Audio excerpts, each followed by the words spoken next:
Hi, Susie.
Good afternoon and welcome to the February 17th, 2021 regular board meeting of the Capistrano Unified School District. The meeting is now in session and the time is 4:35 p.m. Due to the nature of the COVID-19 pandemic and in accordance with Governor Newsom's Executive Order N29-20, issued on March 17th, 2020, the board members have the option to attend the meeting and take action on any item telephonically. The boardroom is now open to the public. For the safety and well-being of others in attendance, all are required to wear face masks and social distancing practices are being followed. The public is also allowed to participate in the board meeting telephonically. Prior to the meeting, the district posted a link for you to call in if you wish to address the board on any agenda item this evening. Ms. Schmidt, please call the roll.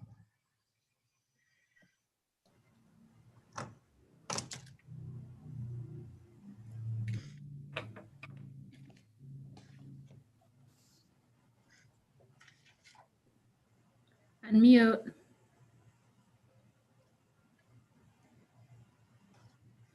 Try again.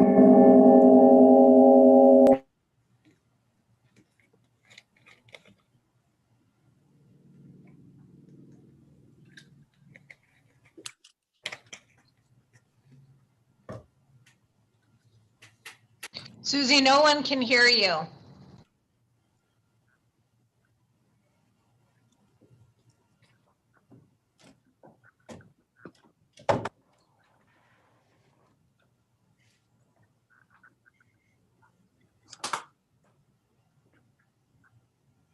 Judy, maybe you can just call the roll. Okay. Trustee Bronstein? Here. Trustee Bullockis? Here. Trustee Castellanos? Here. Trustee Davis? Here. Trustee Hanachek? Here. Trustee Jones? Here. And Trustee McNicholas? Here. And Student Advisor Anshel Bashkar? I don't see you. Is our student advisor with us this evening? Okay.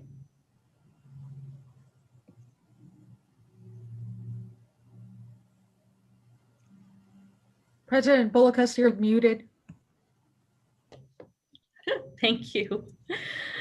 Before the board recesses to closed session, is there anyone who would like to speak to a closed session agenda item? Do we have any blue cards?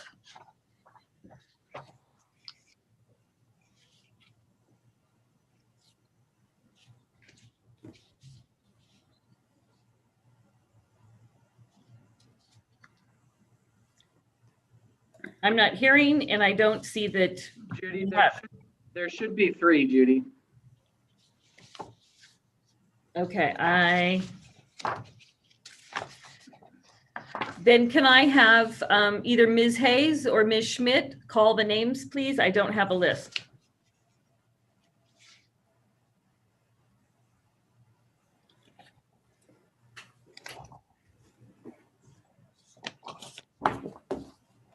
I'm going to try Rocky Brown.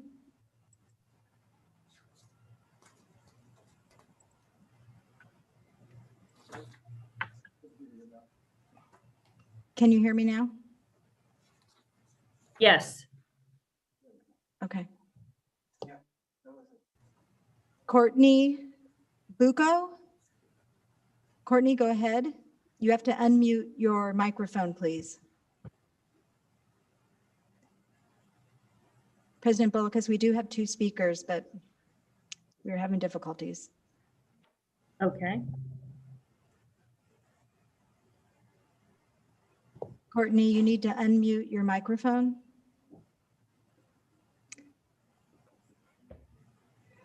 We go on to the other speaker. Perhaps she'll be able to in a minute. I'm gonna try Rocky Brown. Can you hear me okay? Yes, Rocky, go ahead. Thank you. Great to be here again at the board meeting or be able to speak before the board meeting. Thank you for this privilege. I really want to first say that I appreciate the fact that, teachers and parents, and I come underneath both, both of those, wear both of those hats, I should say, can speak before these things and, can vocalize opinions and, do so in a civil manner. I really appreciate that.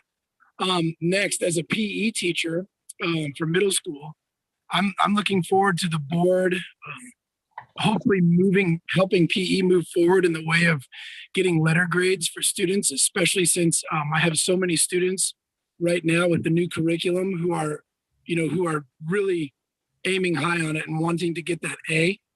I've had over 16 of them today say that just today alone, I'm looking at my list again, it would be 17 today alone who said that they weren't going to settle, something to the effect of they weren't going to settle for a B. They wanted to get an A because they know that this curriculum is worth it and they know that they're more than capable of it. So I'm just looking forward to those discussions, hopefully of having the letter grade return to PE.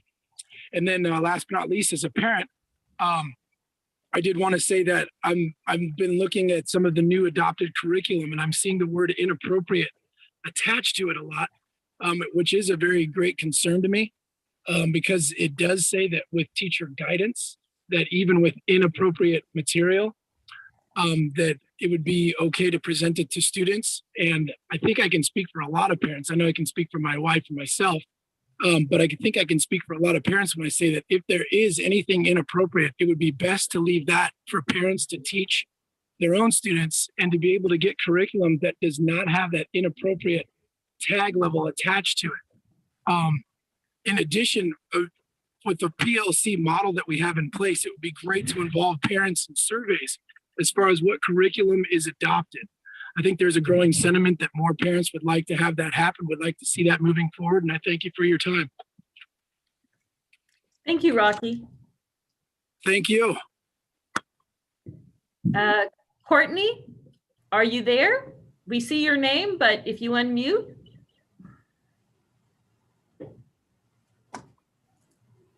Go ahead, Courtney.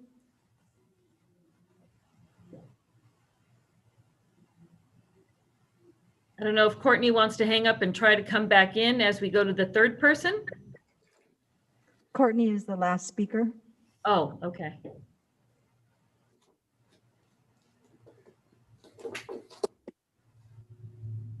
Try her one more time. I'm asking her to unmute.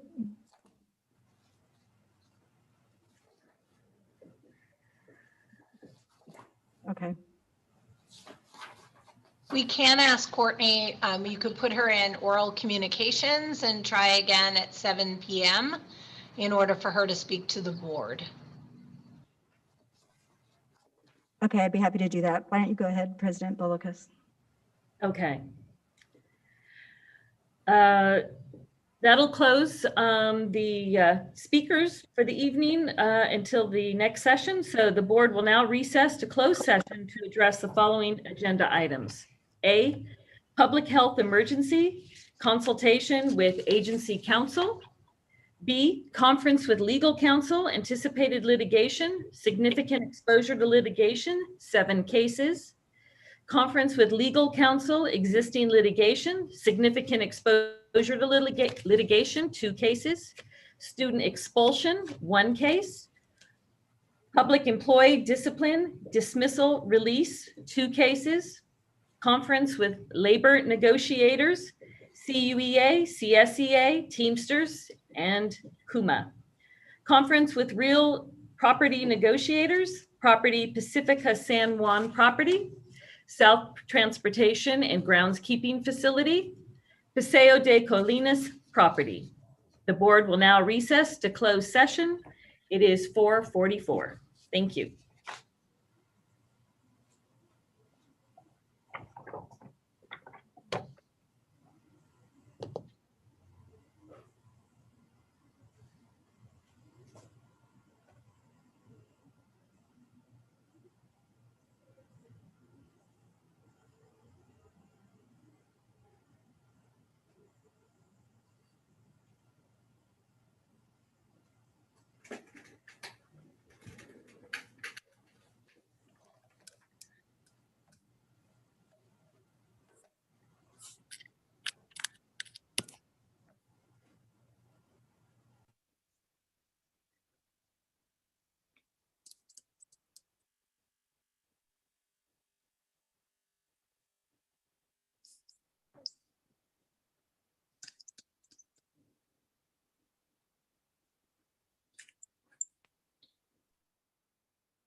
Good evening.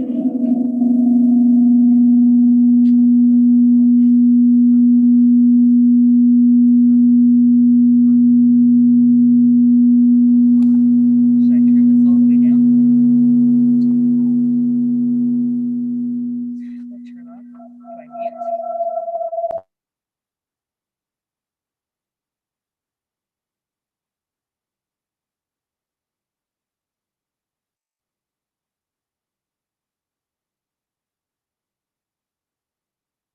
Welcome to the February 17th, 2021 regular board meeting of the Capistrano Unified School District.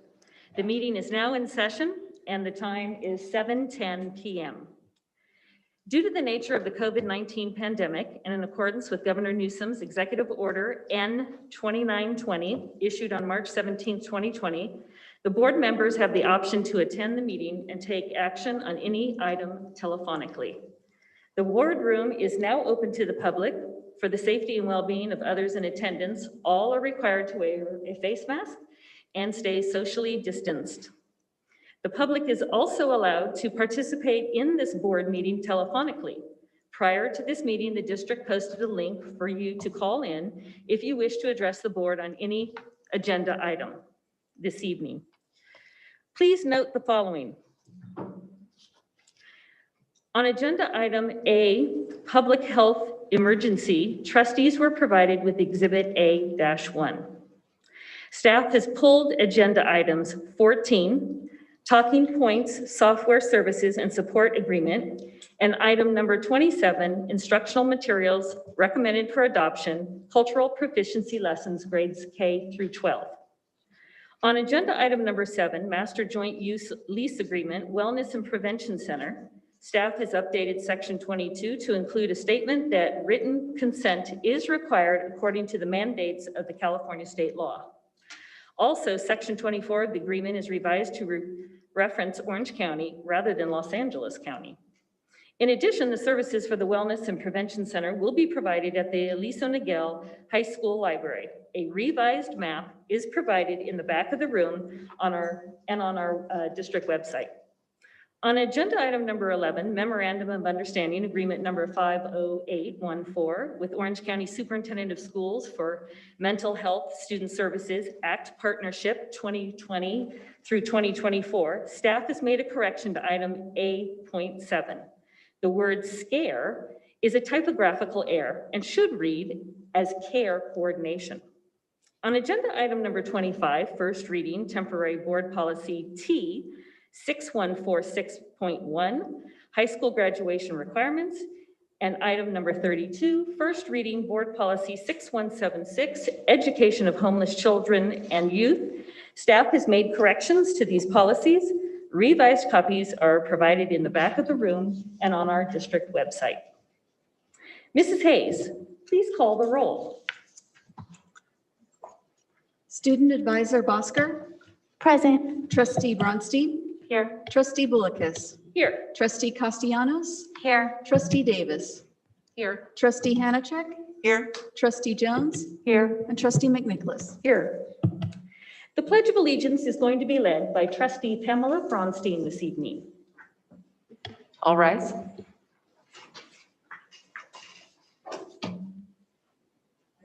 Allegiance to the flag of the United States of America and to the republic for which it stands, one nation, under God, indivisible, with liberty and justice for all.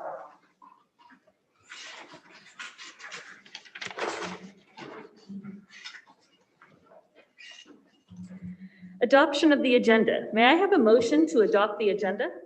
So moved. Second. Moved by Trustee McNicholas and seconded by Trustee Hanchek. Mrs. Hayes, please call the roll.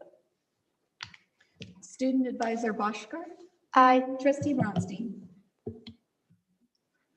Trustee Bullicus, Aye. Trustee Castellanos, Aye. Trustee Davis, Aye. Trustee Hanachek, Aye. Trustee Jones? Aye. Trustee McNicholas? Aye. Motion carries 700 by a roll call vote with concurrence from Student Advisor Beskar. Report on closed session action. Mrs. Hayes, please read the report out from closed session. On agenda item 3A, public health emergency, trustees gave direction to staff. On agenda item 3B, conference with legal counsel, anticipated litigation, trustees voted 7-0 to approve staff recommendation on the following ADR cases.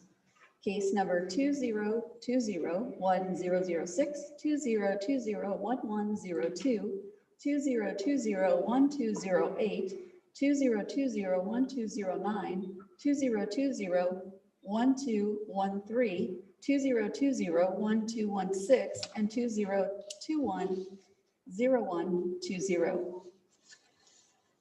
On agenda item 3C, conference with legal counsel, existing litigation, trustees voted to approve staff recommendations on the following OAH cases. Case numbers 2020-100-593, 2020-120-284. On agenda item 3D, student expulsion, trustees voted 7-0 to approve staff recommendation on the following case. Case number 2021-002. On agenda item 3E, public employee discipline, dismissal, release. On agenda item E1, in closed session, the board took action to issue a notice of non-reelection to probationary certificated employees identified by the following employee numbers: 35985 and 36055. Pursuant to Education Code Section 44929.21B, effective at the end of the 2020-2021 school year, and directed by the superintendent or designee to send out appropriate legal notices. The roll call vote was as followed: ayes 7, nays 0. On agenda item E2, trustees voted 7-0 to approve staff recommendation. On agenda item 3F, conference with labor negotiators, trustees gave direction to staff. On agenda item 3G, conference with real property negotiators, property Pacifica San Juan, 7.292 acre property located at the northeast corner of Camino Los Rambas and Avenida, California, trustees gave direction to staff. The second property, South Transportation and Groundskeeping Facility, 5.51 acre property located at 26126 Victoria Boulevard, Dana Point, California, trustees gave direction to staff. And the third property, Paseo de Colinas property, 2.47 acre property located on Paseo de Colinas, adjacent to Miguel Hills Middle School. Trustees gave direction to staff. And this concludes my report. Thank you. It's now time for board and superintendent comments. So I'd like to ask Superintendent Kirsten Vital-Brulti to make her comments. Great. Good evening and welcome. I want to begin tonight by thanking our extraordinary teachers and staff for their work to open our classrooms for in-person learning in the fall of 2020. In Sacramento this week, our state legislators are discussing a plan for reopening schools this spring. I sent emails and I met with, along with our local PTA Ledge team, our local elected officials to share with them all about having our schools open in person. I sent emails to decision makers in Sacramento, reminding them that we're already open and we've been open safely without having to close one single school. We shared that our first priority during this pandemic has been to keep our students, teachers, staff, and families safe. While we are one of the only districts in the state of California to open our classrooms in September and October, to date, according to the Orange County Healthcare Agency, which reviews each case of COVID-19 connected to our schools, we have not experienced a single case of COVID-19 transmission in our schools. Not a single case of transition in our schools, even during the worst of the pandemic this winter. We shared this in Sacramento. According to the Association of school administrators in California, there are approximately 100,000 students in the state going to school in person. CUSD represents 25% of those students, and we're proud to be open to support our students and families. I'm proud to tell everyone that we're open. We're already open. It's hard work and we haven't been perfect, but we've always remained focused on what's best for our young people. This board supported and directed our efforts and our plan, and I would say that it's been the time and resources well spent for our students and our families. On another note, I want to congratulate our 2021 Teachers of the Year. So exciting. For CUSD Elementary Teacher of the Year 2021 is Ann Berger of Essentia K-8 School. The winning Middle School Teacher of the Year is Margaret Dubell of Vista Del Mar Middle School. And Marguerite Westling of San Clemente High School received the honor of being named the High School Teacher of the Year 2021. We'll be selecting our classified employees of the year soon, and I look forward to celebrating them in the near future. Finally, as noted, agenda item 27 was pulled by Dr. Holliday and Dr. Merwin. Staff will be working to explicitly connect the lessons to standards and research to ensure they're developmentally appropriate. And this agenda item will be coming back in April 2021 to the board for discussion and action. And that concludes my remarks. I'd like to open up this evening with going first in comments. And dovetailing off of Superintendent Vital Realty's comments, I would like to acknowledge our very own Dana High School student, Nicholas Drossel, who was awarded from the Better Business Bureau's Ethical Torch Scholarship because he accurately reflects the seniors' values and personality. Drossel's essay titled "The Importance of Ethics and Integrity in Our Community" describes his ethical dilemma when he discovered that two of his fellow student leaders had prejudiced points of view. Nick is a seeker of understanding, equity, and truth, Baker declares, Principal Baker, and a progressive young man who wants the best for all students. Of his decision to ensure a voice for the victims to speak their truth, Drossel writes, "I know deep down that I have done the right thing. I was a voice for the voiceless and an ally to those in need." And it's wonderful, and I believe we adults can continue to learn from our children, from our students. And I would even encourage, in the write-up that was in our Insider, February 10th, we might even suggest that we use his case study in the curriculum that's being developed. So congratulations to Nicholas Drossel of Dana Hills High School from the Better Business Bureau winning a scholarship for his excellent essay. And the other point I'd like to make is one of our newest fellow trustees, Lisa Davis, did an extraordinary grassroots Valentine Community Service project that we're quite proud of. In that she had asked at the school district how many students we have that are underserved. And in underserved, we refer to students that are homeless, in a multifamily living situation, their family members are maybe military, and foster care. Thank you. We found that with the 47,000 students we had 5,500 students across our 50+ schools in this category. And Lisa did a major outreach in terms of the community asking for donations in the hopes that 5,500 Valentine gift bags could be created to be delivered to our schools. Well, it was, and the wonderful part about it is, as we all know, that as we've been living through this time of COVID and coming off of a very difficult election, there's a lot of depression, there's a lot of disagreements, and there's anger. And it's also with our students in not being able to play sports, not being able to be on campus with their friends, not being able to hang out at the beach. It was a time to relish the season of friendship and love at Valentine's Day. And the outpouring of the community was tremendous. We had so many churches and organizations and businesses that came together that in the end, almost 8,400 gift bags were made.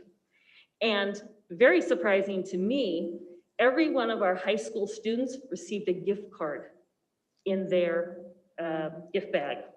So I would really like to applaud the efforts of Lisa Davis reaching out into the community and for all of our community, and that included even our PTAs, everyone, individuals, organizations that came together and overwhelmingly wanted to give. And I mean, they were beautiful bags, wired ribbon, beautifully made.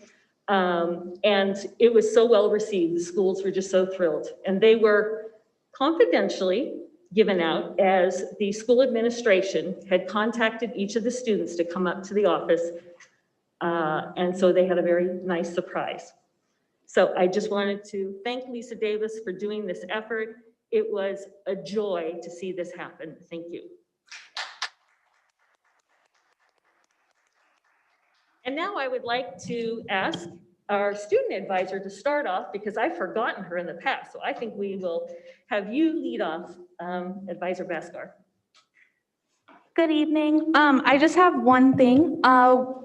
Feedback from students have been great. Everyone's enjoying the new semester and everyone's doing well. There's a continued effort from the seniors to feel recognized. They continued saying that they don't feel recognized and they would hope that there's some senior events that they could have that were obviously following guidelines that could support the students. And the other thing is that, I don't know if this is just based on school site, but at Elisa Niguel High School, we were given the option to go back to school, switching from online to hybrid, and our deadline was today. And some students were thinking about going back later in the semester if numbers improved. So they were wondering if this is a hard deadline or will, as things improve or as things change, will there be an option to go back later from online to hybrid? That's all. Thank you. I could ask Dr. Merwin if you could just clarify the deadline. Yes, thank you. The deadline is the 6-week mark. So this is the final time for our students to move from the online program to the hybrid program for high school. For middle school, it's at the quarter. So the final opportunity is coming up. And then for elementary, it's at the end of the second trimester. So if our student advisor started emailing all her friends, do they have time tonight to submit, or was it a cutoff at 5 or what? No, I believe they're still in time. Yes. Okay. I think it's the 19th. True? Friday. Oh, is it Friday? Yeah, I believe it's the end of the week. That's, Oh, yeah. okay, there you go. You still have time.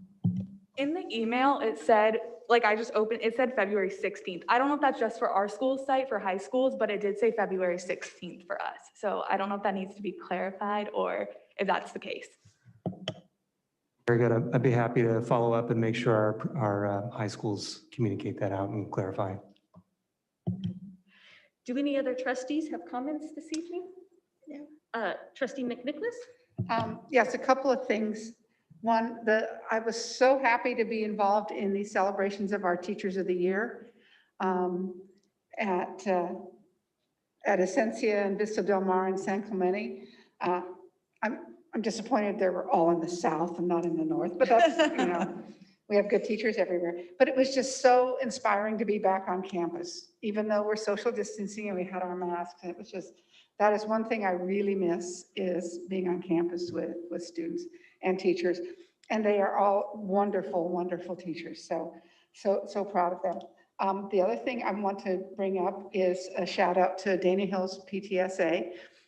Dana Hills PTSA usually does a fundraisers for senior scholarships, and their big fundraisers are bake sales. We try to get away from that whole PTA bake sale idea, but they raise a lot of money.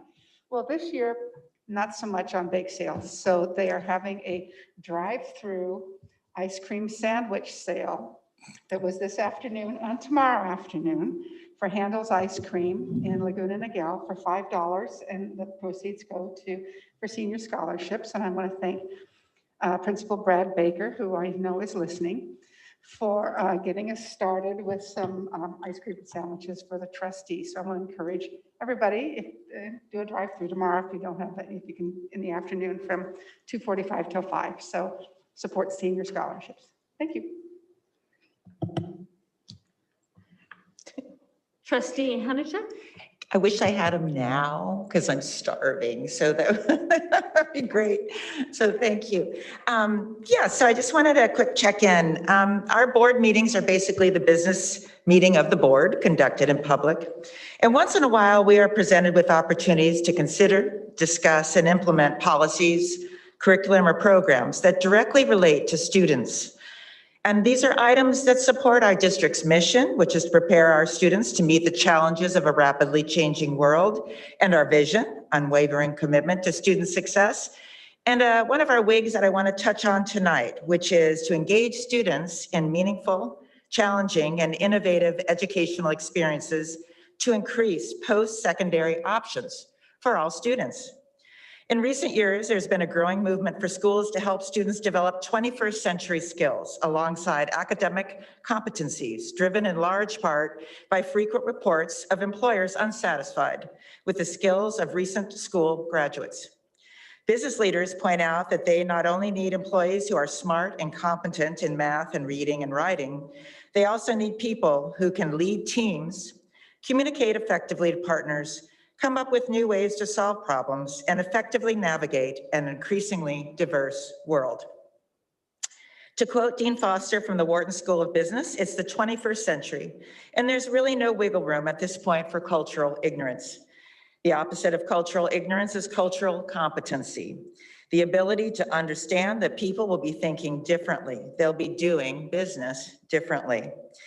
Developing cultural competence is a process rather than an endpoint. Just like any skill, the process of development and improvement continues. It was a process that was supposed to begin this evening with our age-appropriate culture proficiency lessons. And though I'm disappointed, I know staff will come back with something that will move our young people forward. And my expectations are that when they return to the board, they will effectively lay out this extremely important foundation for our K-12 students so that they are imbued with the skills necessary to compete in higher education, the workforce, or the military. Skills that are not optional because cultural proficiency and cultural competence are increasingly important as our means of communication and collaboration in all working environments. Learning how to respect, communicate, and collaborate with an increasingly diverse work culture are crucial, essential skills. I look forward to this opportunity to better serve and prepare our students to excel in this rapidly changing world. Thank you so much. Any other trustee comments? Okay. Trustees, we have this evening 25 speakers for oral comments, and we have a 3-minute limit. So that would mean 1 hour and 15 minutes. So I'd like to know if it would please the board to keep it 3 minutes, or if there is anyone who wants to elect, and this is during open oral, so it's all different topics. If anybody wants to request that we limit it to 2 minutes. I'd like to hear 3 minutes from everybody. I'm sorry. I'd like to stick with the 3 minutes. Okay. I would as well. Okay.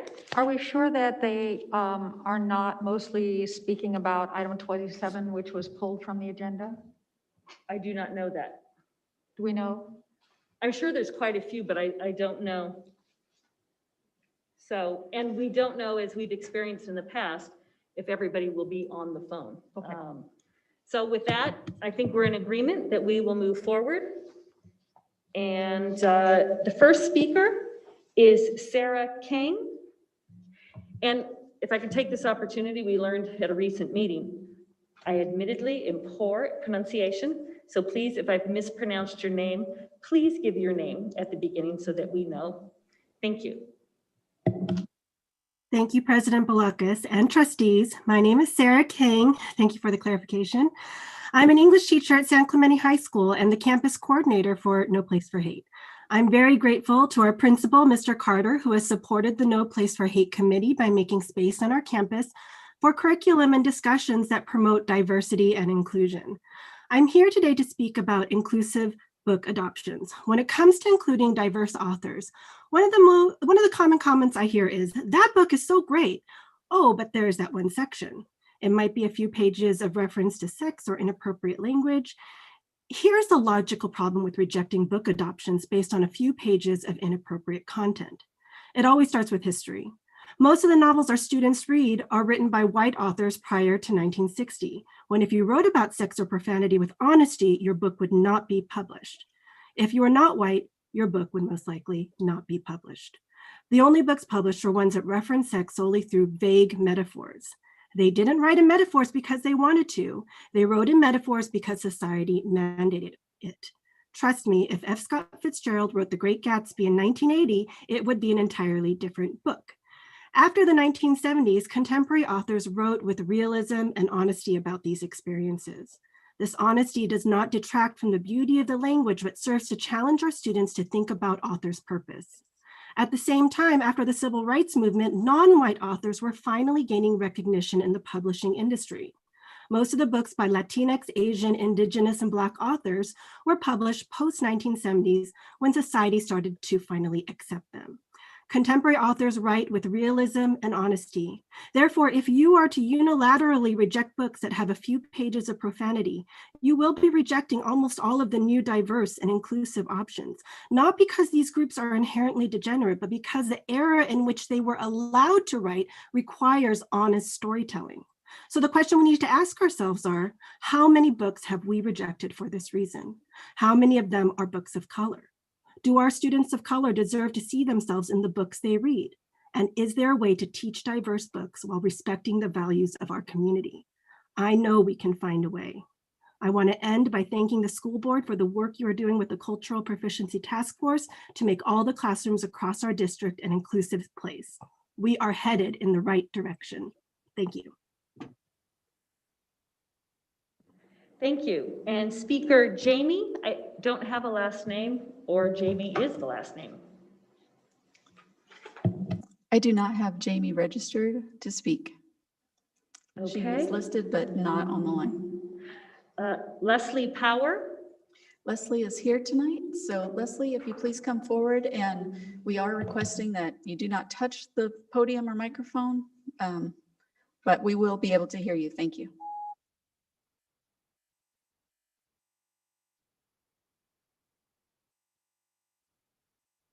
And gone on to college. I have one son who is a senior at San Clemente High and one daughter who is a sixth grader at Vista Del Mar. First, I want to tell the board how appreciative I am that my children have had the opportunity to go back to school in person 2 days a week. Our schools have figured out how to do it safely and effectively, and I am truly grateful. I also appreciate being able to share my thoughts on the instructional material for adoption on cultural proficiency. I want to discuss item 29, on focus of the middle school curriculum. While there are some excellent materials being covered, I was bothered by item 29 because, quote, the instructional material may include material or language which might be considered inappropriate for students. I actually read this sentence multiple times because I found it odd that educators who recommended this curriculum were recommending it while they found elements in it inappropriate. Why, in a time when we are struggling to educate our children, are we focused on teaching them material that is considered unsuitable? Most of the curriculum is very vague, but I will take one example where I did find the curriculum inappropriate. One of the books for reading was All American Boys. I have not been able to read the full book, but while I did agree with the message, the language in the book was highly inappropriate for my 7th grade middle school child. I read many reviews of this book. The book is not recommended for readers under the age of 15. It is loaded with profanity. I want to be clear, I do not have a problem with the message of the book, but I have a problem with the profanity and the sexual content of the book. I'm going to make my comments brief, but if those educators who recommended this curriculum for middle school students are telling you and I that parts of the curriculum are most likely inappropriate for students, then I think our school board needs to do its diligence and figure out why there are elements that are inappropriate before we pass it and teach it to our children. I appreciate the time. Thank you.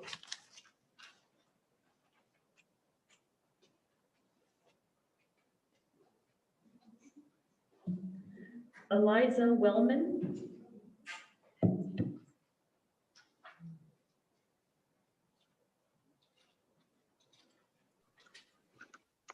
Hello.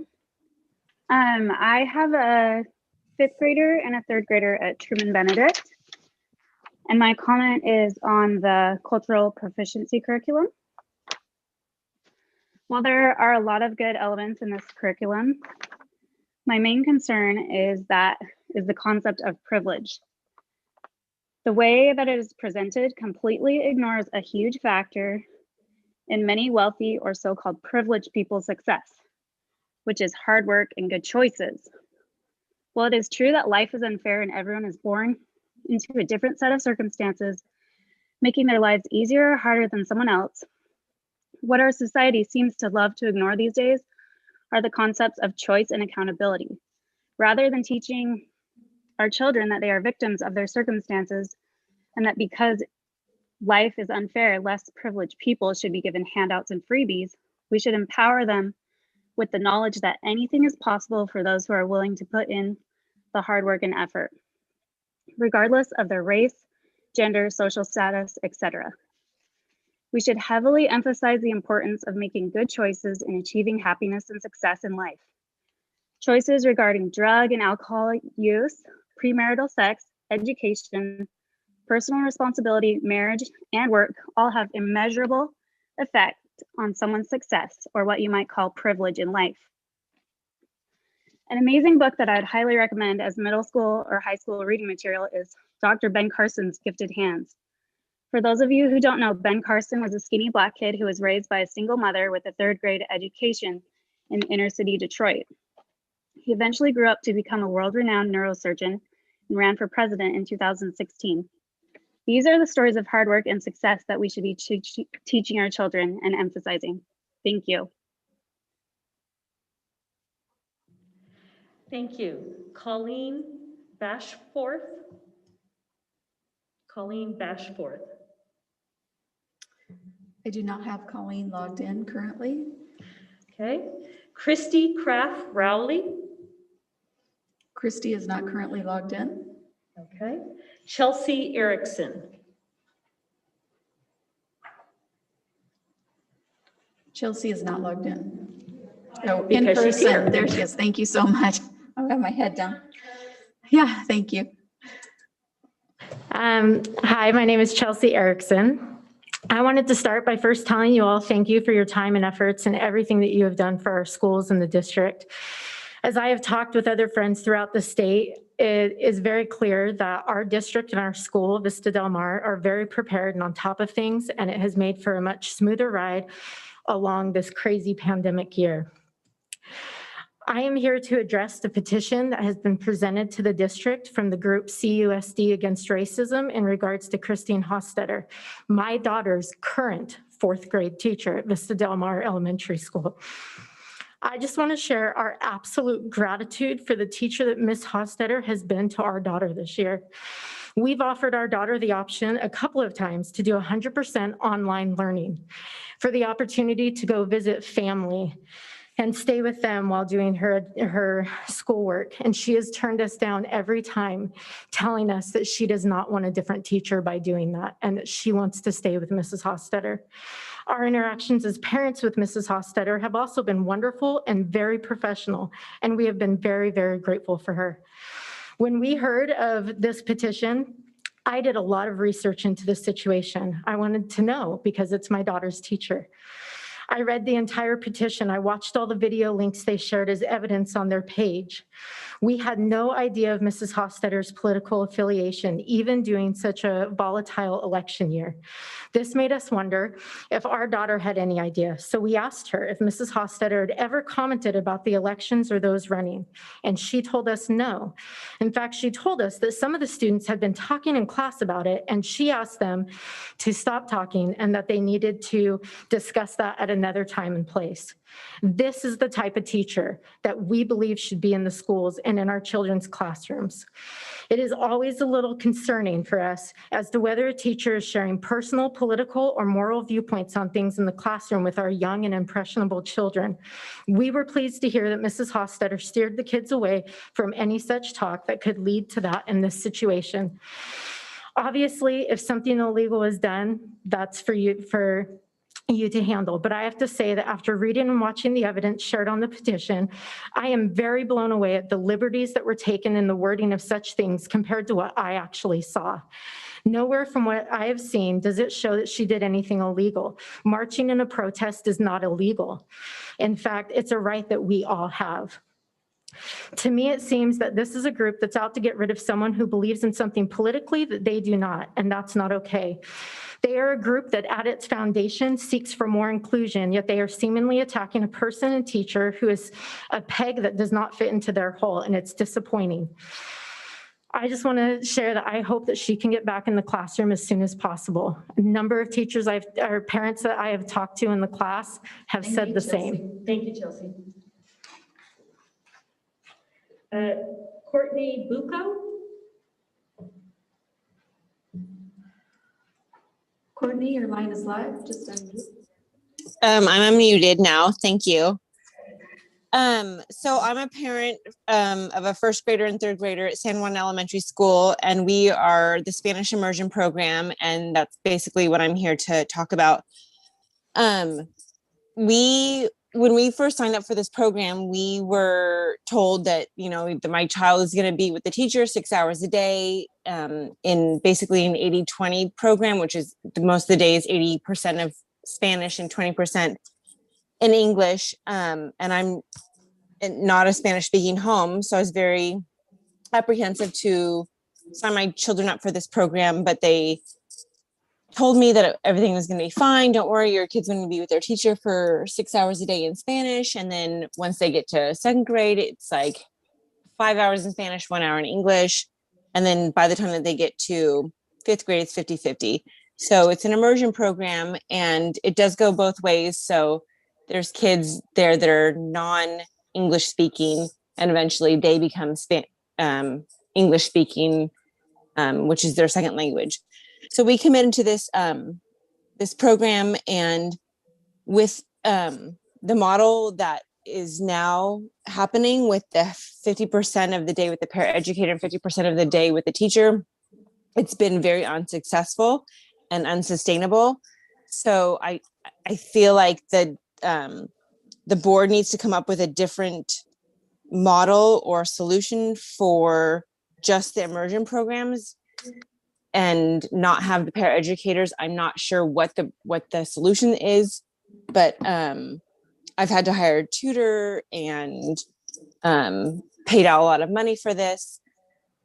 So I'm just wondering what the board is going to do to sustain this program and keep it successful. And there's been talks of summer school, and so far the talks have been that it's only offered to kids who are very behind, but I feel like it should be offered to everybody. We've also had teachers out with COVID that we haven't had substitutes that are Spanish speaking, so we're even farther behind in that. My daughter had a first grade teacher who had COVID for the past 2 weeks, and she didn't have a single hour of instructional Spanish. So that is like my main issue. Also at my daughter's school, it's San Juan Elementary School, they have outdoor classrooms that are under easy-ups. I feel like it's very unsafe, very unhealthy. We've had shelter in place. We've also had a homeless person wander onto campus. I was patient with the outdoor classrooms and the easy-ups from the beginning, but I just feel like it's not a long-term solution. And then the last thing that I wanted to talk about was the ultra minimum days. It's very insufficient or ineffective for us, and it's not like time friendly. Okay, thank you. Thank you. Michelle Meyer Munton? Or Munton? Michelle?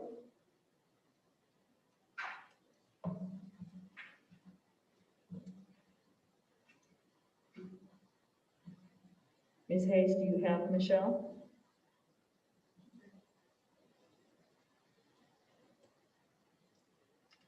Michelle, your line is live. Please go ahead.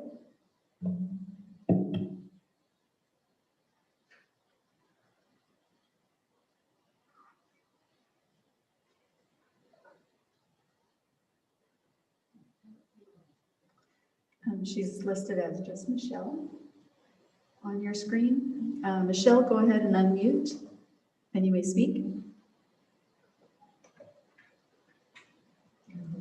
We can go on to the next speaker and try. We can come back to Michelle. Katie Crockett.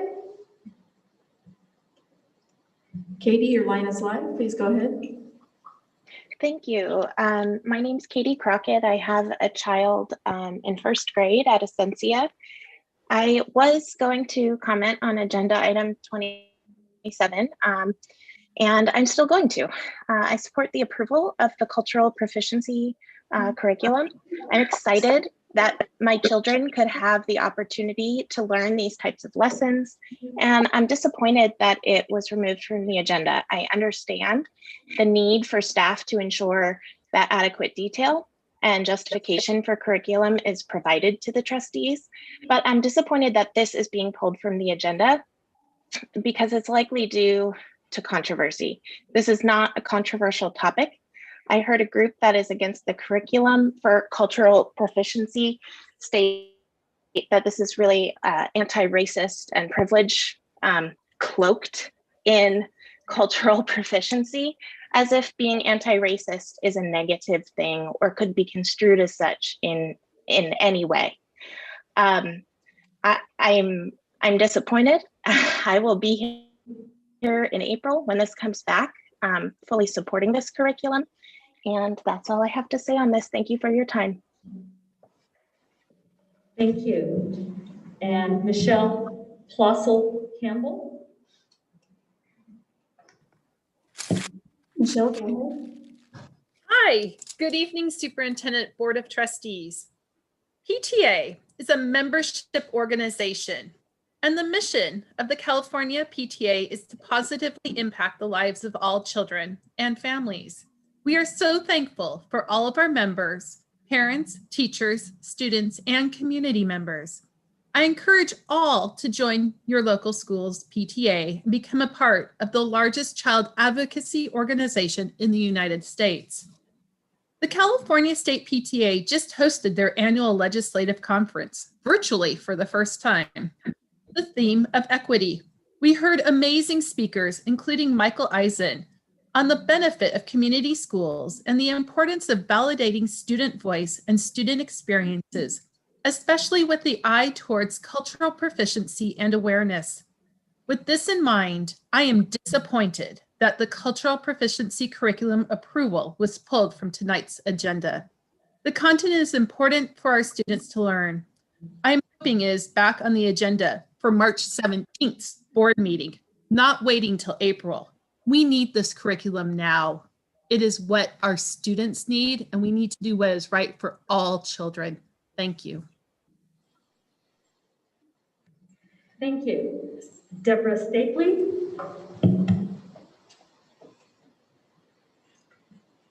Deborah, go ahead. Hello, Superintendent Vital-Brulte, President Bullicus, and trustees. I am Debbie Stapley.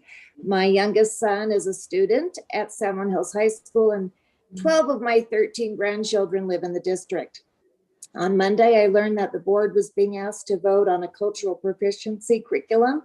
So I thought I'd take a peek at it to be sure it was something that I could support for my son and grandchildren. With short notice, I only had time for a cursory review of it, but I immediately identified enough troubling material to warrant not only a deeper look, but an open and robust public debate before this curriculum hits our kids in classrooms. While the idea of helping children learn to treat others with respect and equality is a good one, this curriculum misses the mark on numerous counts. It makes broad generalizations about race, privilege, and discrimination.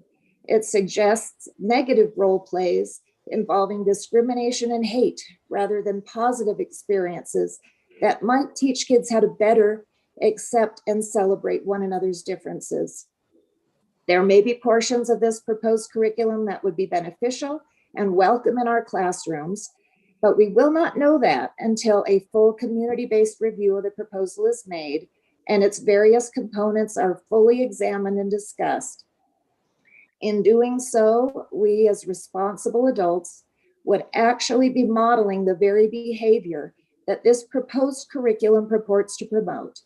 We would, as people of differing backgrounds and viewpoints, be working together to come to consensus on what is and isn't good for our district's children. And that might be the very best instruction on cultural proficiency that we could offer to them.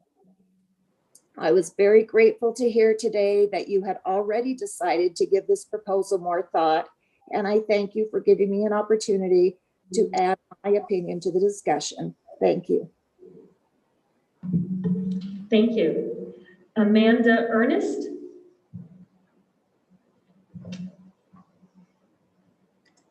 Amanda, go ahead. Yes.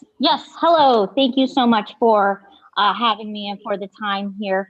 You know, I keep hearing about the, item number 27. To me, it feels like an ice cream sundae with a cockroach in the top of it instead of a cherry.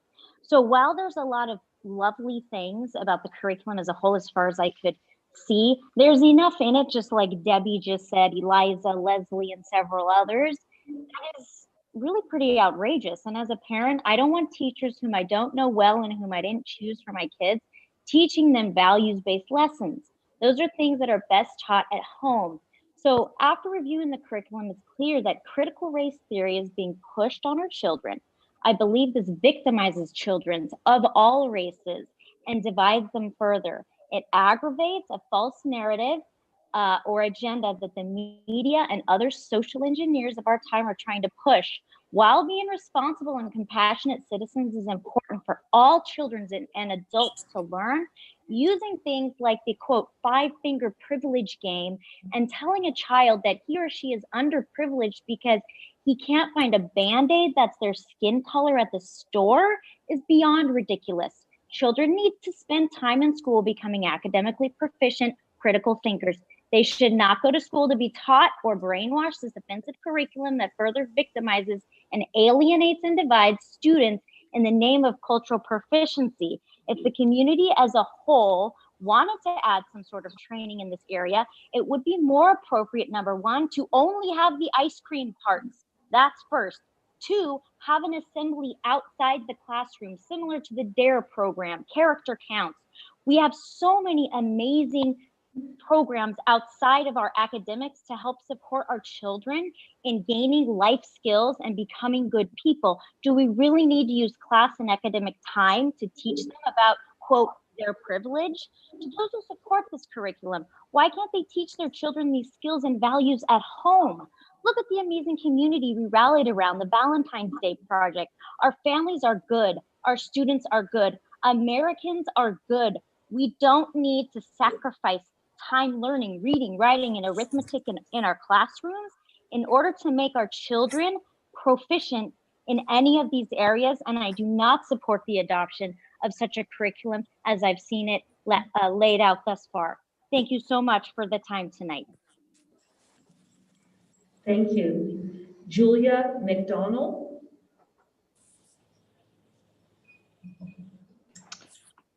Go ahead. Good evening, Superintendent and trustees. I'm Julia McDonald. I'm a parent of a 10th grader at CVHS and a 6th grader at Hankey Middle School. I'm a CUC PTSA legislative advocate, and I'm also a school counselor with another district. So I'm really disappointed in the decision to remove the discussion about the adoption of the cultural proficiency curriculum from the agenda tonight. I really feel that these lessons are needed now, and I feel the time to act is now. CUSD is known for providing excellence in education and neglecting to educate students on cultural proficiency, bias, yes, privilege, and yes, being an anti-racist is doing a disservice to students and really puts Capo Unified behind the curve. This cultural proficiency piece is missing, and it is needed now. This is an equity issue, and April seems a little far off. I would ask that the board considers adding this item back to the agenda for the March meeting. so we could really, I would like my girls to receive these lessons, and I think that it is very important. And I would just, that last speaker mentioned critical thinking. So, I mean, I think this is part of critical thinking, being educated and being able to think, make decisions. And so just kind of avoiding teaching this is really doing a disservice. So I hope the intention is to go forward with this. And again, I'm really disappointed that we didn't have the discussion this evening. And I would really ask the board that we could talk about it and address it before April, because it seems like it's the farther we push it down is really just doing a disservice to the students. Thank you very much. Thank you. Anna Scaffi? Yes, Anna Scaife. Oh, thank you. So I have a second grader and a kindergartner at Concordia Elementary. My husband and I reviewed the lesson for section 27, and we had a lot of concerns as a family raising a very young mixed child and teaching him that he is a person of color. We just feel like teaching him that since he's a person of color, he will have almost an immediate disadvantage in life, that life isn't fair because of his skin color, and he'll be treated unfairly by people who are not of color. It just was such, it opened so many questions in our home, considering his dad is white and his mom is Asian. It opened up so many questions that he wasn't even aware of. In our home, we don't see colors. We just see kindness and love, and we want to raise our children that, we're all created equally, and we all have the same opportunity in life to succeed if we all work really hard and we stay focused. And so we were very concerned about this lesson, and I had emailed the school district and the superintendent, and the lessons that were already, it was like a pilot program, I think. It was pulled immediately because they wanted to review it, but then I saw that it was coming back. And I just wanted to let you all know that these lessons are important, but they're very poorly written. And we just want to make sure that, everything that you consider teaching our children from this point on, we highly suggest that you consider to make sure that it's been studied to make sure that it's psychologically appropriate for children and it's developmentally positive for a child's growth. These lessons do not set my child up to succeed. I want to make sure that, if it is required for our children to receive credit for this curriculum, I just want to make sure that these lessons are appropriate for our children in a way that they don't feel disadvantaged and they don't feel like they did something wrong because of their skin color. I just want to make sure that our children who are minority at the school get treated fairly and suddenly are not seen by their peers as somebody who is different. And that's it. Thank you. Brian Nedry? Nedry? And Brian's here with us tonight, so he's making his way. Thank you. Good evening. My name is Brian Nedry. I live in Mission Viejo, and I have 2 elementary school children and a middle schooler in our district. Tonight, I wish to discuss fully reopening our schools. Before addressing the future, I want to applaud you for the last 11 months of adapting to unprecedented events. Most of California's public schools remain in distance learning only environments. So I personally feel very grateful that my children have had at least a hybrid schedule and that the precautions driven by this group have kept our children very safe. Thank you very much. I'm also very excited that current data indicates that we can safely reopen schools now. First, I want to highlight that coronavirus incidence remains very low. At most, 0.03% of our community has the coronavirus. Additionally, 0.1% of district students have it, with 40% of Capo schools reporting no cases at all. Second, I want to highlight that most private schools in our community have returned to full in-person instruction without suffering coronavirus outbreaks. Public school children are falling behind their private school peers, worsening economic inequality. Thirdly, I want to highlight that vaccine distribution continues to accelerate with over 450,000 450,000 vaccines administered in Orange County. While there is a growing movement for educators and staff to be high priority vaccine recipients, which I fully support, the CDC has also said that vaccination should not be a prerequisite for full school reopenings. Fourthly, I want to highlight that in recent published studies of over 100,000 students in fully reopened North Carolina and Wisconsin school districts, masking and at least 3 feet of distancing kept case rates extremely low, and there were no cases of coronavirus passing from students to staff. I recognize that the coronavirus remains a very real risk, but I hope that these 4 points have illustrated why that risk is very low at the schools in our community. Lastly, I wish to highlight the physical, mental, and emotional toll this year has taken on our students and families. The social isolation has been extremely challenging, and many athletes have been forced to halt their aspirations while their peers in other states have not. Academically, my experience is that students are not as engaged and do not learn as much in a distance learning environment. My wife and I have become our children's private tutors to compensate for less direct instruction time and less time in the classroom, which has added to another layer of mental and emotional stress to an already turbulent time. Families with special needs children have also been disproportionately impacted. One of my children is on the autism spectrum, and he is not receiving the in-class resources that he needs.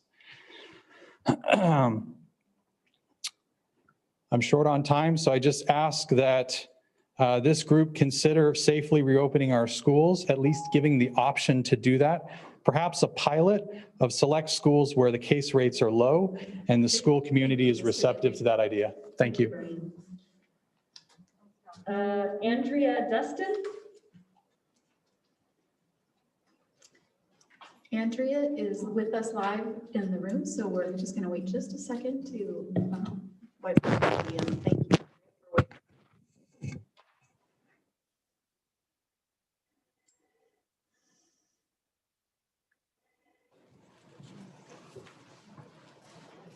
you. Okay, first I want to publicly thank all of those involved with keeping our schools open. As a parent of 2 children that attend Truman Benedict, I'm especially grateful they can be learning from their excellent teachers with their peers. Lori Crandall and Kelsey Johnson are very much appreciated in our family. I'm here in a parental capacity regarding the new cultural proficiency curriculum, which was just tabled.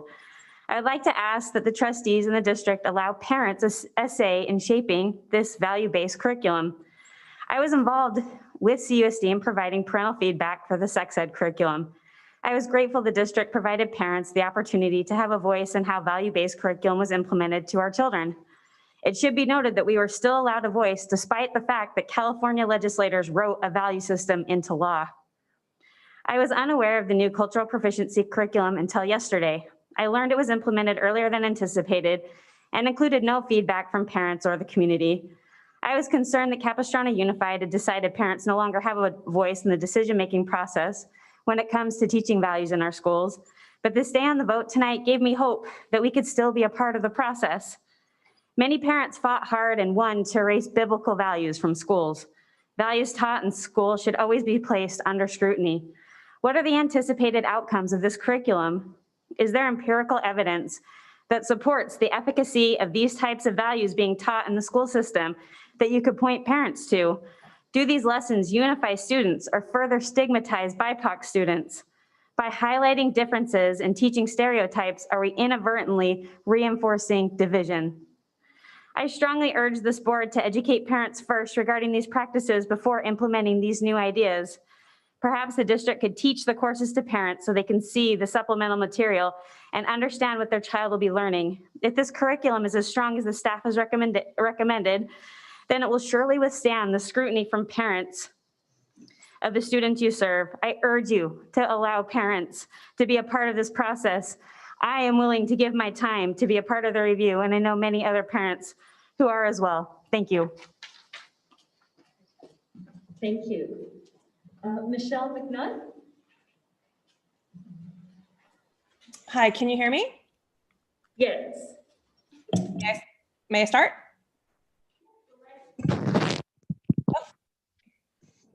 May I start? Yes, Michelle, go right ahead. Thank you. Hello, my name is Michelle McNutt. I'm the parent of two CUSD students. I'll be speaking about the cultural proficiency curriculum that has now been removed from tonight's agenda. An email from the district stated this is due to additional feedback from the community and that there will now be more updates to lessons. I can only hope this means that you will add content that is even more robust, more comprehensive, and even more aligned with the goals of anti-racist education.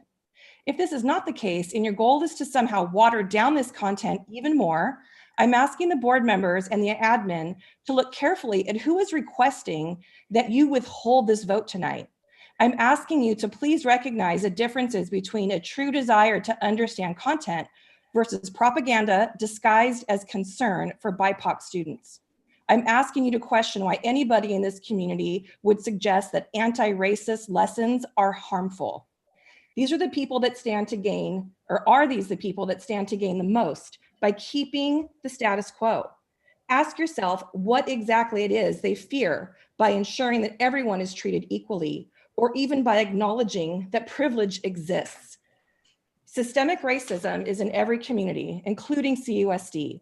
One of the most impactful ways to change this is through education and by taking steps to actively integrate anti-racist lessons and content throughout all subjects in K-12 curriculum. The time to make this happen is now. While I'm disappointed that CUSD has chosen to delay this vote, I'm hopeful that we will revisit this topic during the April board meeting with all board members prepared and committed to embrace and fully implement the cultural proficiency lessons in Capo. Do I have a few seconds left? Yes, you do. This wasn't prepared, but earlier a speaker suggested that anything is possible for anybody and success is available as long as they pretty much pull themselves up by their bootstraps and they have accountability and motivation. This is simply false. Different groups face different challenges, and that is not based on ability or motivation. And that has everything to do why we need this content. And actually, I'd like to thank those speakers for highlighting exactly why this is important. That kind of attitude and those comments are exactly why we need this curriculum content implemented now. Thank you. Thank you. Pilar March. Go ahead, Pilar, your line is live. Can you hear me now? Yes. Hi, good evening. My name is Pilar. I am the mother of a SCHS alumni, Esther, and a current sophomore at SCHS, Alex. First of all, I would like to thank our teachers for their great job they do during these difficult times. My kids are both students of color. I am really disappointed. I'm here today because the Cultural Proficiency Task Force curriculum was taken off of the agenda from the board meeting due to an email campaign asking the district to omit the discussion of anti-racism and privilege from the curriculum. Speaking about such topics and having models and videos that explain what privilege is and what it entails does not alienate BIPOC students or create divisions between students on campus. In fact, it simply educates them on the world as a whole. We live in a community that has a lot more to learn about how to treat or act around people of a different ethnicity or race than them. These models and this curriculum will help with just that. It will allow students to become more educated and also understand classmates, teammates who have different race, religion, sexuality, or gender. I would like to ask this curriculum to be added to the March agenda. Do you know, and I'm a little bit going out here, do you know that 90% of the books that our kids read are wrote by white men?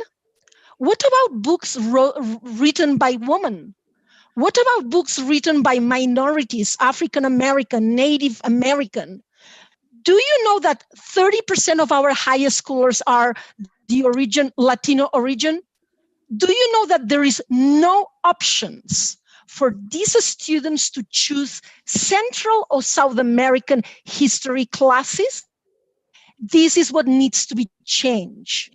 A status quo is not acceptable. Critical thinking is that, not anything else. The time to make it happen is now. Thank you so much for listening and for the opportunity.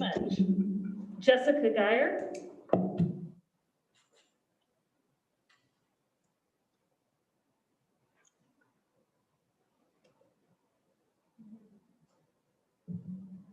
Jessica, go ahead. Good evening, Superintendent Vital Brulte, President Bolakis, trustees, and Student Advisor Bhaskar. Tonight I am speaking in support of the work of the Cultural Proficiency Task Force, Stacy Yogi, Rebecca Pianta, Laura Lyon, and our counselors for all their work on the lessons that were going to be presented this evening. This is important work, and these lessons are an integral part of encouraging our students to acknowledge racism and accept differences in appearances, behavior, and culture, better citizens, and create a better world for everyone. I hope the district will start a dialogue and address concerns so that April's board meeting, these lessons are unanimously passed. Thank you. Thank you. And Glenn Goodsell. Glenn, go ahead. Yes. My name is Glenn Goodsell. My wife Amy and I are parents of 5 children. 2 are white and 3 are black. We love them. We are dedicated to their well-being. I'm asking you tonight to not initiate the cultural curriculum that has been so actively discussed. We love all of our children the same. I don't want any of them to be wrongly accused, mistreated, or targeted because of their skin color. That is what we are doing here. We're shaming one and telling another they can't make it because of their skin color. Perhaps it's brown. Tell that to Condoleezza Rice or Ben Carson, people that my children are very familiar with. The truth is, how you see the students and talk to them has a significant effect on how they think and how they act. Let us find a way that will help and show respect for all students rather than shaming. A way that will motivate and create unity. That is not found in the cultural curriculum. Problems do exist. We have been witness to this. For a lighthearted example, I am a Hallmark movie watching dad. We have waited for years for people of color to have leading roles, and thank goodness they do. Now, on a heavier note, we have had racial slurs slung at our children, but the ignorance of one does not condemn a whole race. Are we trying to insert this curriculum into our schools to check a box, to be woke because everyone else is doing it? Let me introduce Booker T. Washington. I hope many of you are very familiar with him. He was born into slavery and who became a great educator. Most leaders spend time trying to get others to think highly of them, when instead they should try to get their people to think more highly of themselves. It's wonderful when people believe in their leader. It's more wonderful when the leader believes in their people. You can't hold a man down without staying down with him. We have much personal experience with this as a family. I can promise you that generalizations and singling out people and generalizations leads to nothing but hate and discrimination. Thank you. Thank you. Lionel Mafuta? I do not have Lionel on the line with us. Okay. Olivia Fu? Olivia's here with us in person, so if I'm going to make your way to the podium, it's been cleaned. So sure.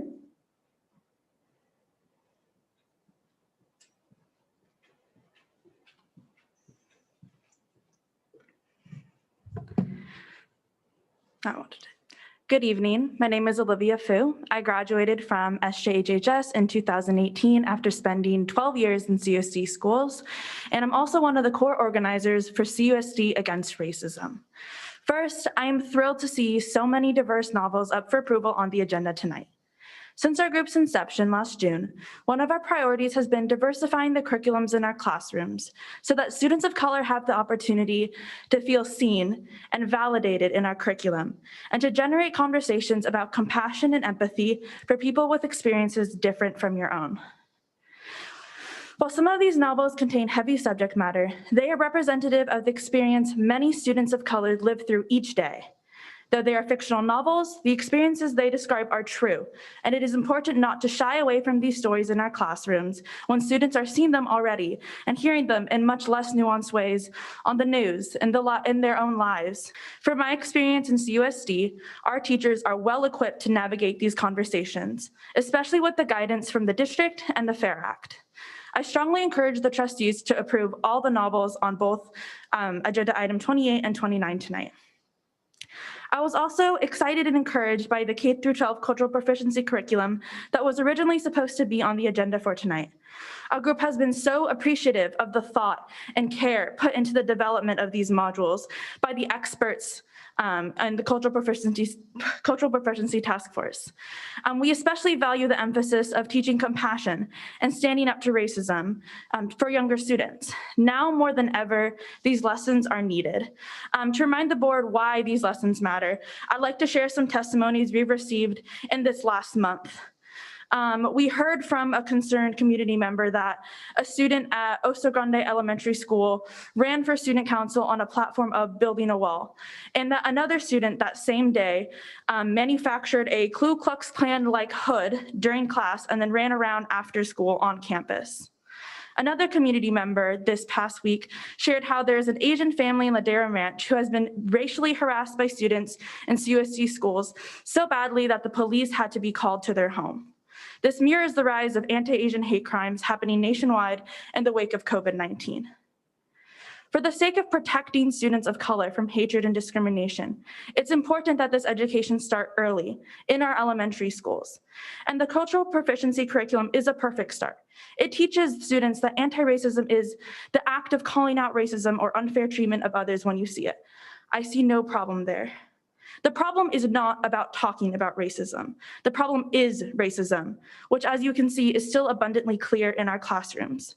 For students of color, not talking about race doesn't make it magically go away. Thank you for your time. Thank you. The final speaker during oral communication is April Dames. April, if you'll just wait 1 second while we clean the podium, and Trustee Bullicus, we will have one speaker after.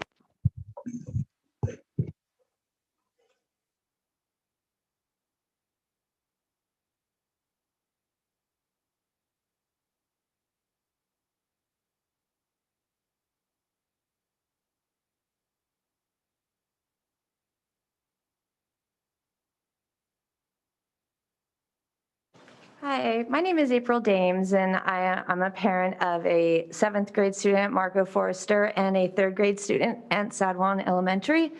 That being said, part of the dual immersion program. And I'm here tonight to discuss the future, about extended learning for the rest of the semester, as well as the future for next year. As you know, as was pointed out tonight, some of the extended learning classes are outside, and fortunately, because we live in a beautiful area, we have only had one day where we had to cancel extended learning.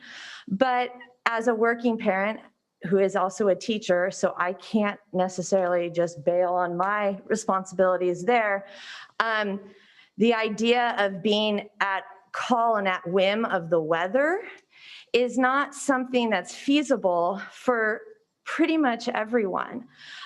So I'm here to ask, we have 5 classes that are outside. So we are in the need of 5 portables.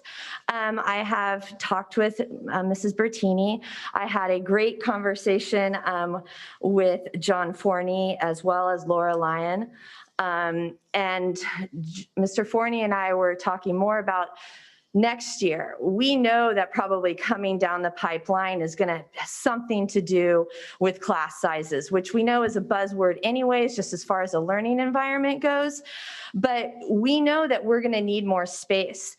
So I'm calling on you to use your creative financing, which we all know happens at all times, for the remainder of this year, and to solve a problem for this year and potentially be one step ahead for next year in terms of finding space for the extended learning. You know, it isn't ideal, but I'm not here to complain. I want to be part of the solution to the problem. And though money has been allocated other places this year, there must be money that hasn't been spent because of so many things that have been canceled. And as was pointed out with somebody else who called, the dual immersion program is its own beast. It's its own entity, and it struggles with its own stuff. And we need more time with our students, and not necessarily with the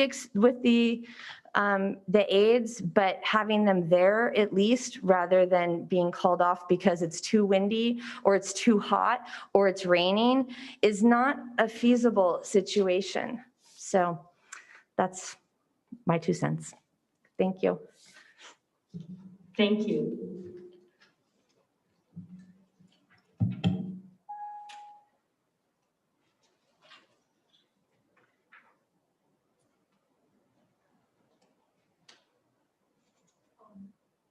Mrs. Hayes, are you going to call on the final person? Yes, I just needed to find them. They were registered earlier tonight and it was just a misunderstanding. So I do have them. It's Mr. and Mrs. Duncan. Your line is live. Please go ahead. Hi, I'm Paul Duncan. I have a 4th and 5th grader at Vista Del Mar. So I've never been to one of these board meetings before, and I'm just curious, have you requested any feedback from the families?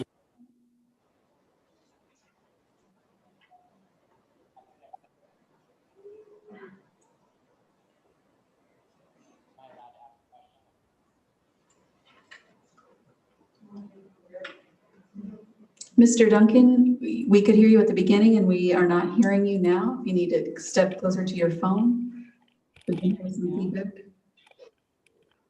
Can you hear me now? Yes, but you need to speak louder. Okay, so I've never been to one of these board meetings before. I'm curious, have you guys requested any feedback from the families regarding the cultural proficiency program? Or have you surveyed any of the families? Can you hear me? Yes, Mr. Duncan, the board cannot engage with you during oral communications. You're allowed 3 minutes to speak, but we usually do not interact with the speakers. Thank you. Gotcha. Okay. So like I wouldn't want to argue the merits of critical race theory, but as the previous speaker with the mixed race child said, and also the dad with the 5 kids, has anyone really thought through the impact of teaching a generation of students of color that they have a social disability? I mean, have we thought through the impact on the child's self-esteem? In my household, we abhor racism. And I don't think there's probably anyone in this room who doesn't. But that doesn't mean that we want someone outside of our households teaching our young children, like below 6th grade, their version or their vision of what equity and inclusion is.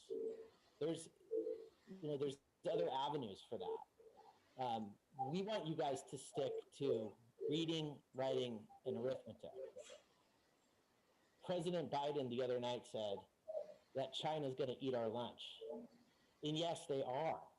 Because while they're busy training engineers, scientists, and computer programmers, we're sitting here teaching this social pseudoscience.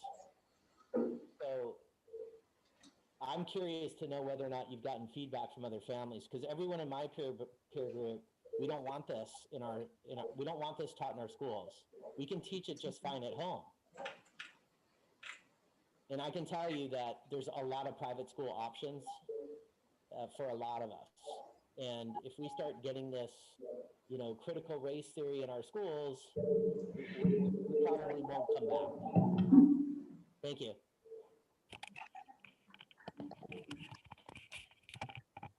Thank you, Mr. Duncan. Superintendent Vital Brulte would like to make some comments. So I always appreciate oral communication and families stepping forward to give us feedback. And I always see it as an opportunity to help clarify and help families, maybe sometimes with misinformation. I want to just take a minute to talk about opening normal. It is this board's desire and my desire to open schools normally. Unfortunately, we are unable to do that at this time. The California Department of Public Health decides when and how we can open normally. And the one criteria right now that's really difficult is that you must practice social distancing. And we are unable to be able to hire double the teachers. And even if we're able to hire double the teachers, we don't have the facilities to then put those teachers in to be able to respect the social distancing numbers that are required by the California Department of Public Health. So that must change for us to open normally. And our hope is that as the numbers go down of COVID cases and as folks are vaccinated, we will be able to ultimately open normally next year. But if we are not able to open normally next year, Reopening 2.0 is working right now on a plan. If we can't open normally, what could that look like? And how do we learn from the lessons of this year to really think through and plan for any possibility, including some of the facilities issues? At 4 of our schools, we have extreme facilities issues: San Juan Elementary, Truman Benedict, Las Palmas, and Oso. At Truman, if it's Monday, then they're okay on facilities because it's virtual Monday at BAMS. At Las Palmas, they've been super creative in order to fit kids in nooks and crannies and have been able to handle the facilities. But we still are stuck at San Juan Elementary and at Oso doing the best we can. When we offered Program A a full-time opportunity, probably one of the only districts in the state of California that was able to provide full-time elementary to its families. And 65% of families took advantage of that. We knew that it would be, or we believed it would be for a short amount of time. It wasn't a short amount of time. And here we are a year later and we still have COVID and we're doing the best we can. So hence the tense. So yes, we've had rain and we've had wind, and I'm grateful because every time we have to postpone, cancel school, that is a decision I must make, and I make that for all families. And frankly, I am one of those families that has to figure it out. So I wish it could be better. I want it to be better, but I think it's pretty wonderful based on what we have to deal with as a district under the CDPH guidelines. We'll continue to be as creative as we can at San Juan Elementary and at Oso. We can't provide more time for one program and not for another. I understand the questions about immersion and about our Mandarin immersion and about IB, but it's that same question for a family who's in K-5 at any elementary school that's worried about literacy and numeracy for their children, whether they're getting enough science or social science. So again, I think the extended learning has been a really creative, thoughtful solution that we've gotten better and better at. And our hope is to open normally next year. But again, it's those CDPH guidelines. It takes about 8 months with a lot of miracles to drop portables. A portable can cost between $400,000 and $500,000. You also can only drop them in certain areas. And so as we look to next year, if we can't open normally, there are some schools where we may have to drop portables in order to just get through helping students who have significant learning loss. So we are planning for and thinking about those things right now. So I wanted to address those issues because at the end of the day, we would all love to be open normal, and we just can't without California Department of Public Health changing those rules.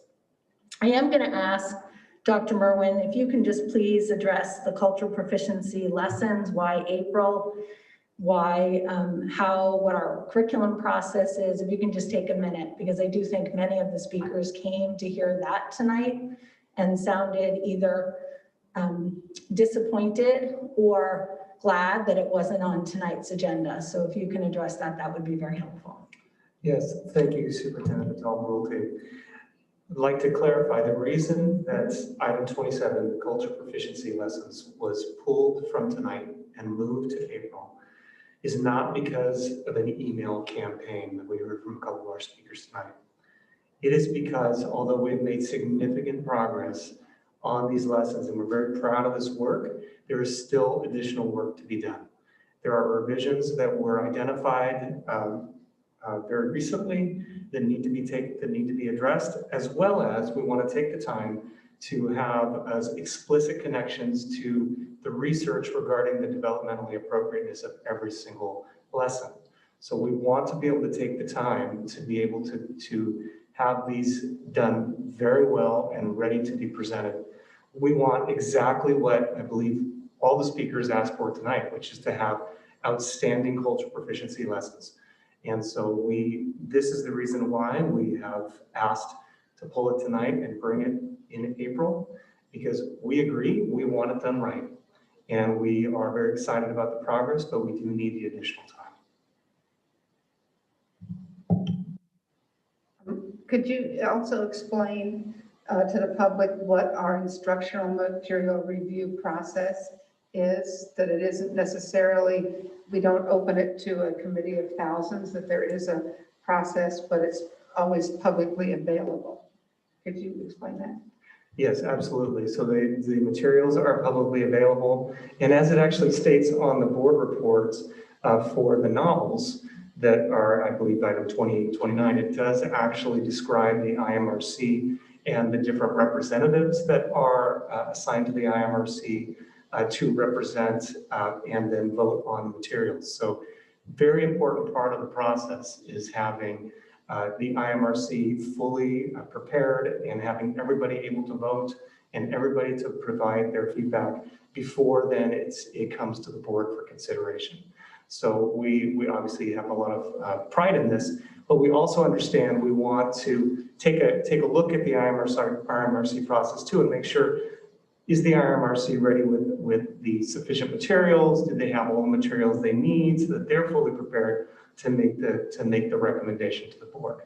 So again, it's a very public process.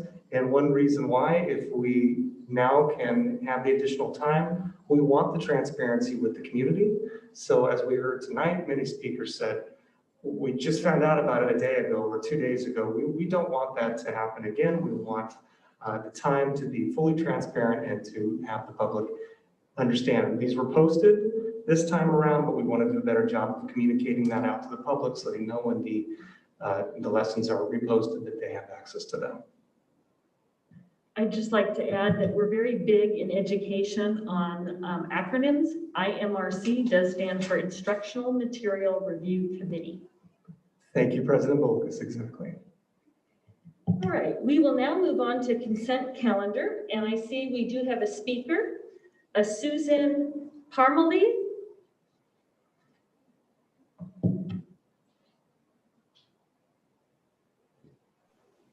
Hi, this is Susan Parmalee. I'm the Executive Director of the Wellness and Prevention Center. I really don't have any comments. I'm here if there's any questions, as this was my item for our Master Facilities Use Agreement was pulled for correction. So I just want to be sure I'm here in case there's any questions. Thank you.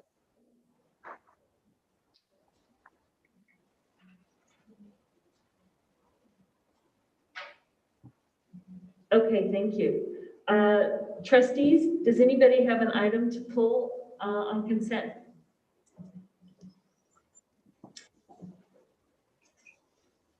Okay, seeing none. May I have a motion to approve the consent calendar, items 1 through 23, with the exception of agenda item number 14, which was pulled by staff? Move approval of the balance other than item 14. Second. And the motion was by trustee McNicholas, and it was seconded by trustee Davis. Mrs. Hayes, please take roll. Student Advisor Bashkar. Aye. Trustee Bronstein. Aye. Trustee Bullicus. Aye. Trustee Castellanos. Aye. Trustee Davis. Aye. Trustee Hanachek. Aye. Trustee Jones. Aye. And Trustee McNicholas. Aye. Motion carries 700 by a roll call vote to approve the consent calendar with the exception of item 14 that was pulled with concurrence from Student Advisor Bashkar. President Bolus, I know our practice is to push the pulled items to the end, but I think this is a pretty quick one. Can we go ahead and address item 14? Or does that need to come back later? It was pulled for a revision. I think it was just the map for the wellness.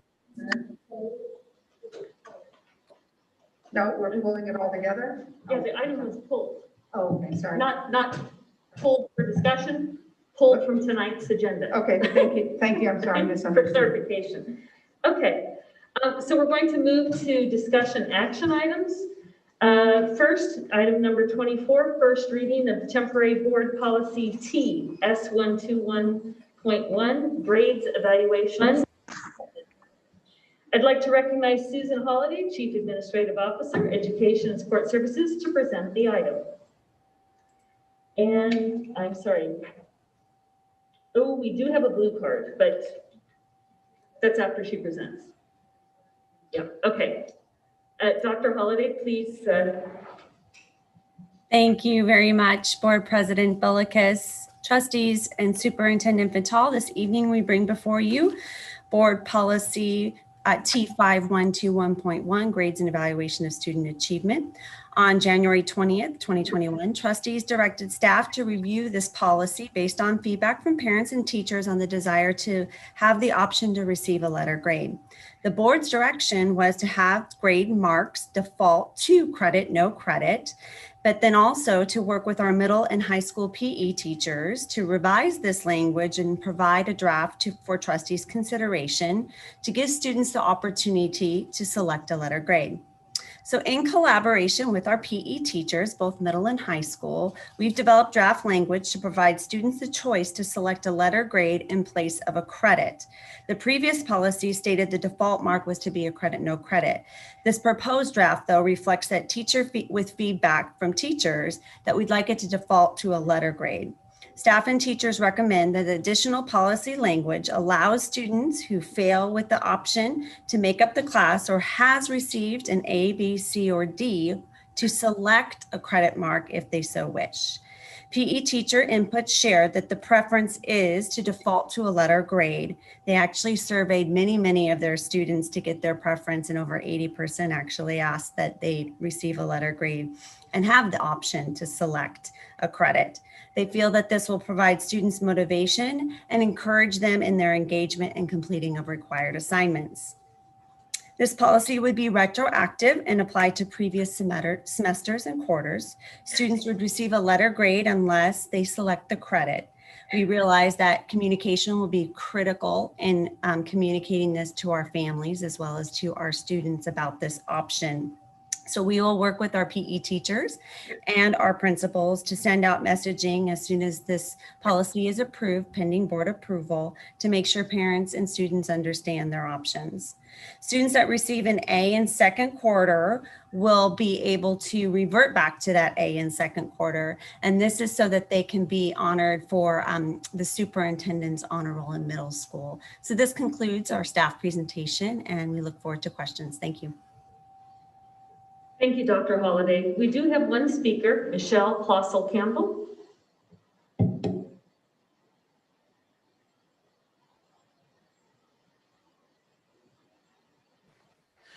Good evening, Superintendent, Board of Trustees. I appreciate all of the work done to reconsider this item. I also appreciate all of the work done by our amazing PE educators to keep our middle and high school students engaged even through the challenges of distance learning. I want to reiterate, I think it is important when looking at grading of PE through an equity lens that credit, no credit are the default grades with students able to select letter grades upon request.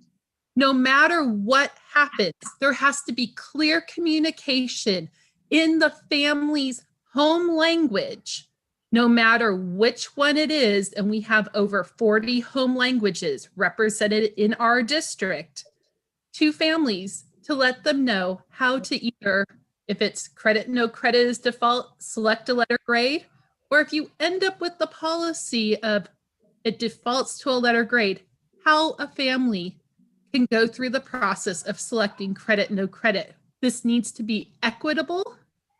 And if we have it default to a letter grade, I fear that for some of our students, we are not treating them equitably. The ones who have an A know how to request an A. They're not the ones I need to worry about, but their voice needs to be heard and their work needs to be honored with that A.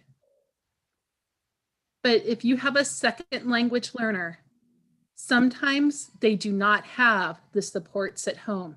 So from an equity lens, defaulting to credit, no credit, and really doing good outreach by our PE teachers and our school and district administration in the home languages is going to be necessary. So I want to thank you for letting students' voices be heard within this issue and for considering it. I strongly encourage that it defaults to credit, no credit versus the letter grade. Determine what, and let students choose what determines, actually ends up on their report card. Is it the letter grade or is it the credit, no credit? Thank you. Thank you. Do we have any trustee comments? Yes, Trustee Jones.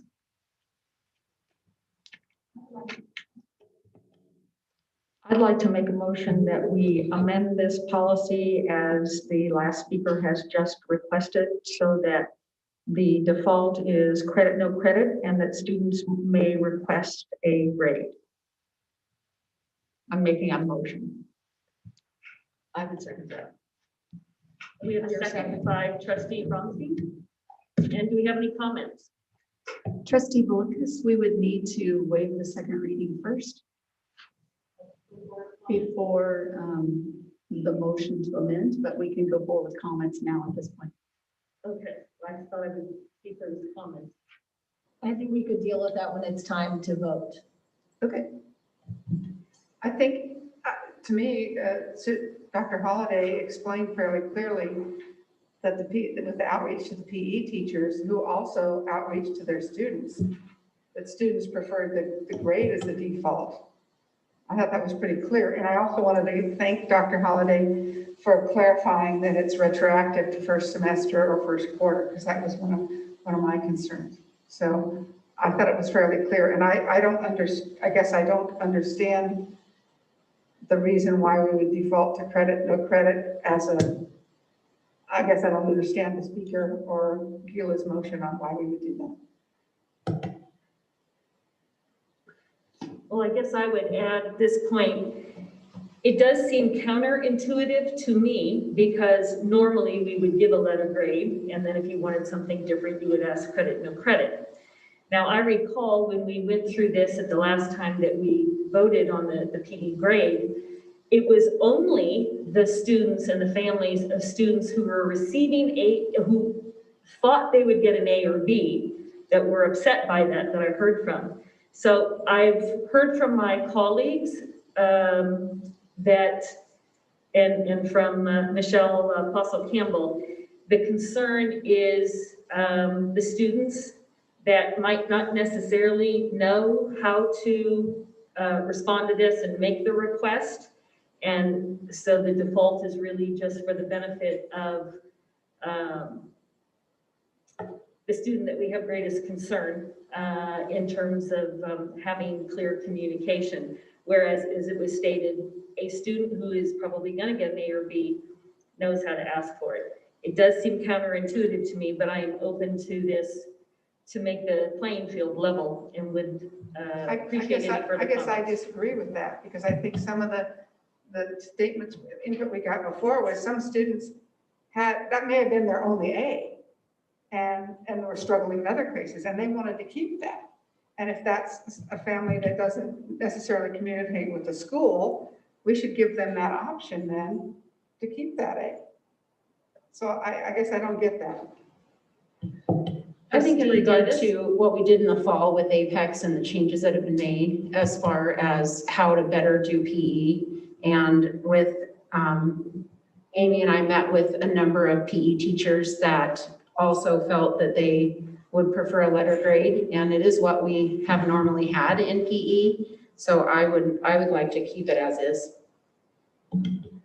But if you default to a grade, you're going to end up with kids that didn't know the process and end up with an F or a D. Whereas if you default to credit, no credit, it'll default to a credit generally, right?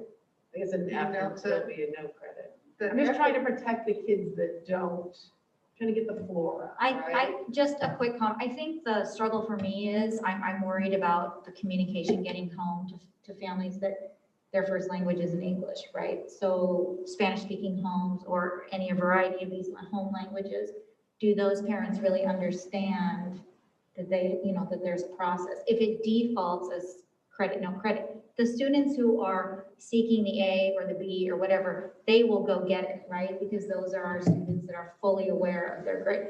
The student who's getting the F, I'm not sure that the family is in tune to really what's happening. They're like, so, and if I was confident in our communication skills with those families and I knew we could do outreach, then I don't think it would matter. I'm just merely worried about our ability to communicate and our ability to outreach and get in contact with all those students. Well, based on the percentage of A's and B's that we had gotten a report on, I feel like we would still be in that category. I don't think we're in a category where we're having so many children F's in PE now. I think that the PE teachers have really upped their game and figured out how to navigate it and worked differently than Apex. And I feel like we are A's and B's, and yes, we do need to make sure that families are receiving the information in their language, and I'm confident our staff can do that. I don't think we have evidence that our staff can do that. When we send out family surveys, I think when we sent out the middle school survey, we got 43 answers into the Spanish survey. So clearly we are not able to get through to those families. And that's a problem. We need to solve it. I don't think this is where we solve it. We solve it first.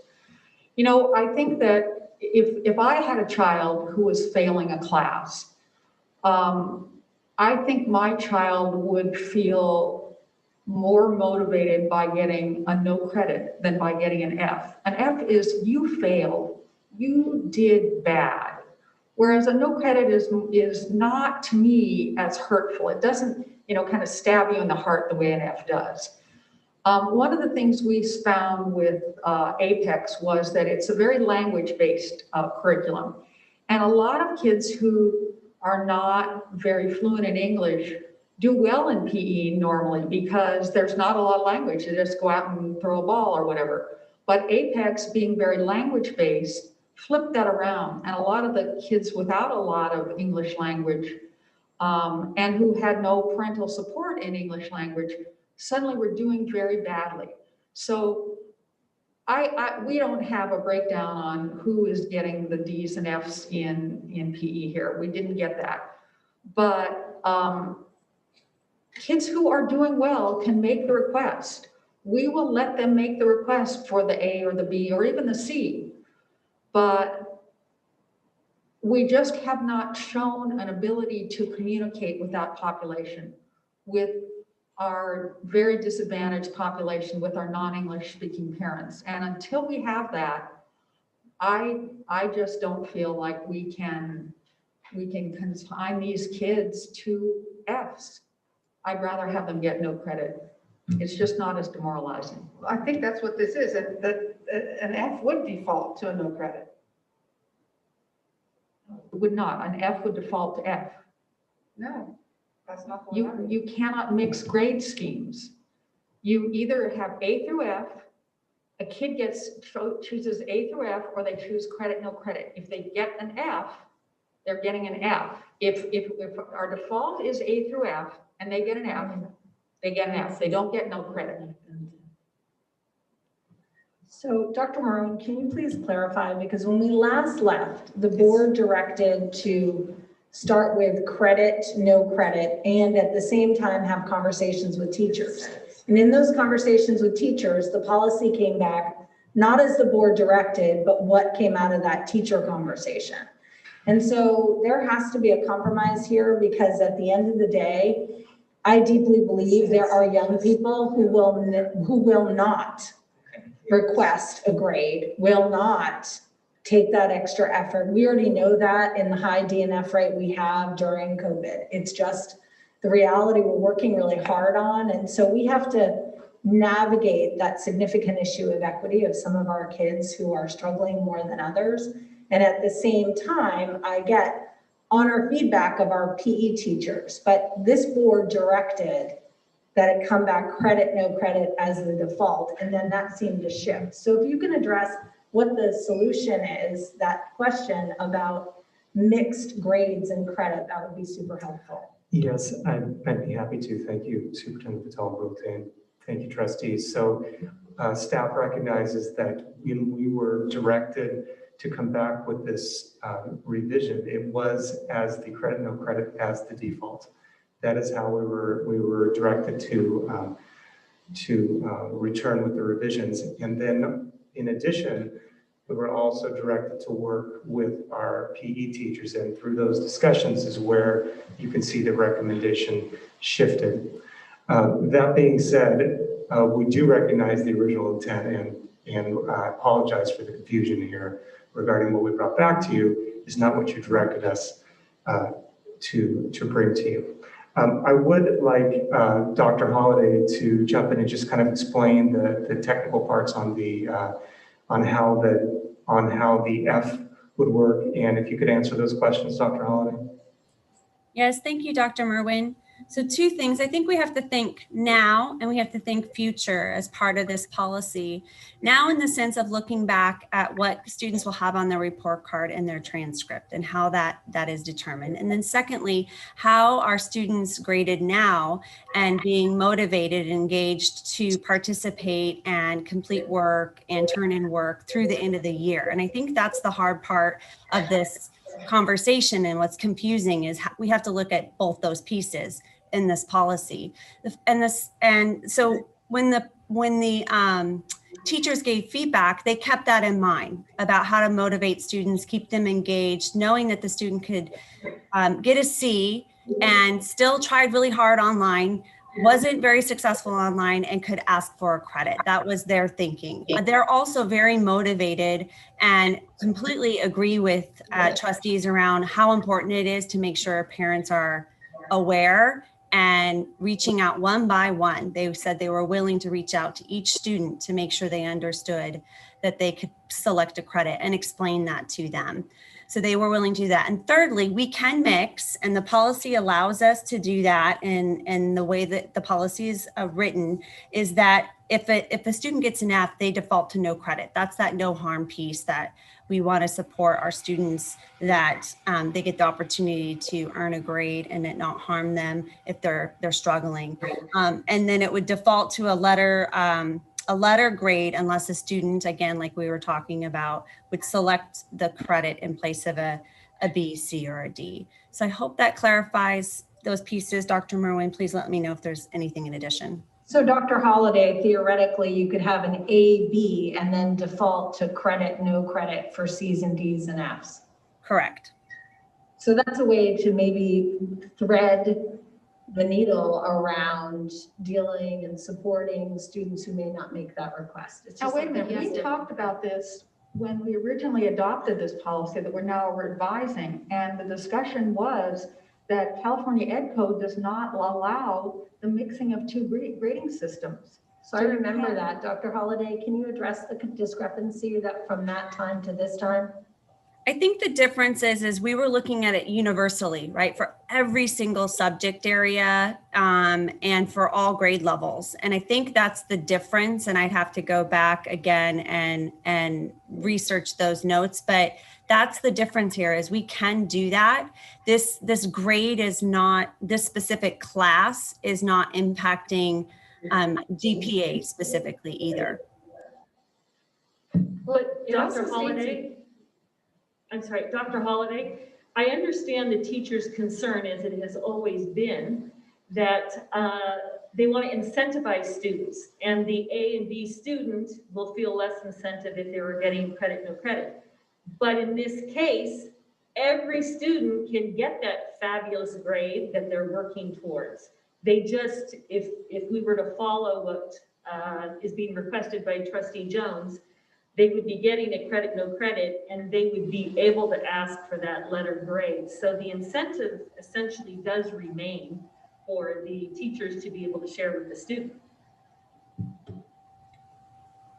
It states on here, during the 2021 school year, physical education courses will be graded using a letter grades of A through F. At the end of each quarter semester, students will be provided the opportunity to select credit or no credit in lieu of the letter grade. Letter grades of A, B, C, D qualify as credit. A letter grade of F qualifies for no credit. If no selection is made, the grade will default to a letter grade A through D. Letter grades of an F will default to no credit, which to your point, Gila, those students that would feel less than by receiving an F, they actually, in our language right here, will be receiving a no credit. Yeah, I see that in the policy. We talked about this back in April or May last year when we were trying to decide if we were going to do no harm. And we said, what about letting kids who got A's and B's get A's and B's and everybody else gets credit, no credit? And we were told, and then a C is credit and a D and F is no credit. And we were told, no, you cannot mix grade systems. It's a violation of Ed Code. I remember this discussion very specifically, very, very specifically. And so now we're told that we were being lied to then, or what? I mean, what is right? And well, I do remember that, but actually I remember that they did come back and correct that. So this isn't the first, tonight with reading this. I mean, Dr. Holliday would have to, I don't know if it was in a board update, but I did read that they went back and looked and found that they could mix. I do recall having the conversation on another subject, but it was along with Trustee Jones was saying, when we did the survey, I made the comment to Ryan Burris that our Spanish-speaking parents, we only had, I think, like 8%, and it was, I don't know if it was it as many as 30 or 40 people, but in contrast, it was a very, very small percentage, which demonstrated that they're probably unaware of our survey. So for the reason that it is being challenged, that it is a default of credit, no credit, and the student would have to ask for the A or B, I would lean myself towards that, because to me, there's a better chance of accommodating all students in doing that.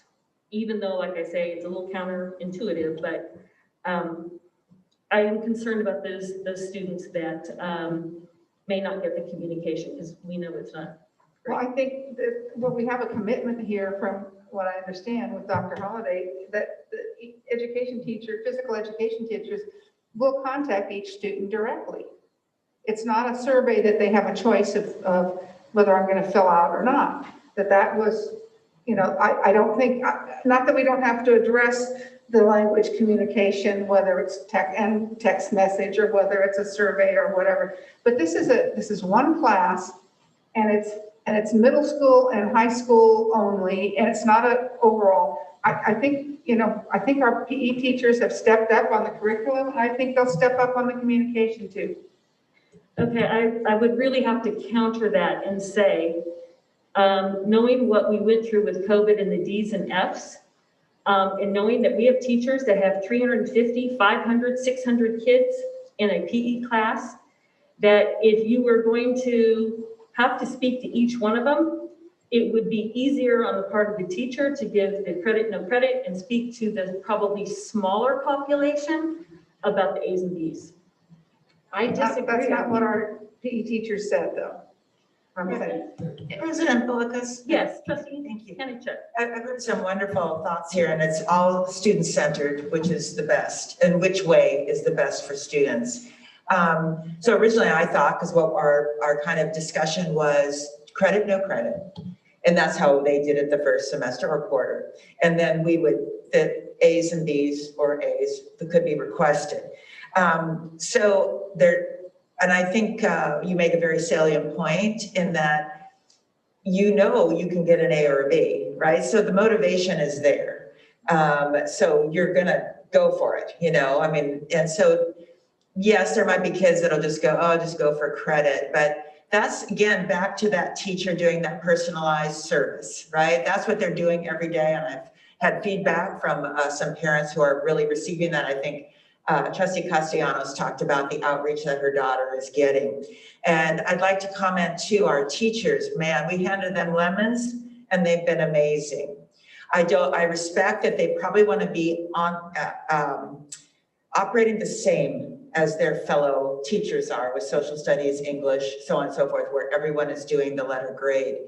But this is kind of a unique situation. And it's just this year, it's gonna be over with, where this is, you know, stops. So there is a side of me for simplicity reasons. I would like to honor Trustee Jones's concerns of let's just keep that credit, no credit. I understand motivation, but every child will know that that A and B is within their grasp. And what we witnessed at the Truman Benedict, that teacher, he's not gonna care really what grading is. He is in there with every single student. So I think that's our expectations. Grading is probably in the age of COVID should be thrown out the door, right? This is crazy time, right? To even hold these grades as a thing, but it is a thing. This is the construct we're working within. So I totally, with respect to our teachers, not trying to pull the rug out from underneath them at all. I understand what Martha's saying, but this work, we didn't know you were doing this work with them, right? We were going into this agenda item going, okay, credit, no credit, we'll get that option to get that A's and we're done. So after all my blah, blah, blah, I too support keeping what we had originally discussed, credit, no credit.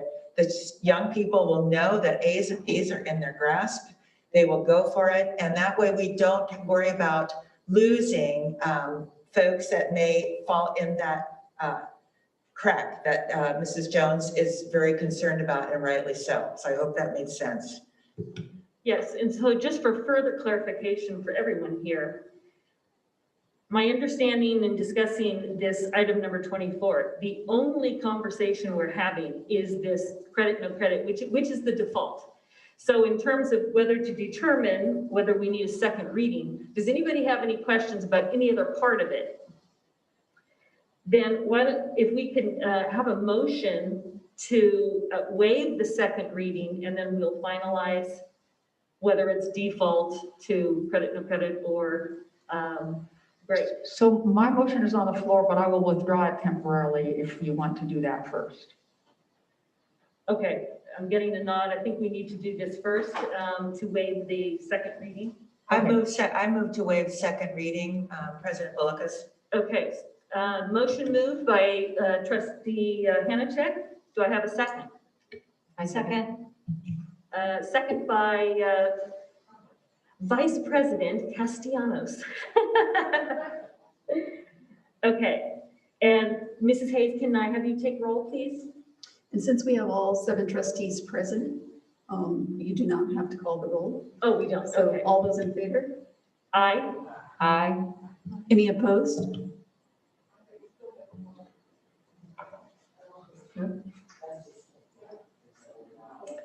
Okay, so it's a 7-0-0 vote. And I didn't hear trustee. Okay, and including student advisor Bhaskar. Okay, so back to, do I have? So I'm going to make my motion again to change this to the default to credit, no credit, with the option of choosing a letter grade, whatever letter grade you wish. And do I have a second? And Okay, I a second. motion by trustee Jones. Do I have a second? I second. A second by trustee Bronstein. Comment, just from a teacher that teaches in a predominantly Hispanic school, she said, grades, please. They are using standard-based curriculum now. The credit, no credit, there's no incentive to finish, and they're working with all of their students. So I think the grades is a great incentive for children to reach for that A, if that is especially these children that are only receiving an A in PE. It's important to them. Okay, well, as it was stated, they will get the A if they've earned the A. So we have a motion on the floor, and I think, one more comment from trustee McKee. Comment on the motion. Do we have specific language that you want to change here? Because we're doing this on the first reading. So we want to be very I'll read the clear. language. What? So this is what it would be. It would say during the 2021 school year, this would be the temporary language that would then come out of this policy. During the 2021 school year, physical education courses will be graded using credit or no credit. At the end of each quarter semester, students will be provided the opportunity to select a letter grade. Letter grades of A, B, C, or D qualifies credit. A letter grade of F qualifies for no credit. If no selection is made, the grade would default to credit, no credit.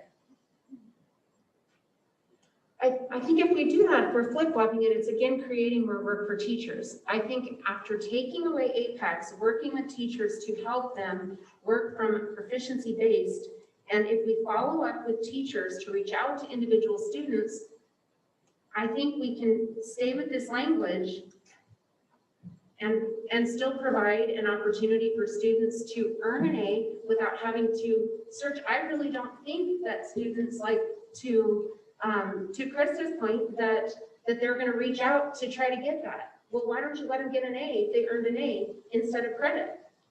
And you know, if we were only talking about the coming semester, I might go with you, but we're also talking about a semester that is over and where we were mostly using Apex and students kind of wanted the no credit.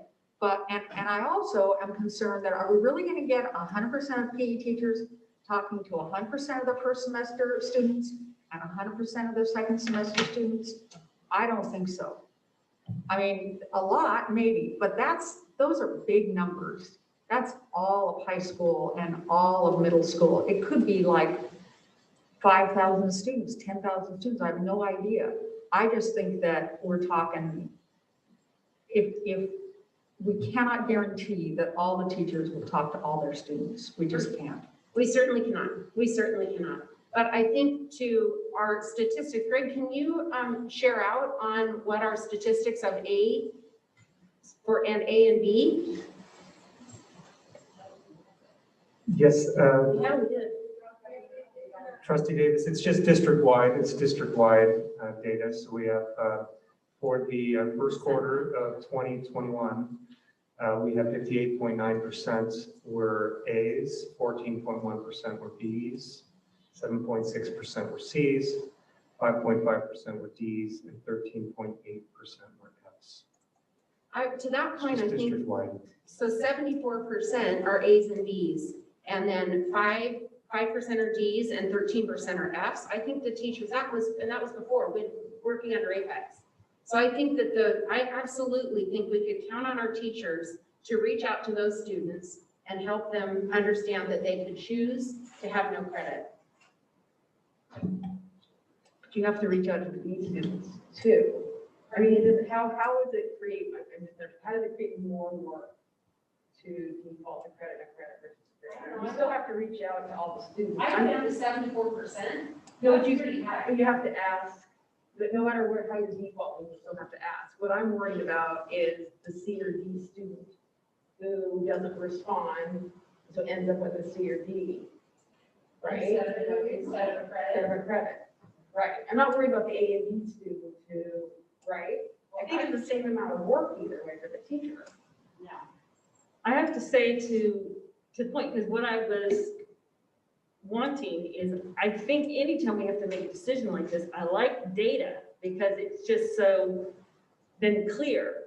So if we're looking at, I'm putting students first. I want to make sure that we get students to receive what they should see that's going to help them. And I'm not trying to make teachers work harder. They're already working hard.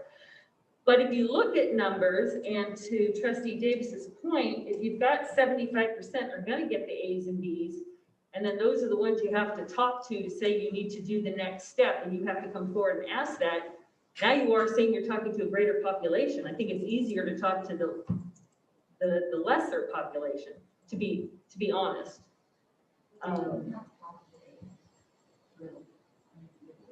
Well, it has to be communicated in some way, whether they talk to them, they email them. We're going to have to talk to a student group no matter what it is, because we are now putting in place something that they're not just going to get a grade, they have an option. So we have to communicate they have an option. Because if we go with this amendment, they would have to contact the greater number of kids.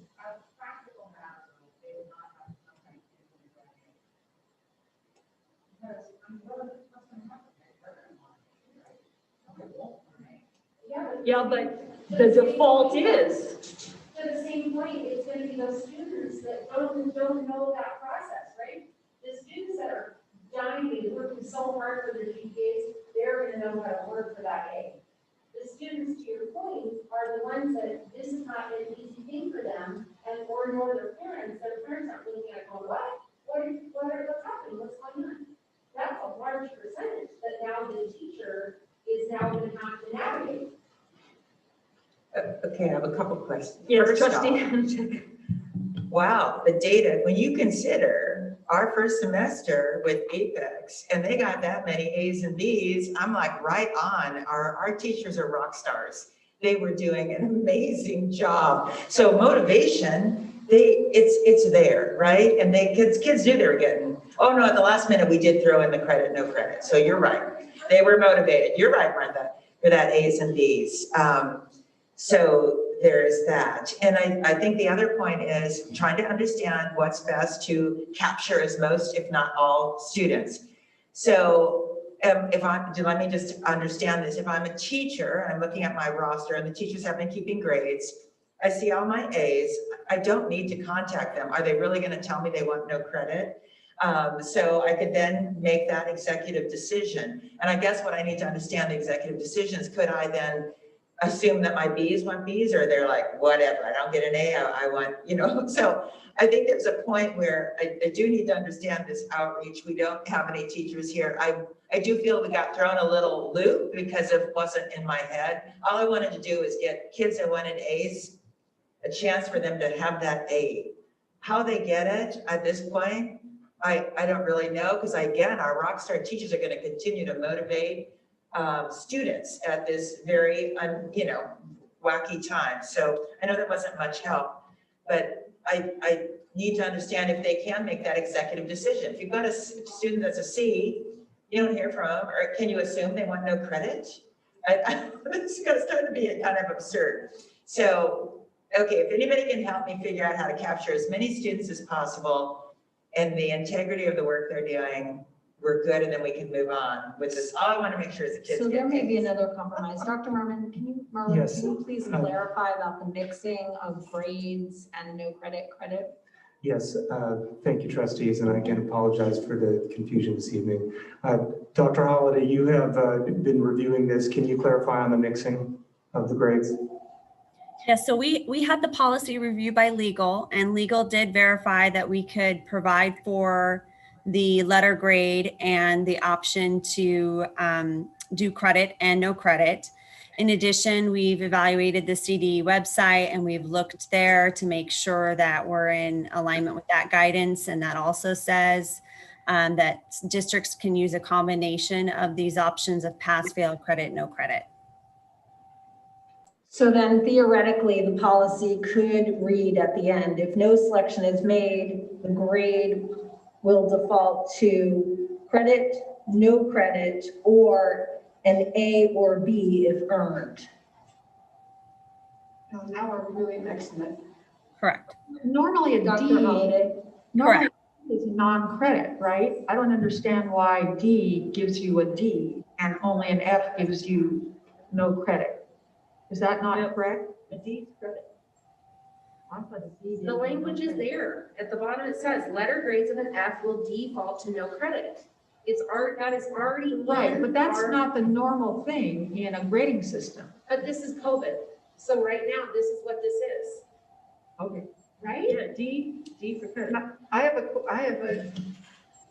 Amy's question about the executive decision on let all A's be A's. That's not what our policy says. What you're proposing is no, all A's will become credit. No.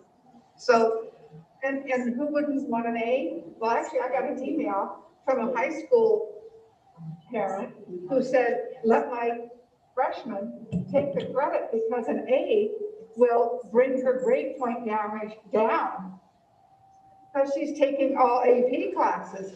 And why should... Someone has an open mic. So why should she be penalized by taking a credit?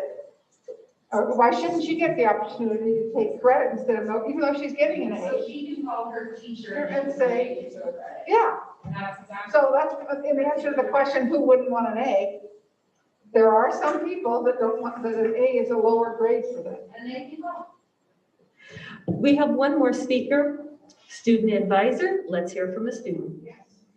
So last time, or at the end of junior year for me, when COVID hit, our teacher, I know we switched to where you could choose to do credit or no credit. It's fuzzy for me completely how it worked, but I do know I was in all AP classes, so I think that kind of skews my view of the motivated student versus students who are not in that kind of classroom. But I do know that it was confusing even for me, whether or not how to do the system, I guess. And that's kind of my view, is like, it was a little bit difficult to choose. I know for a lot of students, they chose to go no credit when they got a C and below, but it was hard for them to figure out how to do that and to make that decision whether or not they got credit or not. I know it was confusing. So whatever way we go, if the teachers say that they'll be clear, I know from a student perspective, it can get stressful and confusing when you don't understand and aren't able to communicate well with your teachers how to choose these things. Whatever way we go, it just has to be very clear, because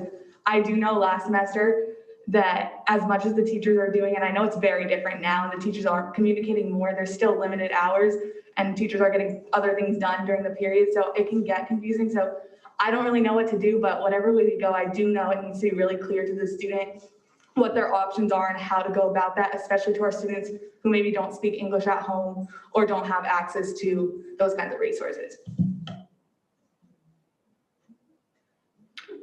So I have one other suggestion. I was reviewing the resolution from before.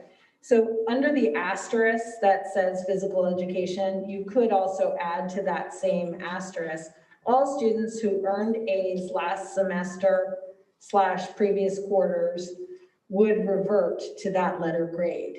And that way, at least you're capturing the A's, not just connecting. But I do think, again, this is the board's decision, but I would agree with our student trustee that we should err on the side of caution for students who may not feel comfortable speaking to their teacher and help them in those particular instances.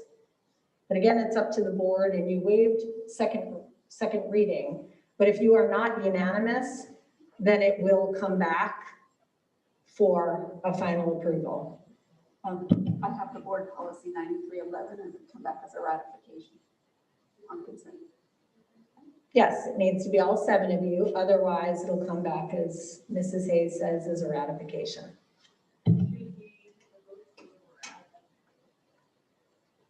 You could call to poll the board, then you're not actually voting. You're just polling. Let's poll by raise of hands. Okay, on Trustee Jones's recommendation, her motion, that it would be a default to credit, no credit, and that they could get a grade. Can I have a raise of hands of those who support that?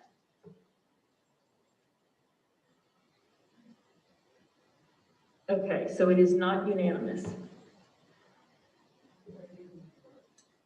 Yeah, but does it have to be? Yeah, so it has to be unanimous to skip the second reading. So what would happen is we'd make these revisions that we discussed tonight. We'd bring it back on consent with the revisions we discussed on the record tonight. A trustee could pull it off of consent, otherwise it would be voted on consent. Well, hold on a second. That was only on my amendment. So that would mean that my amendment would pass. Then we would vote on the entire policy, and that could be unanimous. I mean, I don't know So whether the two who your objected- amendment is the policy, right? So you need 7 votes on your amendment to this policy. No, just the amendment, and then we would vote on the policy.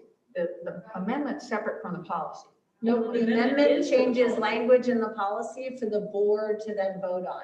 Okay. And so language I read into the record, which is your amendment, is what they'd be voting on. So you do have 5 people willing to vote yes at the next meeting. So you potentially, so we would revise the policy and then we'd bring it back. That would be the board's. So we would retract the second reading. Keep vote. So we would say second reading for action, because you did a first reading tonight, but based on the majority of the board's feedback, we would revise the policy to incorporate what we discussed tonight, that the majority of the board is in favor of. Give a point of, we could do tonight, we could do a subsequent motion to your motion, which then incorporated what Kirsten had brought up earlier. So with the asterisk, so if you wanted that additional language, that automatically could go in there about that A. I know that's not your concern necessarily. Well, it could be. So we could do a substitute motion to your motion saying credit, no credit with the amendment, with the language that you brought up a few minutes earlier. About the automatic. Yes, yes. So we could do something like that if that is more palatable. If not, if we're doomed to not have 7-0, we should still talk about that if that is interesting to us to add that for when it comes back. Should we have the superintendent reread it to us? So the language with the asterisk would add all students who earned A's last semester / previous quarters would revert to that letter grade. That only applicable for past semesters and not for current? Well, current, under this policy, you can earn an A. You can earn an A or a B, or you can earn credit, no credit. So you're reading language in front of you, right, that I've now revised and read aloud, which makes it hard, I get.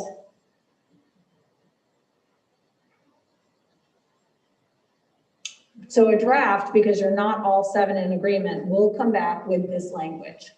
I think what we're trying to pull the board on is whether you want the idea of reverting to an A in the language per trustee Hanachek or not.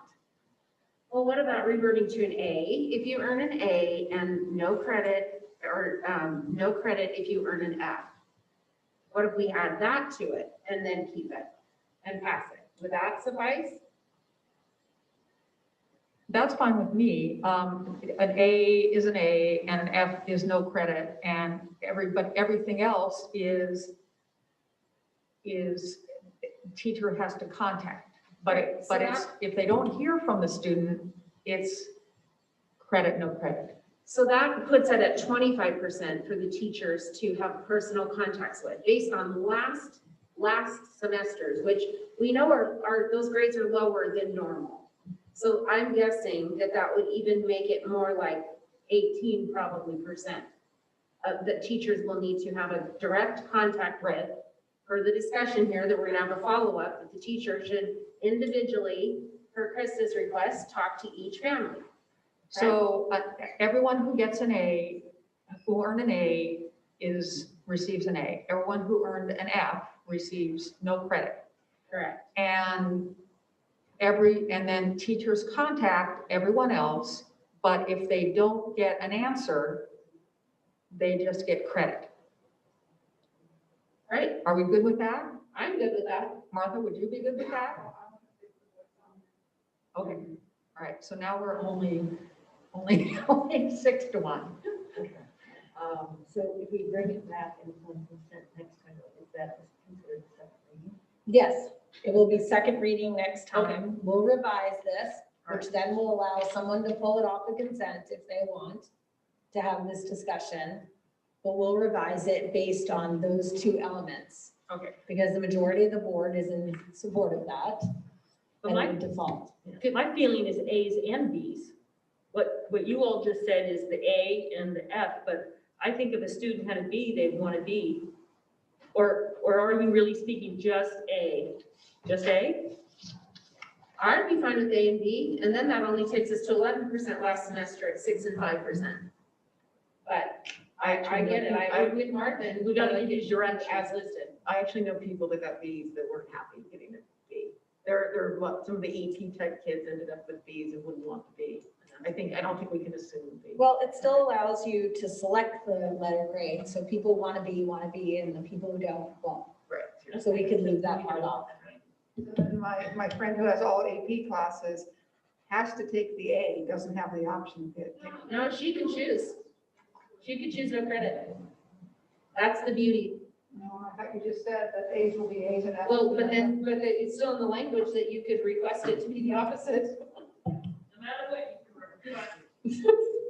So Martha, you're right, that it would be two conflicting things within the policy, but that would allow for a kid who got an A, who doesn't want an A and wants credit, could ask for credit, even though they got the A and we gave them the A.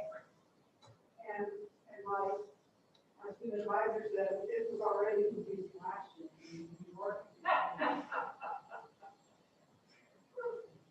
So this works. Well, we'll see what happens. Okay, so We'll see how many emails we Dr. get Merwin? from PE teachers. Do you have enough clear direction on what you're coming back with? We will carefully listen to the audio and make sure that we get it exactly right and bring it back on March 17th. Okay, Thank you. thank you. I still believe we need to vote. Yes, I'm calling the question, which means we vote. Oh, we need to vote. You vote on, yep, you vote on Trustee motion on the Jones's floor, because you're the motion. second. You're Okay. right. Thank you, Weinstein Mrs. Hayes. Mrs. Hayes, please call the roll. Are we going to be list? Yeah, thank you. Trustee Bolkus, Aye. Student Advisor Boschkar. Aye. Trustee Jones. Aye. Trustee Castellanos. Aye. Trustee McNicholas. Nay. Trustee Bronstein. Aye. Trustee Davis. Nay. Trustee Hanachek. Aye. Motion passes 5-2. Okay, but the policy does not pass for the record because we don't have a unanimous vote. We'll put that in the minutes.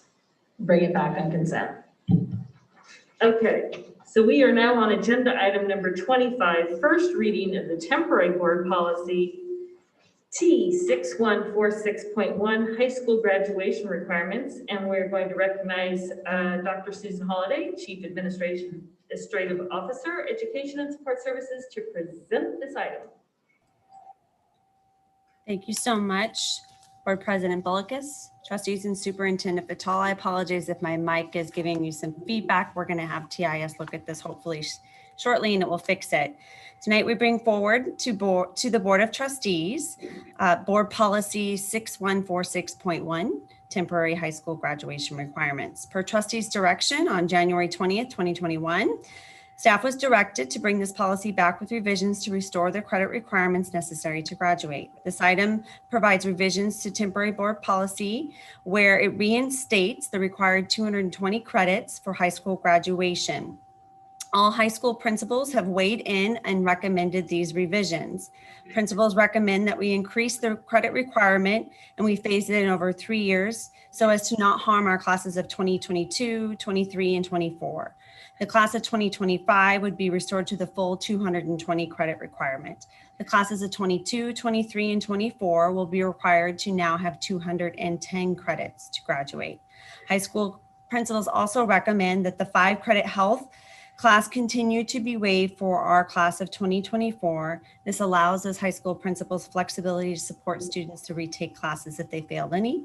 Additional revisions were made today to clarify that the health class is a 5 credit class that we're waiving, as well as language was cleaned up around transfers. That concludes my presentation. And we have a speaker, Michelle Plossel-Campbell. Michelle, go ahead. Good evening, and I want to say thank you for the debate that was held on the last item. I really appreciate all the concern taken for students.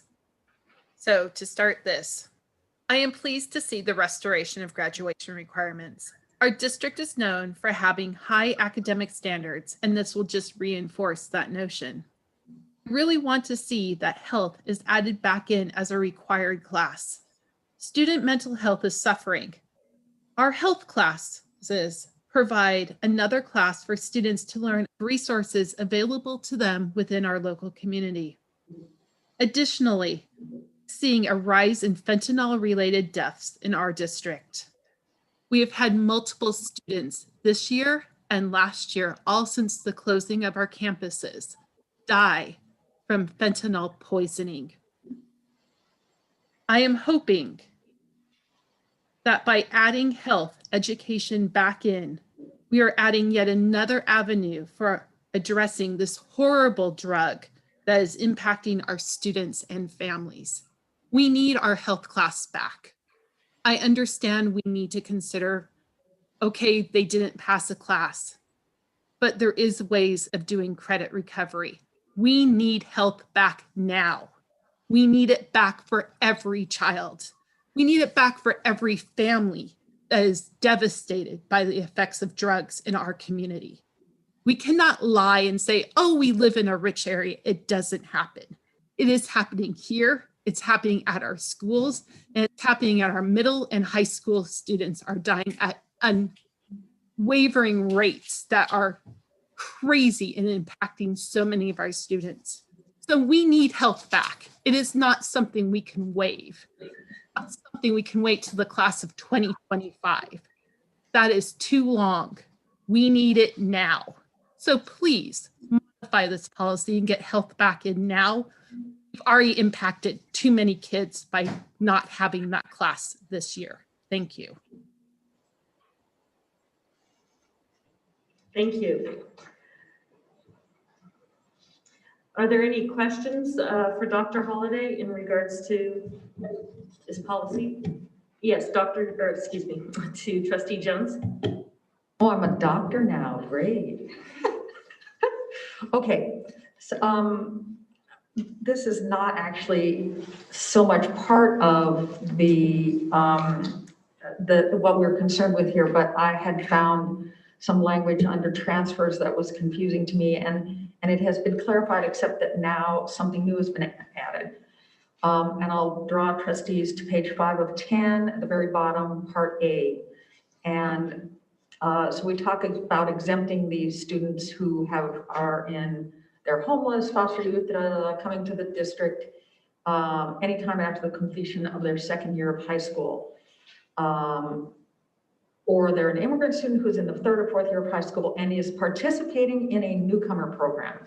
So that is new to this policy, that wording, and I don't think we have a newcomer program. So I am not clear why we would have that reference in there unless that is something in Ed Code. Dr. Holliday, can you clarify that? And then I have one other question. Correct. It's straight from Ed Code. And if we had the newcomer program, it would apply. We could strike that piece out. Okay, so I'd like to then say strike out and is participating in a newcomer program. I don't know whether this comes up very often, but if it's going to be in our policy, we ought to make it work with what we have. Then above that, for number 2, transfers, I brought this up in the question and answer, and I'm still not clear that we're correct here. So we say to participate in graduation ceremony and receive a diploma, student must be enrolled prior to the first day of spring semester. These students must successfully complete 25 district credits. That's 5 classes, 5 courses, semester courses.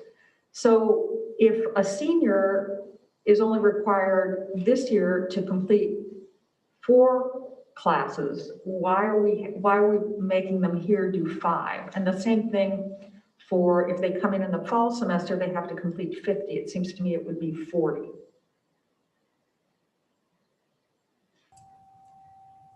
We can adjust that, but we also have measures by which we support transfer students.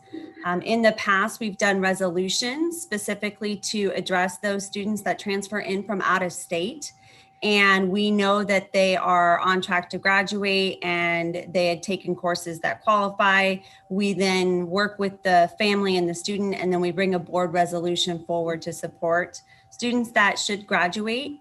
Even though our policy language might limit them, there are ways for us to then, like the policy says, find students reasonably qualified to complete, and then we can support that student in receiving a CUSD diploma. I don't think we have to annotate it, but we can, Gila Jones, if you'd like, to make sure that it's super clear. It's, if we have a way to deal with it, I guess it's okay with me. I just felt like if we're changing the rest of the policy to allow students to graduate taking only 4 classes as seniors, then why would we be treating transfer students any different? I don't feel strongly about this.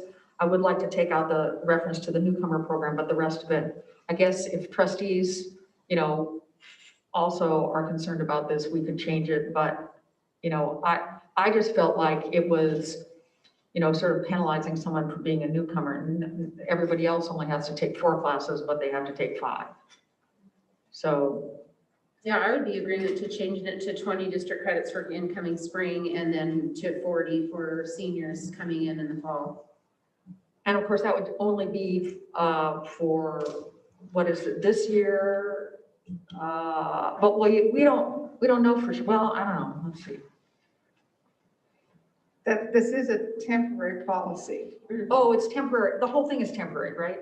Oh, okay. All right. So, all right. Okay. All right. So we just have to remember when we go back, we have to remember the numbers under transfer. I'm sure you'll point that out. Dr. Holliday will remember. I know she will remember. Okay, so the other rewording on number A is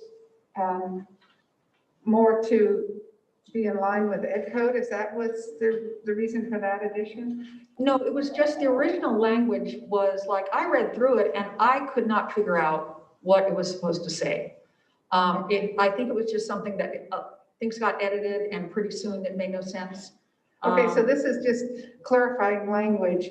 It's not relative to COVID or correct or credit, reducing the number of credits or whatever necessarily. Right. Just when I read through it, I said, what does this mean? Okay.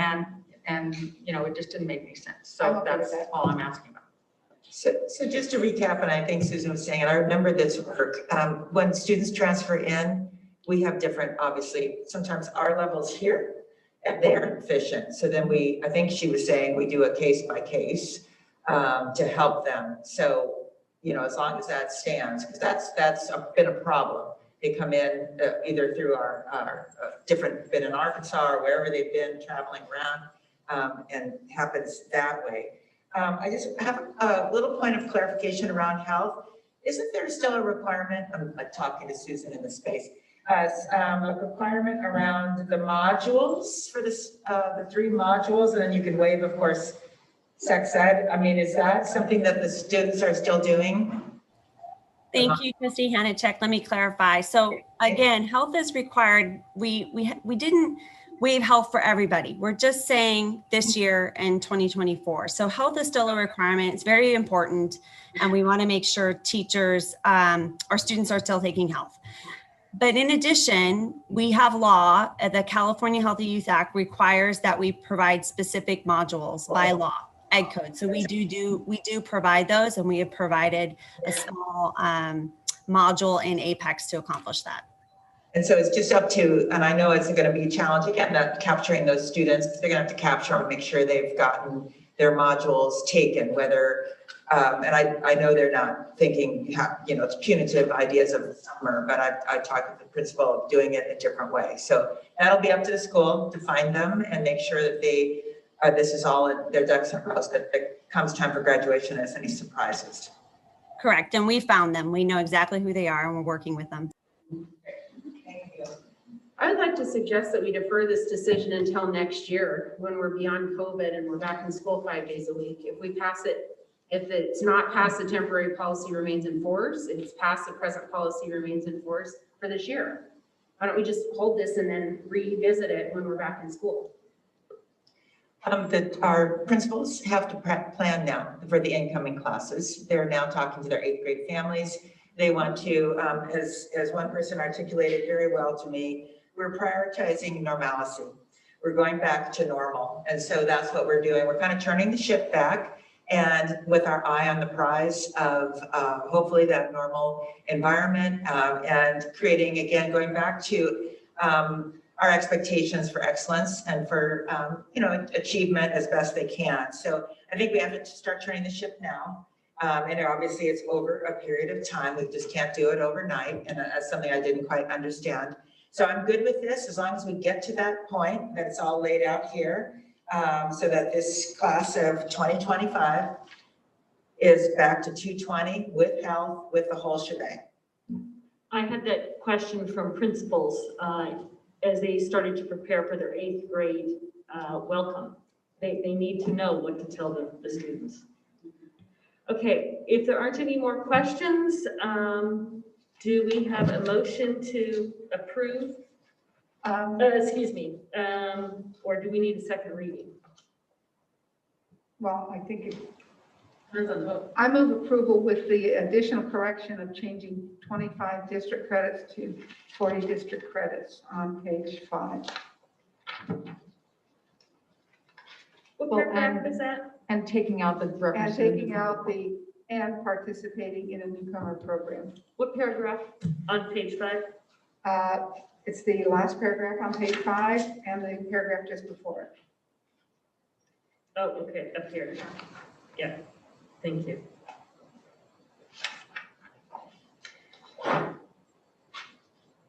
Okay, any other comments? No, we need a second on that. That's a motion. With a second from Trustee Jones? And clarification, Ms. Hayes, if we pass this unanimously tonight, even with the addenda, we have to take a second reading? Yes, you can waive the second reading and pass Should this we with vote the on unanimous vote. Should we vote on waiving the second reading first? Yeah, and I encourage You can do it after. You can do it after. I encourage you to vote no on the second reading if you're not feeling like what's motioned on the floor is something you'd agree to. Because then it fails right there, and then we can vote to bring you back on consent. So I believe we could do a show of hands thing to Yes, get a you can poll. temperature and then a poll. Yes, Yeah. so you could poll. Okay, so with those, is there anyone who has a question about what the change is in the motion? Okay, so everybody understands. All right, so by show of hands, can I see those who are in favor of passing this with the addendum? Okay, so that's a unanimous. So now we have to read the vote. So vote on the second reading and then vote on the Vote on the motion second on the reading floor. first. Yes. Can we do it all in one motion? You may do it all. Okay, I'm going to restate my motion. It's up to the superintendent. I'm pretty sure you have to do it as two. Can I restate my motion? That I move to waive second reading and approve this with the addition of changing 25 to 20 and 50 to 40 and deleting the phrase "and is participating in a newcomer program." Do I have a second? Second. Second by trustee Davis.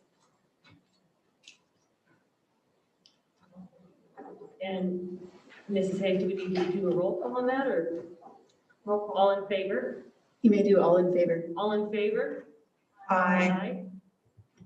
No nays, 7-0-0 with trustee. Okay, so we are on number 26.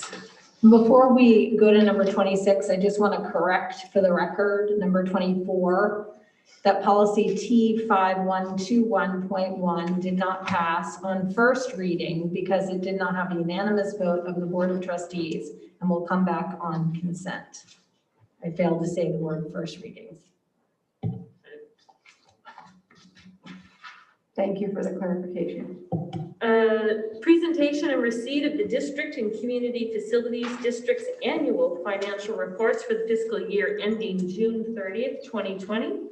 And we'd like to recognize Clark Hampton, Deputy Superintendent, Business and Support Services, to present this item. Thank you, President Bolakis, trustees. So this is our report out of our yearly audit for the year that ended June 30th, 2020. And I would like to thank Philippa Townsend, our Assistant Superintendent for Fiscal Services, for her and her staff's work. It is also part of the results of this audit. And Philippa will be available for questions, but first I'd like to introduce Jeff Nigro, who is with our independent auditor, and he's here to deliver the audit and answer any questions trustees have. Thank you. Thank you, Mr. Hampton. Good evening, Madam President, members of the board. It's my pleasure to present the audit report to you tonight. And as Mr. Hampton said, this is the audit for the 2019-20 fiscal year. It seems like ancient history now, but that's the way we work as auditors. We're always looking at the past. So the primary objective of the audit that we do is for us to render an opinion on your financial statements and to conclude whether those financial statements were prepared in accordance with generally accepted accounting principles. And in our opinion, yes, they were. We're giving what's called an unmodified opinion on the financial statements. It's a clean opinion. Essentially, the financial statements were in accordance with generally accepted accounting principles. Now, this was no normal year, as you all well know. We did the majority of this audit without setting foot in the district office. That was very unusual for us. So I would also like to take this opportunity to thank Mrs. Townsend and her entire staff for working with us to do the audit digitally, virtually. Fortunately, we were able to go out and visit the school sites prior to closing. And so we had that scheduled in late February, early March. So, but our normal visits to the district where we would hound the business office and spend time with folks in other departments, we didn't get to do that this year. So I'm sure they were very disappointed. But to get back to the audit, just to kind of highlight some of the key areas in the audit for you. I mentioned the opinion being the primary objective, but there's a lot of other information in there. And I'm not going to go through every page with you, but I will kind of talk about some of the major sections. So after our opinion, there's a section in the audit report which is called Management's Discussion and Analysis. And this is basically an executive summary. It's a comparative section that looks at how the district did compared to the previous year. A lot of information in there that compares numbers and a lot of discussion about financial accounting and the statements themselves.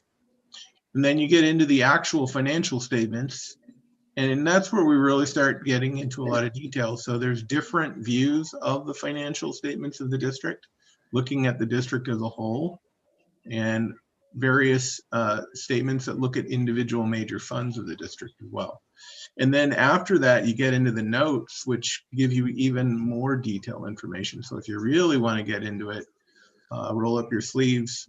The notes discuss governmental accounting in excruciating detail, but with a lot of information about the district's funds, about governmental accounting, and about things like, how they account for capital assets, long-term debt.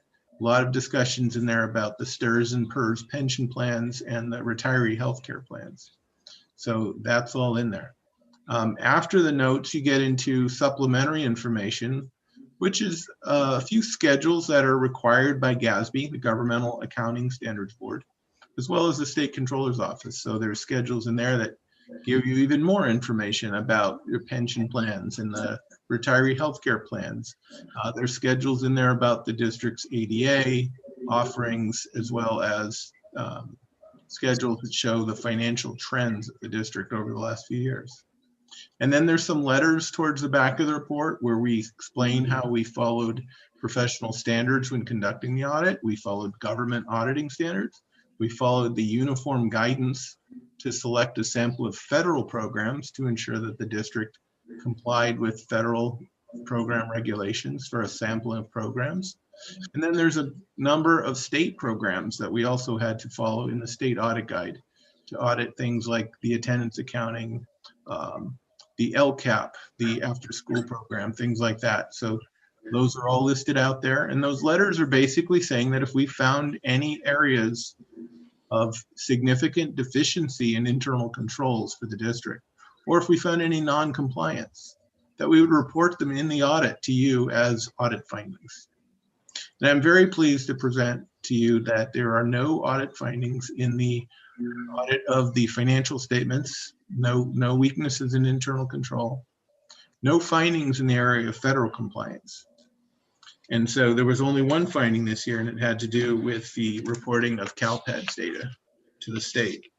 And I can also report that we've already worked with the district on looking at the current fiscal year's CalPADS reporting data and found it without exception. So the finding from the 2019-20 school year was from data in the previous spring, and so we've already looked at the new information. It's already been corrected.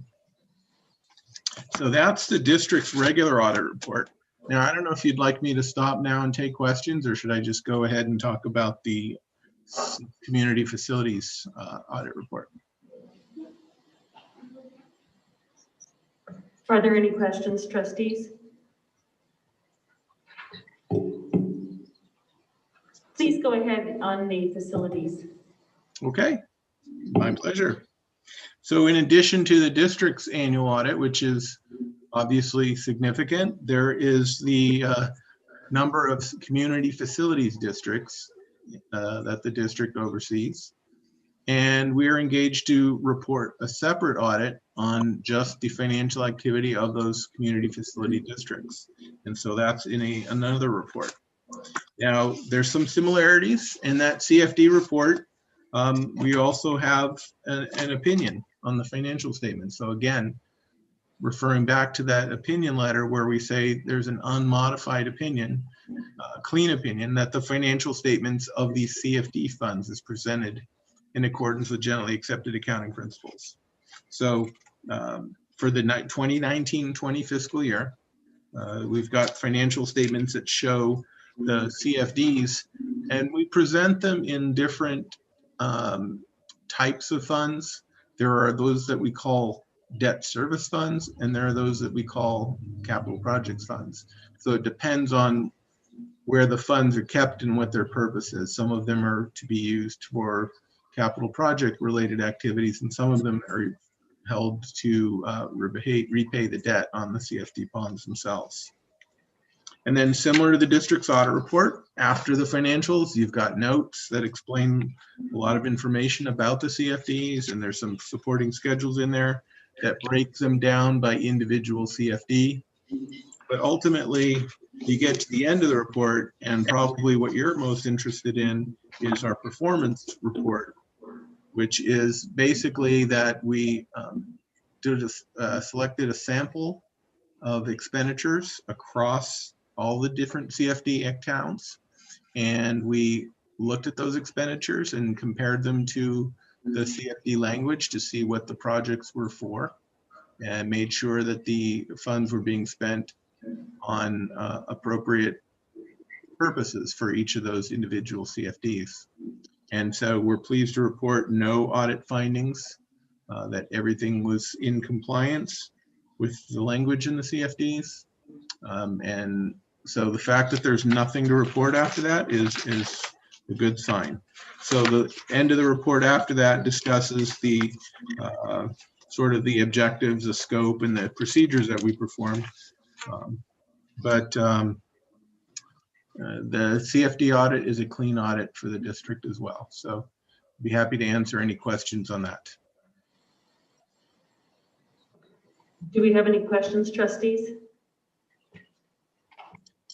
And I understand my video might have froze at some point in that presentation. Did everything come through? No. Oh, I'm sorry, I didn't see a video. The audio was fine. The audio was fine, yeah. Oh, okay. Very good. Thank you for your work on that.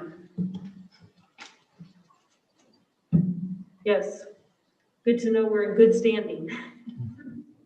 But It's always good to hear that. But yeah, we even though we didn't come into the district, we still spent quite a bit of time on the phone, on Zoom calls and emails, and through our portal, getting a lot of information. So again, I'd like to thank Mrs. Townsend and her staff for all the assistance. And my only question on this, Clark Hampton had answered, and that was the loss of funding of $62,000 based on a complication in how we report our unduplicated count versus our food services low-income kids. So I think that's being researched. Yes, that happened last year, and as Mr. Nigro mentioned, he checked the way it was calculated for this year, and it had been corrected when he checked this year. Perfect. Yeah, and I know it's a minor point, but I would like to clarify that it's even the way it's worded in the report is basically the way that we have to report it, but it's not so much that it was a loss of funding, it was more of a return of funds that the district wasn't entitled to. So it's kind of a minor technicality, but we still view it as a loss. all right. Mr. Hampton, so the board has to vote to accept this report? It's an action item. Yes. I do have one question for you, Clark.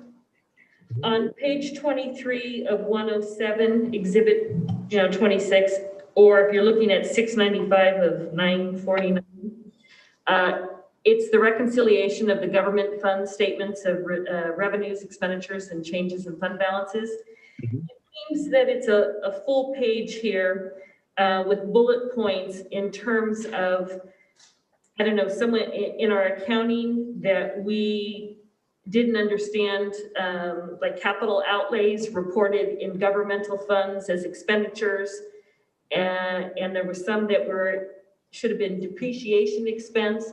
So this full page of these variances in how we classified them on our cash flow, is this something that then is being corrected? It was like a mistake and we were unaware, or is there like a law that changed? May I answer this? Yeah, you can. Go ahead, Jeff. Okay. Yes. This page is not, these are not errors or corrections. What these are, and I'll try not to get overly technical here, but there are two different sets of financial statements in here that follow two different bases of accounting. So the first set of financial statements uses what we call full accrual accounting, and it includes reporting all of the district's capital assets as well as long-term debt. But when we get to the fund financial statements where we talk about the general fund and the other major funds, they use what's called modified accrual accounting. So they only look at current assets and current liabilities.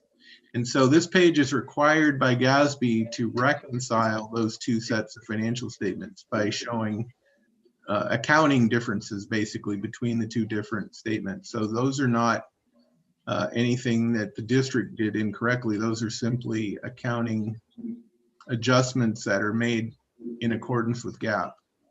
So I hope that makes sense.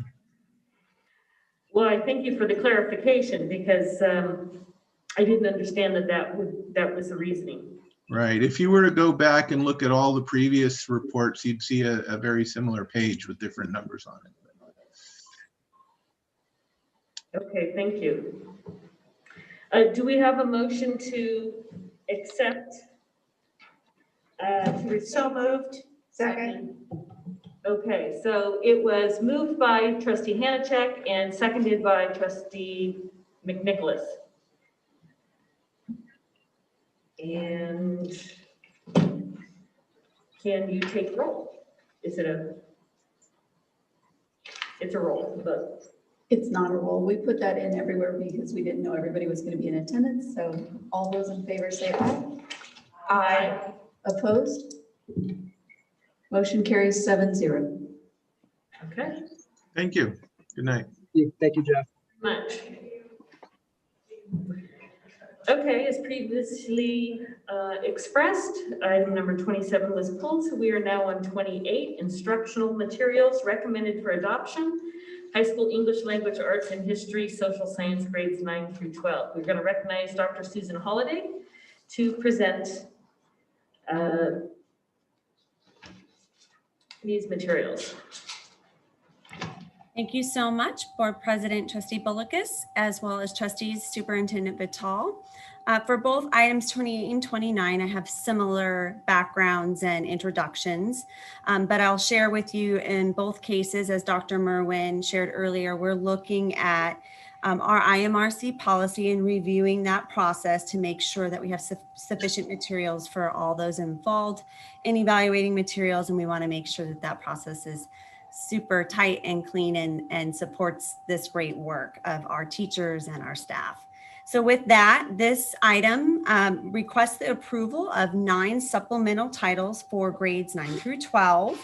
For your consideration, we had a committee of 27 teachers, English secondary teachers, participate in the evaluation of suggested materials. It's a diverse authorship to add to our supplemental novels.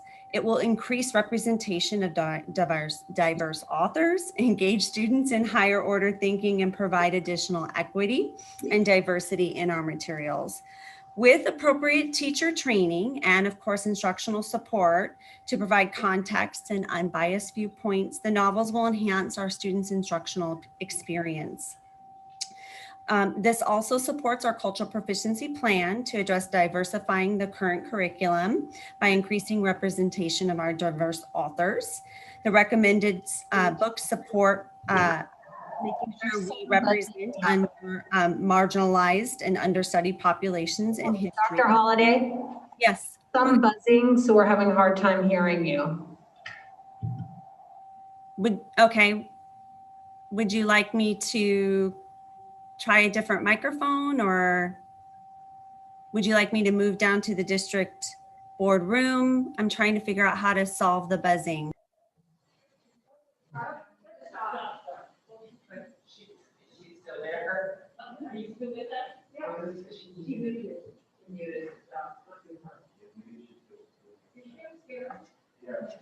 Sean is saying if you switch to a headset, it may be better, but it's like a constant, it's very hard to hear you. My apologies. I do not have a headset with me, but I will look for something in the building in the meantime. I can put myself on mute and be prepared to answer questions. I did want to say that something earlier was shared about materials being inappropriate. We want to just share out of abundance and caution and transparency to our community when there is information in any book that might have foul language or remarks that we want to make sure that our community is aware of. So that's why we want to make sure we're super transparent.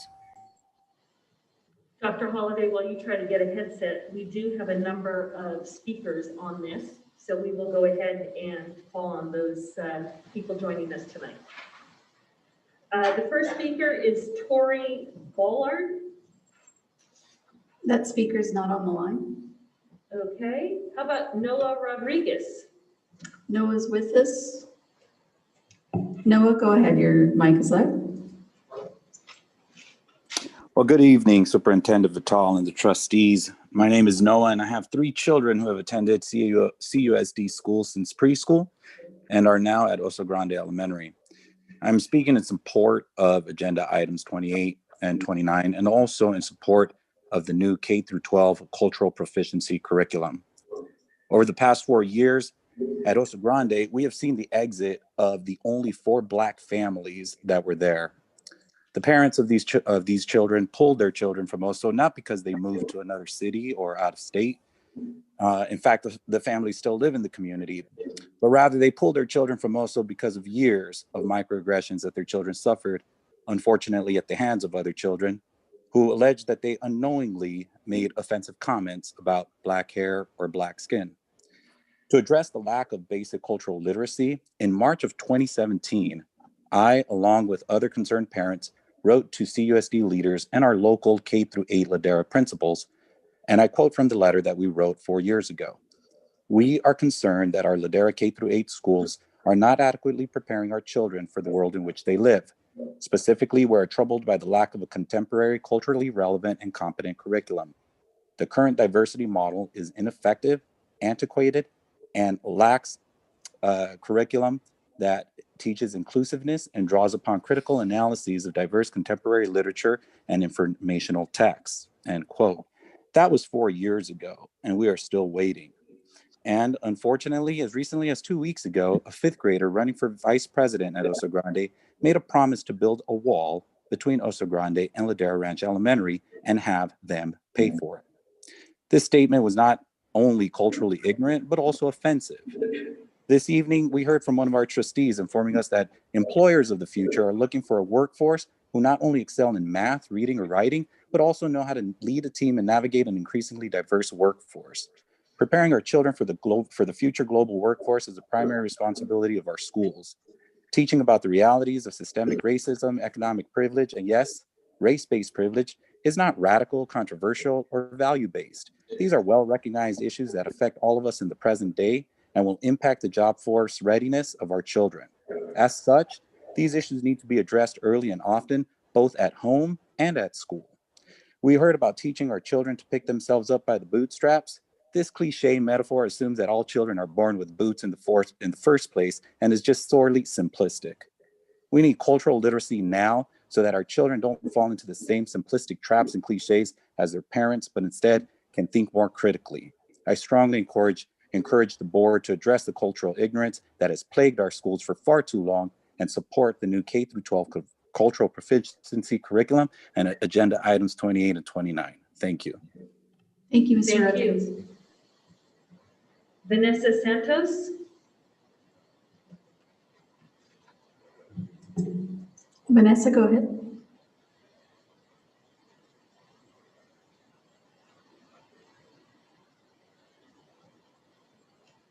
You may unmute your mic and go ahead and speak, Vanessa.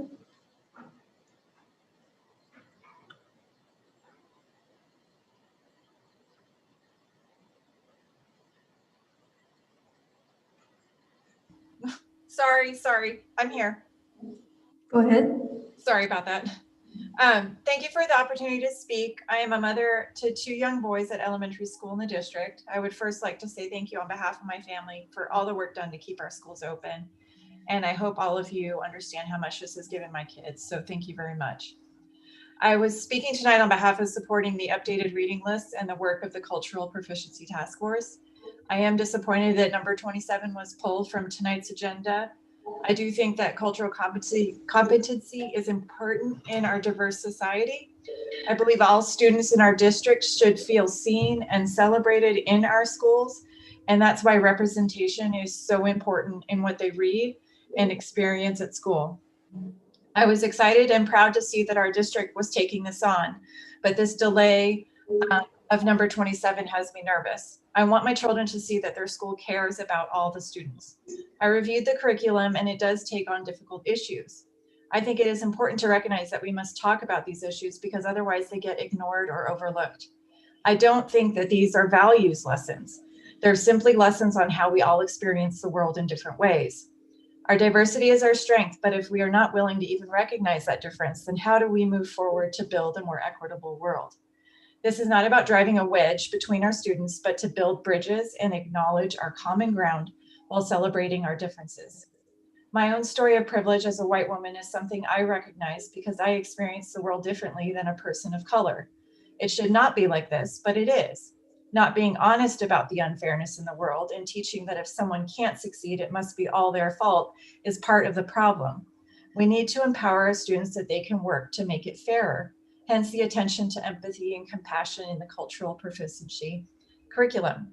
We should all be working to make our country a place where liberty, justice, and fairness for all isn't just a closing line to our pledge, but a very real commitment to the continued progress that it acknowledges. This progress does not happen on its own. It takes work by people in the community who care to help make that progress happen. We have to stop solely blaming others for why they fail and look to the systems that they live, work, and are educated in. Our children need this now. I would like to see this added to the March agenda. Let's not have them wait any longer. Thank you so much. Thank you. Cody Hitchcock.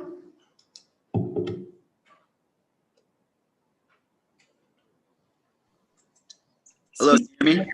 Go ahead.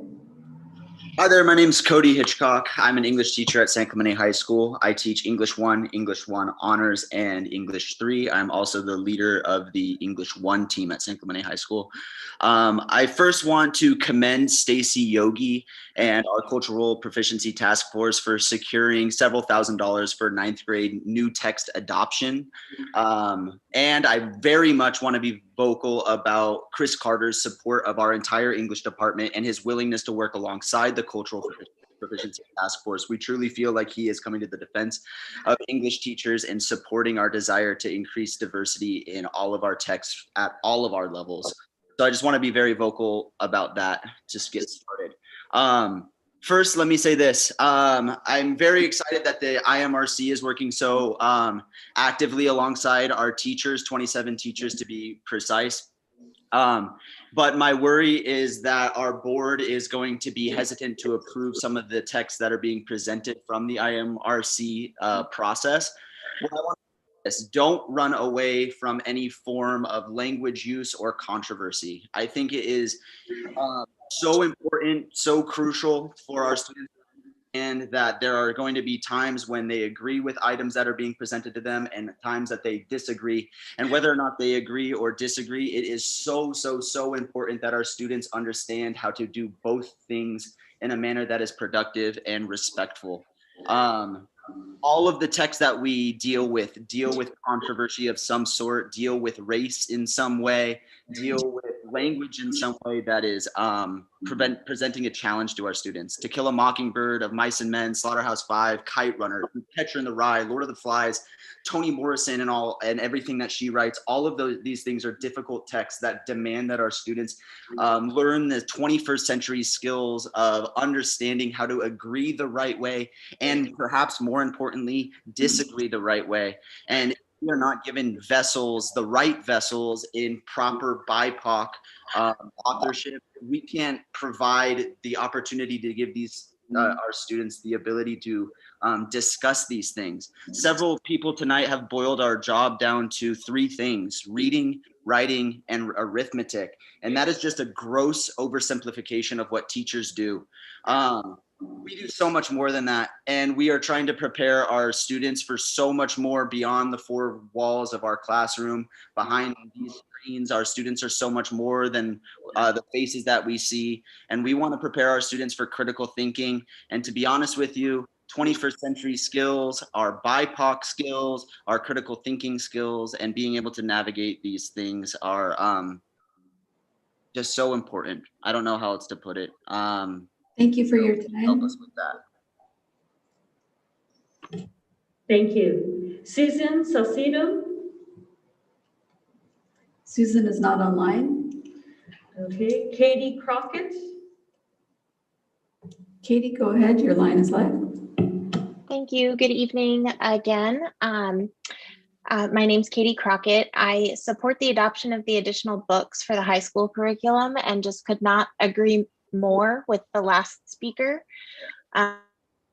For true diversity in learning, literature, history, and social sciences, we need to do less learning about diverse voices and more learning from diverse voices. And I think that's what these additional books do. Do some of these selections make us uncomfortable? Maybe, but it's okay to be uncomfortable. Discomfort is like a little signal that maybe there's more to be unpacked and examined. Does everyone end up liking or agreeing with the author? No. Can everyone learn something? Absolutely. There's no growth, learning, or increased resiliency without discomfort. I specifically wanted to discuss Nickel Boys. I know it didn't receive a unanimous vote. The topic is hard. It's terrible that reform schools like this happened in the life of America, and that we're not as far removed from it as we like to think. That's one reason it's so important to hear about it, to critically think about these things. What are we afraid of in having these discussions? I'm not afraid for my child to have these discussions. Please adopt the additional books. Thank you. Thank you. And Raya Heiterpol? I know I botched that up. So Raya, if you're there, let me know how to pronounce your last name. Hi, it's Ria. But yeah. Let's start with your first name. Okay, thank you. Please go ahead. Thank you. Hi, my name is Ria Catherpal, and I'm a senior at San Clemente High School this year. Today, I will be speaking as a representative of CUSD Against Racism in reference to the agenda item concerning the passing of a supplementary novel list for high schools in our district. The proposed novel list includes pieces that provide representation for previously underrepresented communities within CUSD. Their implementation will succeed in empowering not only Black, Indigenous, and people of color students for which these novels and other literary works are representative of, but for other communities that will reap benefits from learning through the perspectives of a variety of voices that vary from their own. There are many benefits to implementing more diverse literary options into our curriculum. Reading and learning about BIPOC history and literature serves as the first step to combating racism because it broadens students' perspectives of various cultures. This is especially important in high school as it's one of the most impressionable times in a student's life. Diverging from Eurocentric literature through the incorporation of books written by BIPOC authors and about BIPOC stories encourages learning and stimulates education, whilst eradicating stigmas surrounding certain marginalized outgroups, creating a better learning environment and catalyzing change through newfound understanding. In a study from 2004 by Colby and Lyon, it was found that multicultural literature can be used as a tool to open students' minds. It helps to stimulate an understanding of diversity in the classroom and build an understanding of and respect for people from other cultures. Multicultural literature is a powerful tool that can be utilized in order to weaken, dissolve, and gain a better understanding about racism. BIPOC literature and stories are also extremely beneficial to the motivation of learning and learning of students of color. They can't relate to the Eurocentric experience. So focusing on narratives other than this narrow perspective is beneficial to students of color because they can engage in and relate to what they're being taught, just as white students are able to do with the current state of the novelists in our high schools. This engagement will inevitably motivate students to invest and care for their education. Seeing themselves represented in the content that they are learning is more likely to inspire them to seek higher education, attempt to gain positions of power, and overall make an impact on our community and in our society. The supplementary novel list being proposed includes titles from BIPOC authors, including John Lewis and Sean Tan, that illustrate important parts of the BIPOC experience. These authors are just a few of the many amazing individuals who have created pieces of literature that have the potential to become foundational pieces in our curriculum. The passing of this novel list will set the tone for future titles and teachings that will help promote lessons of learning and education about anti-racism and anti-bias to students and staff throughout the district. We urge the Board of Trustees to vote in favor of the passing of this novel list tonight for the enrichment of the learning and experience for all students in Capistrano Unified School District. Thank you for your time. Thank you, Ria. Michelle Plossel Campbell. Michelle, go ahead. Good evening, Superintendent, Board of Trustees. I strongly support the adoption of these supplementary texts for our teachers. I am so excited that graphic novels are being included in the adopted reading list. Mouse is a haunting story that tells the tale of the horror of the Holocaust. It is presented in a way that students can grasp and start to understand why this horror should never be repeated. This book needs to be adopted. I am also thankful that our district is finally going to adopt materials compliant with the FAIR Act, Senate Bill 48, which became law in 2012. I am also so pleased to see the inclusion of the book They Call Us Enemy. This is a book I have already shared with my sons to make them aware of the cultural profiling that happened during our country's past. Thank you again for bringing forth such a diverse reading list that complies with the FAIR Act. And I want to thank Cody Hitchcock for pointing out that teachers do so much more than reading, writing, and arithmetic. Teachers help us broaden our awareness of the world, become critical thinkers, examine ourselves. Teachers need to be celebrated and not relegated to just the 3 R's. They expose our children to the entire world, not just the small town or local area they're growing up within. So thank you to our teachers for making sure we have a diverse reading list to go by. Thank you. Thank you. And our next speaker is our Teacher of the Year from San Clemente High School, Margie Wesley. Margie, go ahead. Thank you. My name is Margie Westling, and I have been teaching English at San Clemente High School for the past 33 years. I wanted to extend my appreciation to the Board of Trustees for their past support of our ability to meet students' academic needs by entrusting us with book selection. There was a time some years ago when Bless Me Ultima by Chicano author Rudolfo Anaya was on the chopping block because there were some who labeled it a polemic. Can you hear me? It says my internet connection is unstable. We can hear you. Go ahead. Okay, sorry. But there was some time ago when Bless Me Ultima was on the chopping block because there were some who labeled it a polemic due to their looking at some parts of the story in isolation and missing the big picture. In fact, the novel does not tear down Catholicism. It is a tale of one boy's spiritual journey where he takes aspects of several philosophies and makes his own path. The trustees supported us educators enough to hear us out on why we should not eliminate such a significant novel from the CUSD reading list. At the time, it was one of the only few texts that represented Latinx culture. Now we are at a crossroads where we have a plethora of texts to choose from, up for adoption with so much diversity. It is so important that we view these works with the same open minds that we viewed Bless Me Ultima, and that we don't cast aside a valuable work because it may have a little sensitive material in it. We as educators know that some issues in literature can be tricky to navigate in the classroom, but please know that we deal with them in a nurturing environment where young adults feel safe. It is important to hear a diversity of voices and perspectives in our classrooms so that all students feel they matter, not just the ones that comprise the majority. Thank you so much for listening. Thank you. And Lana Schmidt. Lana, go ahead. Hello, hi, I'm Lana Schmidt. I'm a teacher at San Clemente High School. I also have a daughter who attends San Clemente High School. And I guess the first thing I want to talk about that came up a lot, I heard anyway, earlier is the word privilege. And I just wanted to clear up maybe some misunderstanding around that word because there could be a couple different connotations for that word in different contexts. And one of the things I kept hearing is how privilege is something that's earned, and it certainly can be that. But I think in the context of what we're talking about, privilege is often something that we can be born with that we don't really see or understand that we have. For example, I walk up the stairs in my classroom every day, and I have a body that can do that, and I don't think twice about or ever think about anybody who might be in a wheelchair or might need a ramp or might need, the key access or a key to the elevator. So when we talk about privilege, the only way that I'm able to understand what an experience of somebody else might be like is either if I'm talking to them or I speak to them, or oftentimes, a lot of times we understand that experience through literature.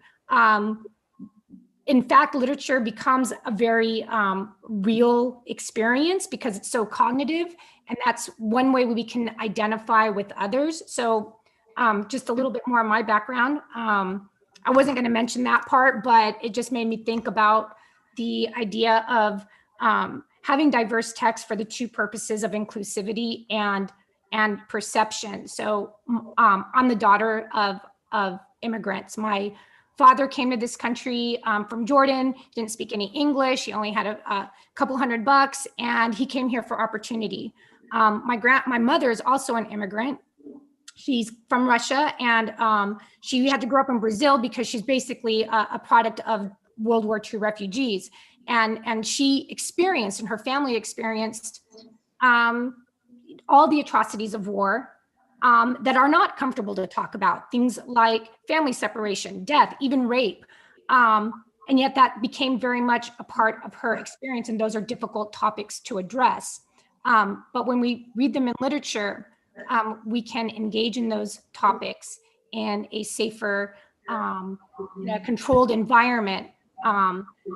So they met in New Jersey, by the way, and nothing short of the American dream since then. But I can say from personal experience that representation is definitely important. And I know that reading from diverse backgrounds and from writers of diverse backgrounds reaffirms my own identity, but it also helps me share in the experience of people from different cultures and identities. I know that when I read works from other people that have similar experiences that I did, and I feel very connected to.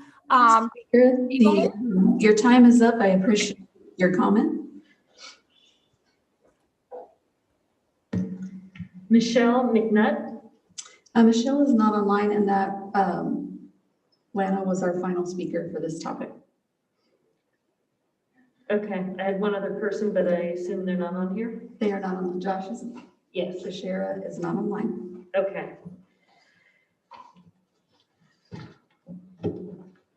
All right, do we have any comments from our trustees about the language arts material? Trustee Hanachek? Trustee Bolicus, I apologize for interrupting. I do have one of our speakers, Susan Salcedo, who did register, was now able to when I announced she was not online, she was able to reconnect. So I'd like to allow her time to speak. Hello, can you hear me? Hi. Yes, hi. My name is Susan Salcedo. I'm a Latina and mother of 3 children of color at Oso Grande. I strongly support the adoption of the cultural proficiency curriculum and inclusion of books by diverse authors, agenda items 28 and 29. I'm disappointed that item number 27 was pulled from the agenda, and hope you will bring it back in for the March meeting, as it has never been more important to move forward with this type of education. I've seen young boys in our neighborhood yelling the N-word on the streets. A kid at Oso was wearing what looked like a KKK hood. A kid proposed building a wall between 2 of our elementary schools. And a few years back, a Nazi symbol, a swastika, was painted onto one of our local elementary schools. For someone to suggest that we don't need changes in curricula because, quote, we are good, or quote, Americans are good, fails to see through my eyes and my daughter's eyes, fails to acknowledge that we humans are imperfect. We can be good, bad, anywhere in between, and complicated. Although the intent might not be bad or evil, the pain that these comments cause is very real. I cried when my 6-year-old little girl told me that another kid told her, "I don't want to play with you because of the color of your skin." While some might not find the chant "build the wall" offensive, as the daughter of immigrants, I do. I feel unwelcomed. I feel my kids are not welcomed. I don't want my daughters to graduate from CUSD thinking that it's okay for a group of white kids to chant, "Build the wall" at children of color. And I think most parents wouldn't want their kids doing the chanting either, or being in the receiving end. I want my kids to read books from diverse authors with varying experiences. I want my kids to learn about racism, privilege, anti-racism, compassion, and empathy. This is how we make our communities better. I strongly support the work of the Cultural Proficiency Task Force and thank them for all of their efforts in moving some of these things forward. Thank you. And Trustee Hanachek? Thank you. I love literature, and this is super exciting. I used to read my son's, especially my older son had an IB Lit teacher at San Clemente, and it was amazing literature. So I think he may have skimmed them, but I read the whole thing. So I just would like to go kind of quickly. I believe that all of this, we're looking at secondary right now. That's our first item for 28. And it looks like all of them have been accepted, except for some pushback on nickel boys. So I just wanted to reaffirm how important Mouse would be to have in our reading curriculum. This has been required reading at Rancho Santa Margarita for quite some time. And when you look at the fact that 63% of millennials and Gen Z do not know that 6 million Jews were murdered in the Holocaust, and many have not even heard of the word Holocaust. This is very important that we have this selection. So I don't believe we have any problem with that. And I would like to talk about, just quickly about Nickel Boys. I have not read the whole thing, but what really struck me as an amazing role model in this author, when we are looking at authors of color, the gentleman was amazing. There's an incredible NPR interview with him. And now this book, one garnered him a Pulitzer Prize. Even though it is about abuse, the abuse is not graphic or exploitative. And the other thing that struck me, and I hope I can speak to this well, he wrote a powerful, important story about dignity and redemption within 200 pages. So not all of our students in the world want to read War and Peace, but he was able to accomplish, and he said there was a reason why he did that, understanding that maybe the students that he's trying to reach, students of color, et cetera, that, you know, none of us read as much as we used to. So I just felt that was an incredible, not only is he a role model, what he had achieved, it's a Pulitzer Prize. And I hate to see this just tossed aside. It should be really an integral part of this reading source. And then just the last thing, when we talk too about the middle school, the All-American Boys, just, I read different things that actually was, I'm wondering if it should have been in the high school offerings, not middle school. I would have read it with my middle school students as a translator, if you will, as we read together. But some of the things I read that said All-American Boys is really for a 15 and over age group. So I'm worried that we assign this to fail by thinking it through a lens of a 6th grader or something like that. So I hope, again, that is one that is not tossed. This is extremely relevant. And it balances, it's, from what I understand, it balances issues, and importantly, it also, it promotes or shows about being a police officer. So you're getting two sides, which is very important. So as far as I'm concerned, then I would pass every single one of the ones that are on our list for high school, and happy to open it back up to anybody else. Thank you.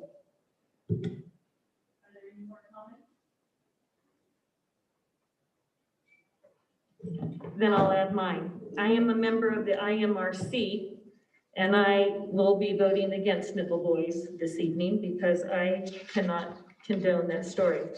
The rest of them, as it was stated, were voted unanimously, but I cannot condone the explicit violence, rape, torture,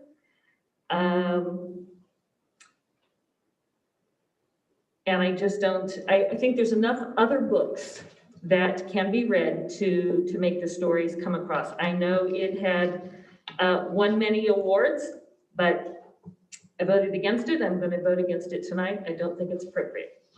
And that's my comment. Thank you. President Bolicus. My comment on both 28 and 29 is I'm going to reiterate what the board report said, that instructional materials include material or language may be considered inappropriate. However, this is the important part.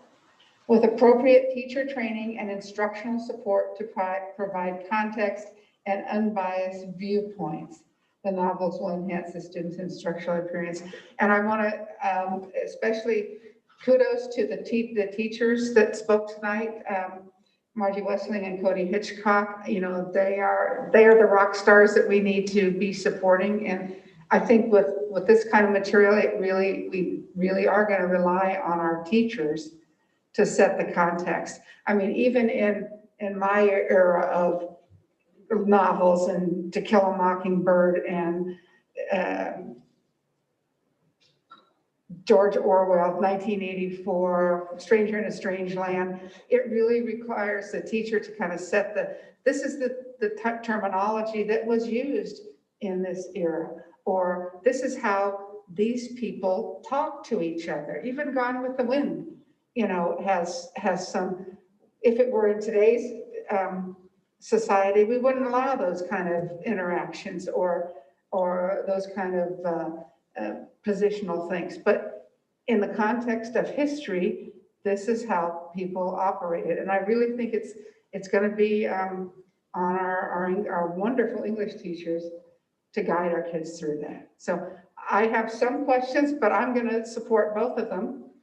But I really am counting on our English teachers to support our kids.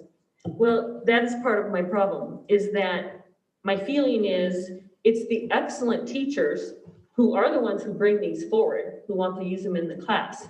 Those are probably the teachers that could have a very dynamic conversation.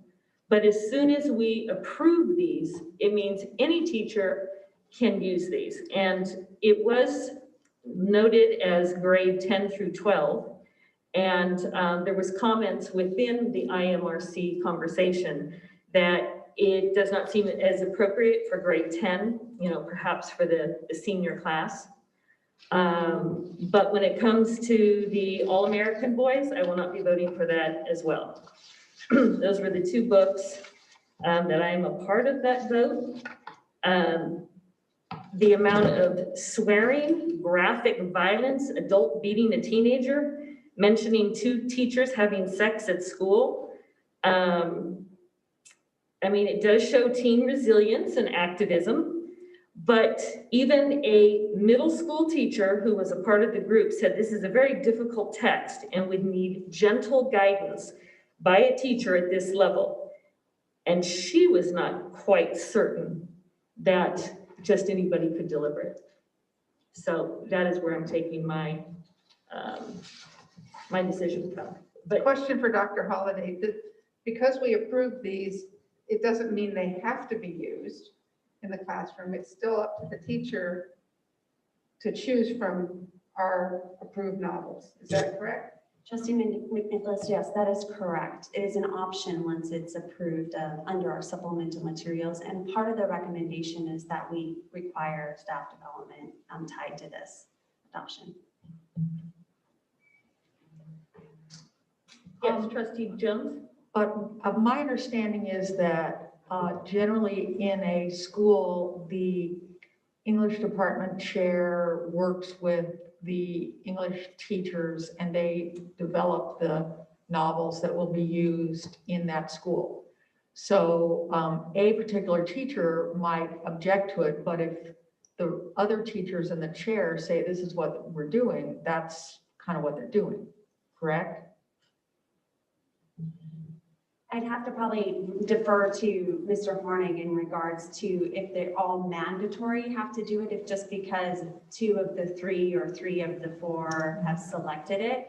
I think that I have experienced school sites that did were able to choose something different and came to an agreement around how it tied and connected to each other in their curriculum. So I know of that experience, but if Mr. Hornig is there and he'd be willing to share if he knows of anything different, I'm happy to defer to him, but that was my personal experience I've witnessed. I am here. Can everybody hear me? Yes. Great. Yes, the reality is that it comes from our collaborative work within our PLCs. So if there is some discussion or obviously discourse around what some people agree or disagree with, that is part of that process. Ultimately, there is no expectation that everybody does the same thing lock and step. I think you guys are privy to that, and I'm preaching to the choir. But when we think about it, there's a process we go through for consensus, and that's where those voices are heard. But Trustee Jones, specifically, there is no, expected pressure or mandate that just because, let's say I'm on the English 1 team, we work through this, that there is that absolute dynamic. That usually comes instead from the PLC process and the supports of that team working together through their time. Also come up with these different units of studies around the content.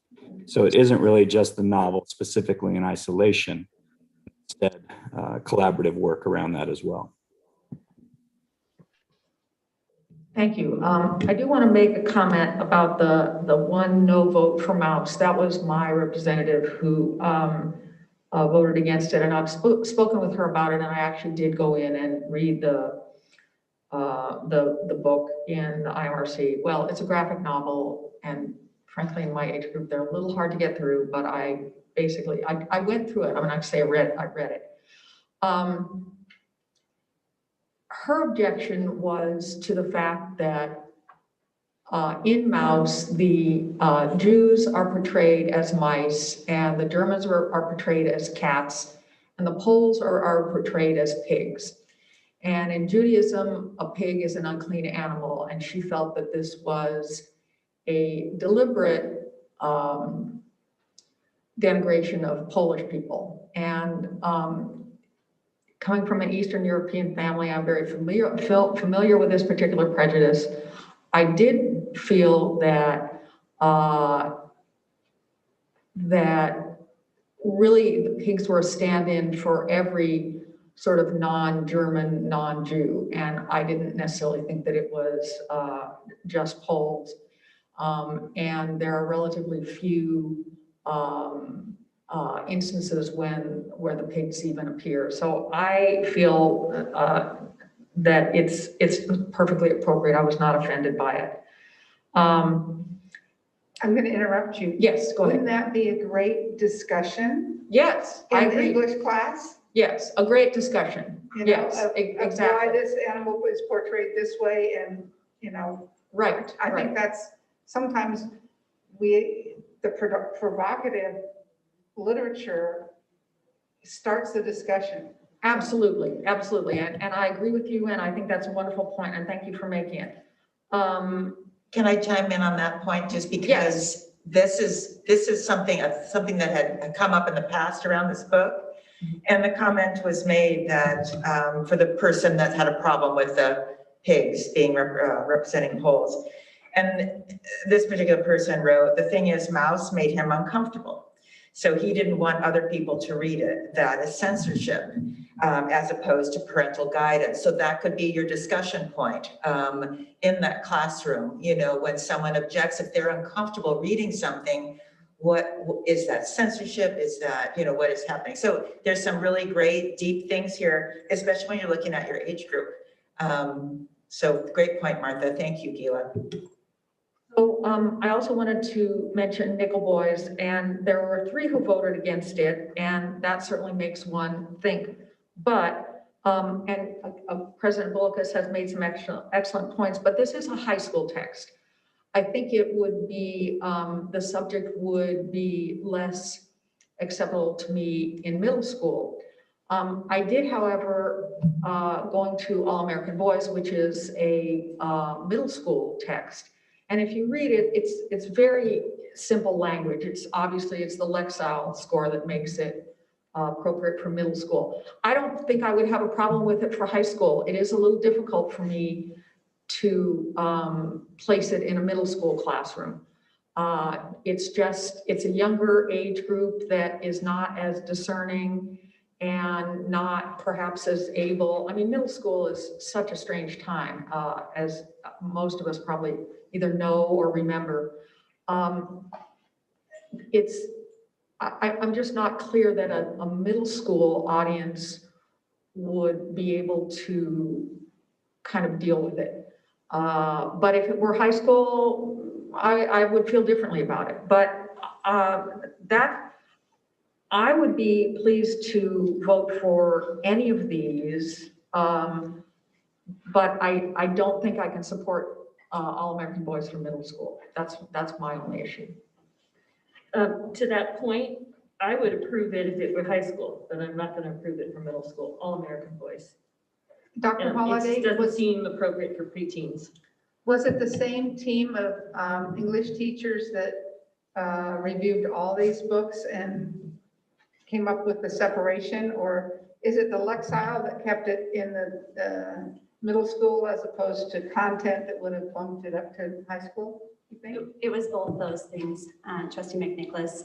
It was an 8th grade group of teachers that recommended the book itself for 8th grade or an accelerated 7th grade class potentially.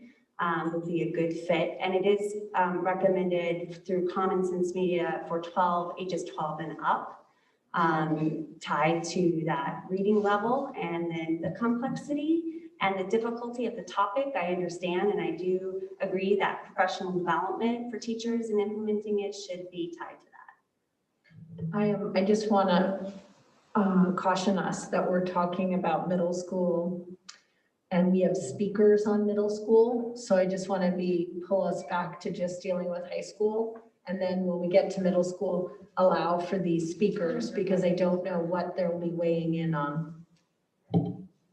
I'd like to hear from each of the people that were on the IMRC that I know they were invited to attend, but I don't know. Maybe if someone can tell me if the ones that spoke were on the committee that voted no. No, Greg or Susan?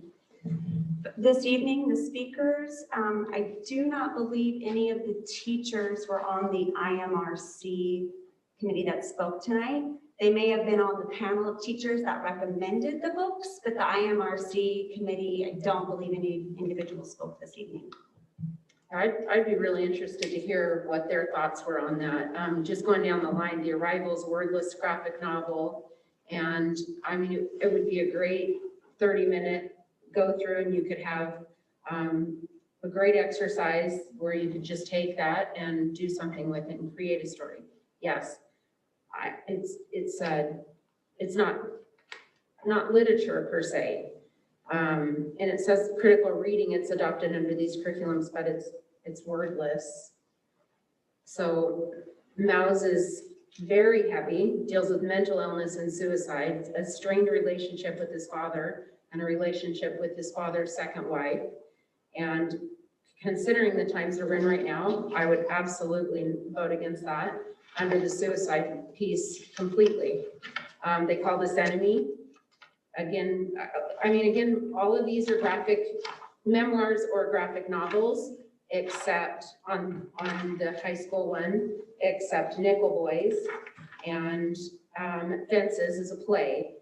And I read 5 of them, and I found that I wouldn't agree with many of them. I am all about finding authors that are BIPOC. I am all about that. I think that's great, and I think it's important, and we need to find the best. And I know we can find some that might better fit what we're looking for. Towers Falling by Joel Parker Rose. Maybe we already have adopted that. I don't know. But she's written 6 novels. She's a Black author from Pittsburgh. She's a novelist and an educator. There are fantastic authors out there. I don't know that adding graphic novels as the majority. that's the majority of them are all graphic novels. And maybe that was the point, was to add graphic novels in this whole adoption, but I did notice that we adopted in 2016 and last time we adopted in 2018. 32 novels were all adopted and presented by the trustees in April of 2018. So I would guess that we probably did a good job on that one, and had authors that were from BIPOC. And Nickel Boys, it's too much. I mean, the brutality, it's fiction, but it's based on the real events of a reform school.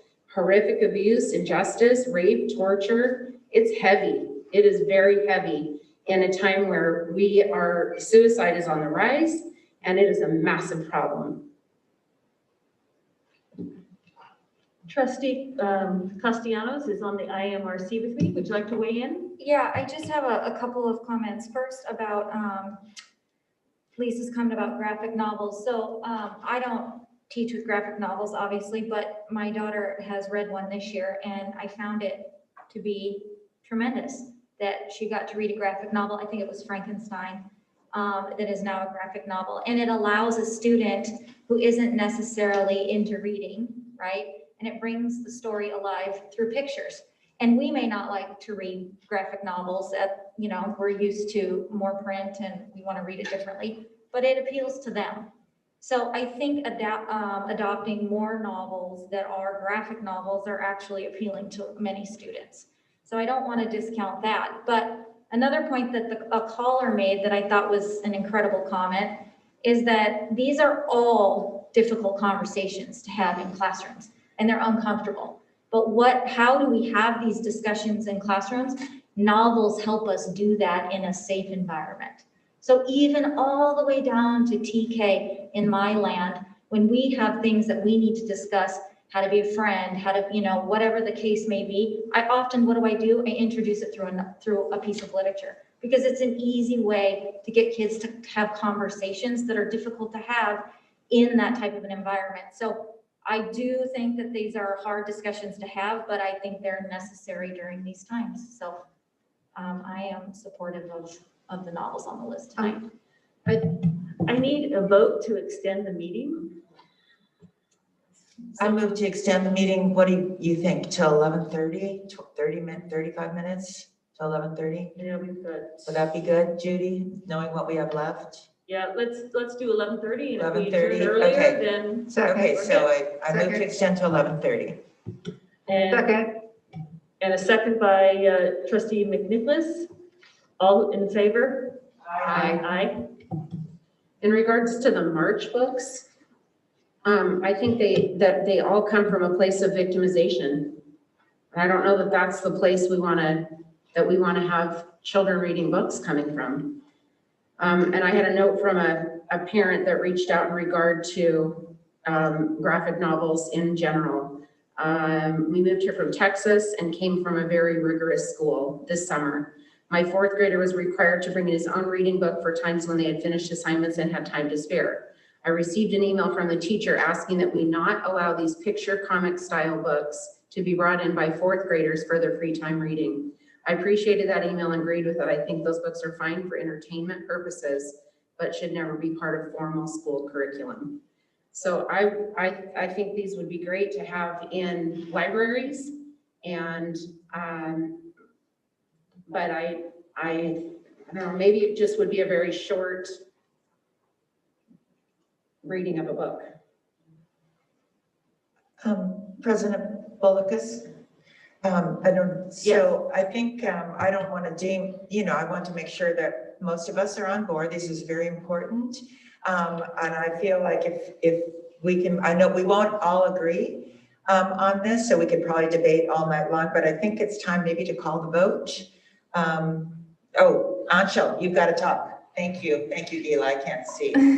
Sorry, just a quick comment, and then I have to go, so I'm just gonna say bye before I comment. But I think as a student who gets to read these books, at least at the high school, I've been lucky enough, I think, to have some phenomenal teachers who presented books that were difficult to read very well. And I don't know if every student has that opportunity, but what I do know is that the conversations that they brought up, whether they're difficult and hard, and even for me, like I've been reading a book in my AP Lit class, and my teacher, he loved this book and I'm really enjoying it, but it is a difficult book to read. It's about a mental institution, but he presents it so well, and the conversations that we have and hearing different opinions about the way society was in the 50s or different things, it's just, I think that opens my mind, and I know it opens up, we have some conversations that Mr. Biggs will facilitate, and he never presents it in an uncomfortable way.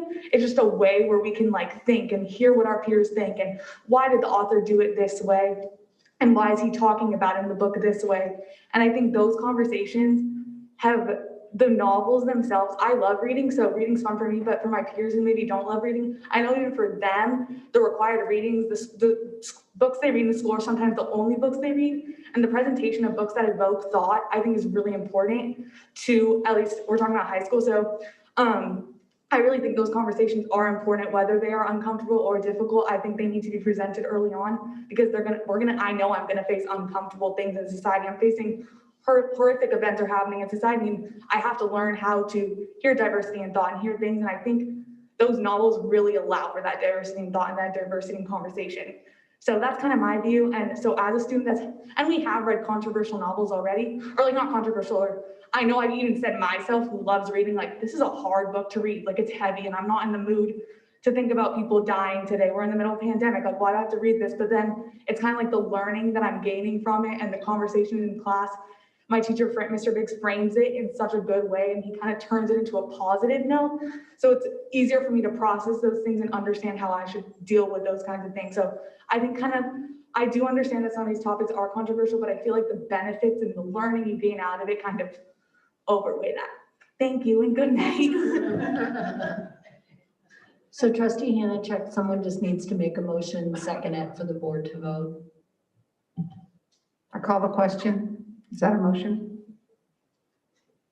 I think. We have a motion to pass the staff's recommendation or whatever. I move then that we adopt the recommendations for the grades 9 through 12.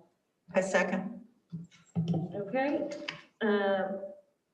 Trustee McNicholas makes the motion and Trustee Hanachek seconds it. Want to call a vote? Roll call? Oh, is this an aye or? Okay, all members say aye. Those who are in favor say aye. Aye. The secondary, the high school. This is for agenda item number 28, high school only. And those who do not want to adopt it, nay? Nay. That's a 5-2 vote. 5-0 vote.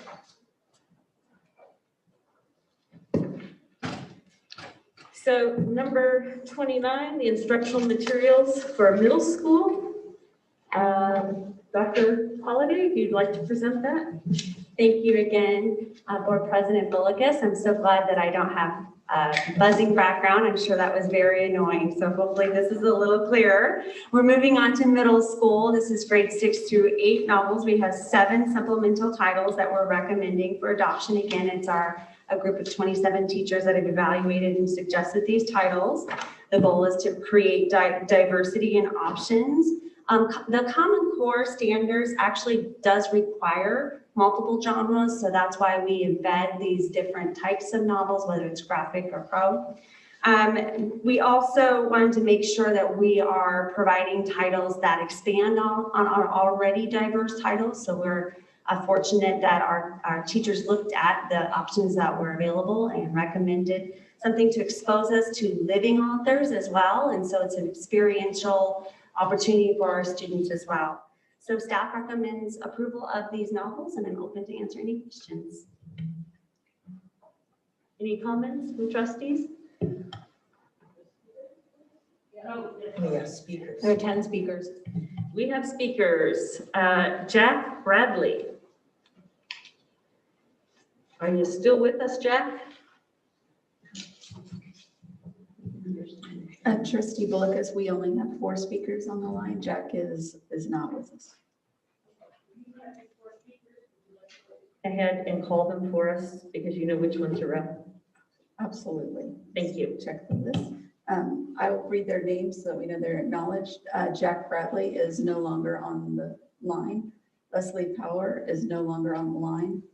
Tori Bullard is no longer on the line. Noah Rodriguez is no longer on the line. Vanessa Santos is available. So Vanessa, please go ahead. Hi.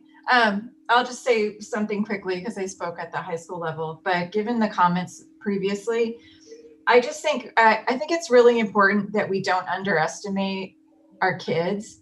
My son is in 3rd grade right now, and I've had such deep, really emotional conversations with him just about police brutality and things that he sees on the news or hears about at school. And I think it's important for them to be able to have conversations at school with the use of literature to help them work through those emotions in a setting that is not just at home, but is at school with their peers and with professional teachers who know how to kind of address these things. So I think it's really important to learn how to be uncomfortable with some of the stuff that you're learning, because the world is not fair and bad things happen to good people, and we need to learn how to kind of process that and just teach our kids how to be resilient so that they can be successful, because bad things are going to happen to them and they're going to have to know that they have the strength to get through it.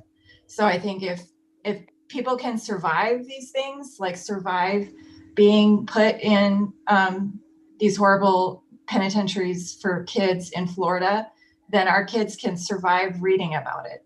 And I think we should just not underestimate what they can actually survive. Okay, thanks.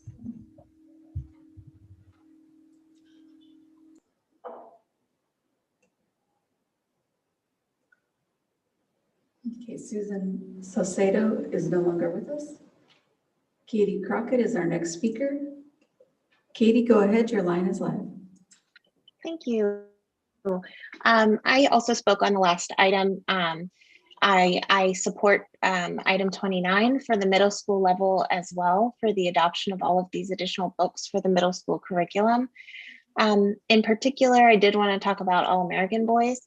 I grew up going to K-12 to a Reformed Presbyterian Christian school, and when I tell you I didn't swear ever, I am not exaggerating. Profanity could get you suspended from my school. And listen, All American Boys is one of the best books I've ever read. To disqualify this book for profanity is, pardon my French, BS. Regardless of the practices in our homes, our kids have heard and know the words. I have a 1st grader. She's heard profanity. She repeated a word she had heard and she used it right. One of those moments as a parent, you're simultaneously proud and mortified. It was a great opportunity, though, to discuss how different people use these words and where and when they're appropriate or not, and how, regardless of how we feel about profanity, respect for ourselves and others is at the heart of everything we do. So we respect others' wishes to not hear them and not use them in inappropriate places like school. But in literature, and excellent literature, that's like excluding sculptures and paintings from art history because they may have nudes. Just because we view it in our history context doesn't mean we show up to school naked. This is an easy distinction to make. How lovely that we feel we have the ability to discuss or not to discuss the issues in this book. That's privilege. Let's see what else. So kind of like the last caller said, let's stop acting like our middle schoolers are precious, unblemished flowers and using that as an excuse to not read books that make us uncomfortable. These kids are sharp and they can discern context. And for any child struggling with context of when swearing is or is not appropriate, or for the topic of the actual novel, I'm confident that our teachers and us as parents can handle this with our kids. I can talk to my 7-year-old about it. We can handle this. Our kids can handle this. Thank you.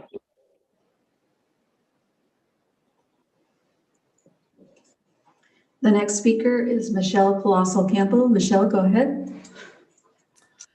Good evening. I want to support the adoption of this diverse reading list. It is important for our schools to have books, not just from white male authors. We need more diversity, and we need to bring our district to at least partially into compliance with the FAIR Act. It became law in 2012. It is currently February of 2021. We're in a different decade. We need to get there. We need to be culturally proficient as a district. We need to work on identifying issues that are anti-racist and privilege. We need to teach our kids to be culturally proficient. This book list is just a start of the work we have to do. It is not going to be comfortable for most of us parents. But you know what? We need to put on our big girl panties and our big boy boxer shorts and just do that work because it is what is best for our kids. So I hope our district continues to expand the diversity of the reading lists put forth by our teachers in the IRMRC and adopt these lists. Lastly, people are talking about graphic novels. Graphic novels are how to get non-readers to become readers. It is what hooks them in and makes them want to figure out the words on the page. It helps you bring images to life. Some of the greatest authors are the writers of our comic book and graphic novels. Do not discount these books because they are picture books. These picture books convey more than simple words across a page. They are important parts of the literature that should be taught in our middle schools and high schools. Graphic novels have as much value as someone might say or Poe. And believe me, I've been living through the 7th grade Amplify lessons on Poe for the last 2 months. I would much rather be reading The March, all 3 books of it by John Lewis. It has a lot more impact and power and impressions and relevance for the life of my son, who has been born into the privilege of having white skin. It is important that we teach the issues of privilege, and we need so much for your to be awareness of this. Thank you. Trustee Bullock, that concludes our speakers for this evening. I'll open it up for any additional comments from trustees. Trustee McNicholas?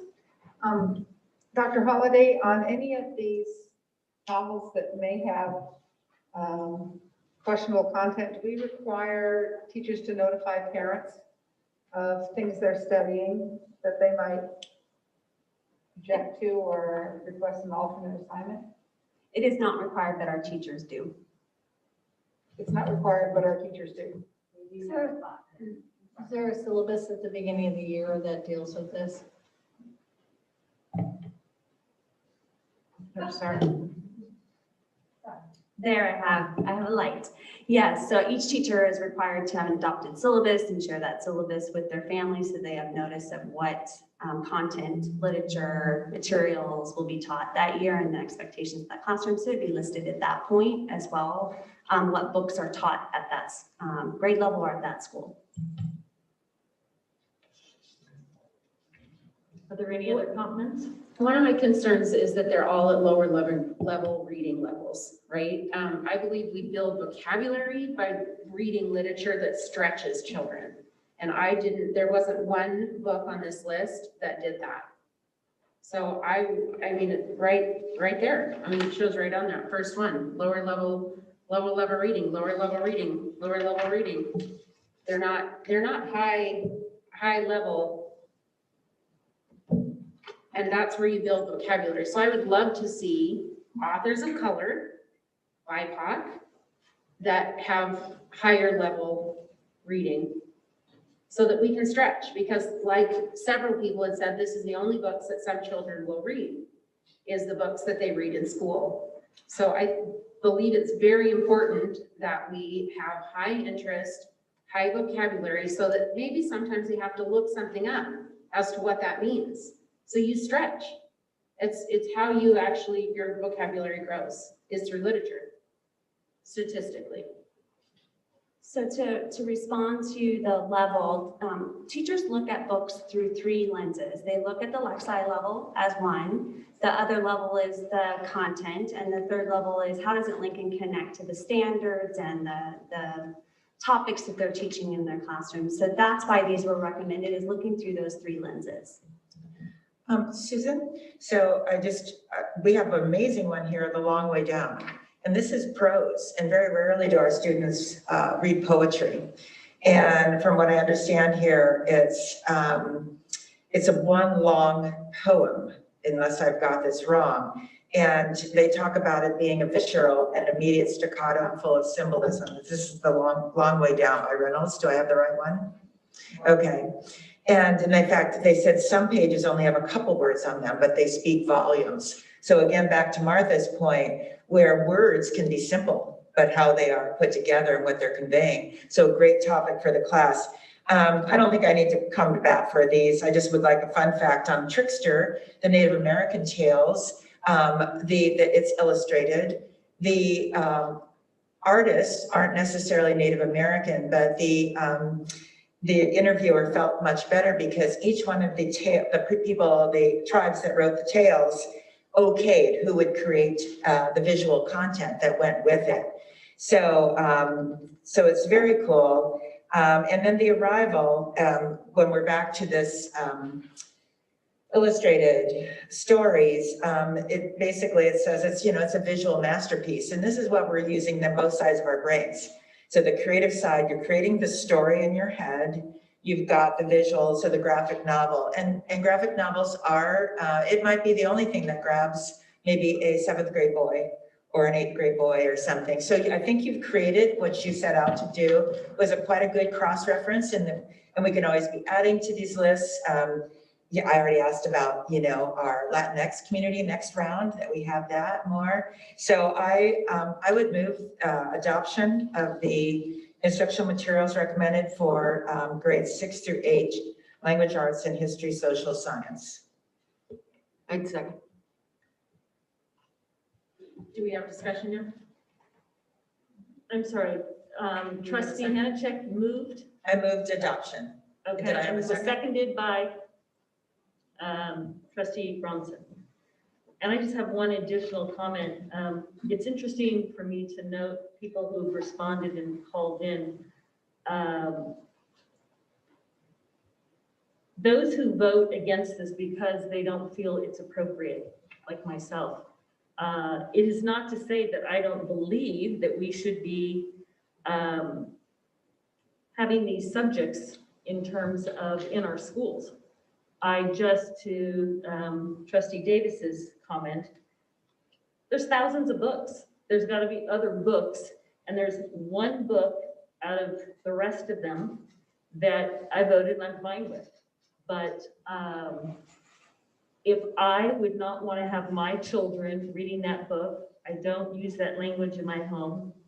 That's not to say they don't see a movie with something like that, but I think that you can get storylines across without having to have the explicit violence and torture and all. So just as I'm open to hearing people, and I realize it's literature, and I realize that if I look at a nude Mona Lisa, if she were, that doesn't mean that I walk around the museum nude. I get it, okay?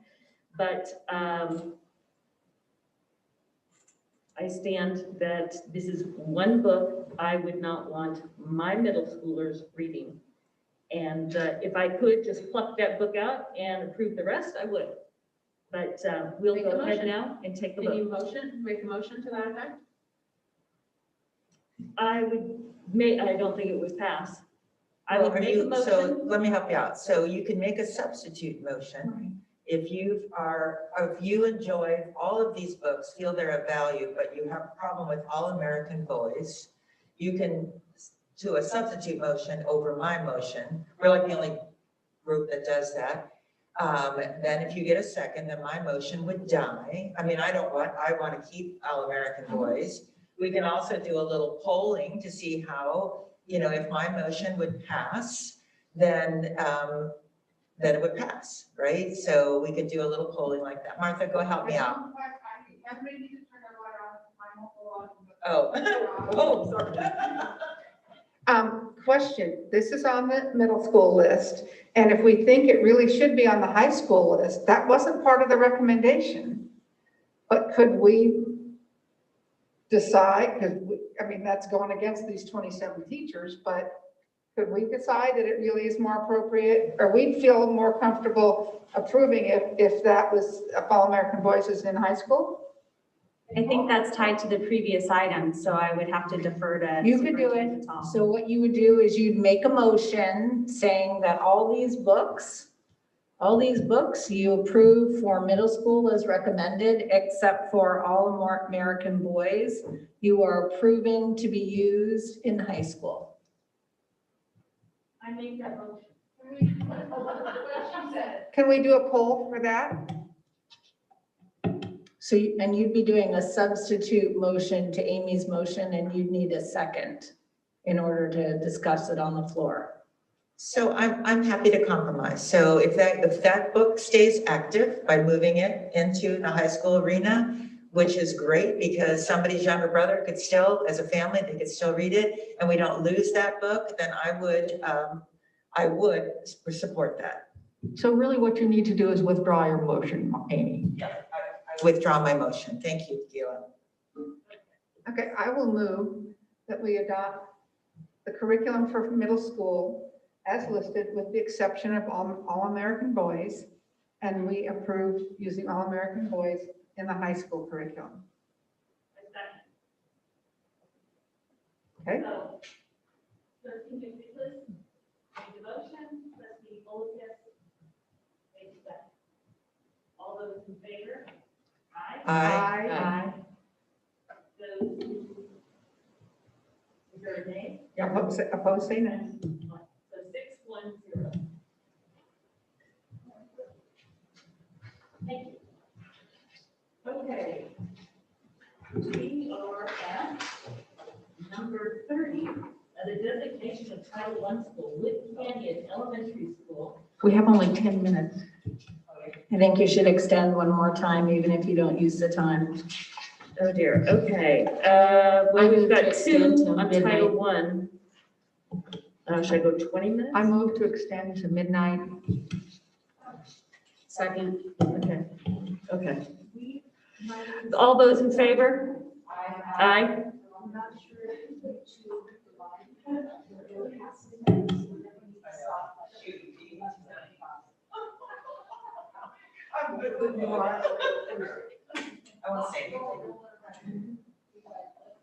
Okay, I'd like to recognize Dr. Susan Holliday to present the designation of Title I and tell us about Wood Canyon Elementary School. Thank you, Board President Bullicus. As you shared, we each year around this time in December and January, we certify our CalPADS data with the state, and we identify those schools that then may qualify for Title I based on their free and reduced meal percentage. Currently, district elementary schools above 38.5% receive Title I funding. Schools cannot be skipped to fund lower percentage schools. So this January, through our CalPADS reporting, we identified Wood Canyon Elementary School as a low income percentage of 41.1, which now they surpass two other schools. So this evening, we bring forward to the board the approval of Wood Canyon as a Title I school.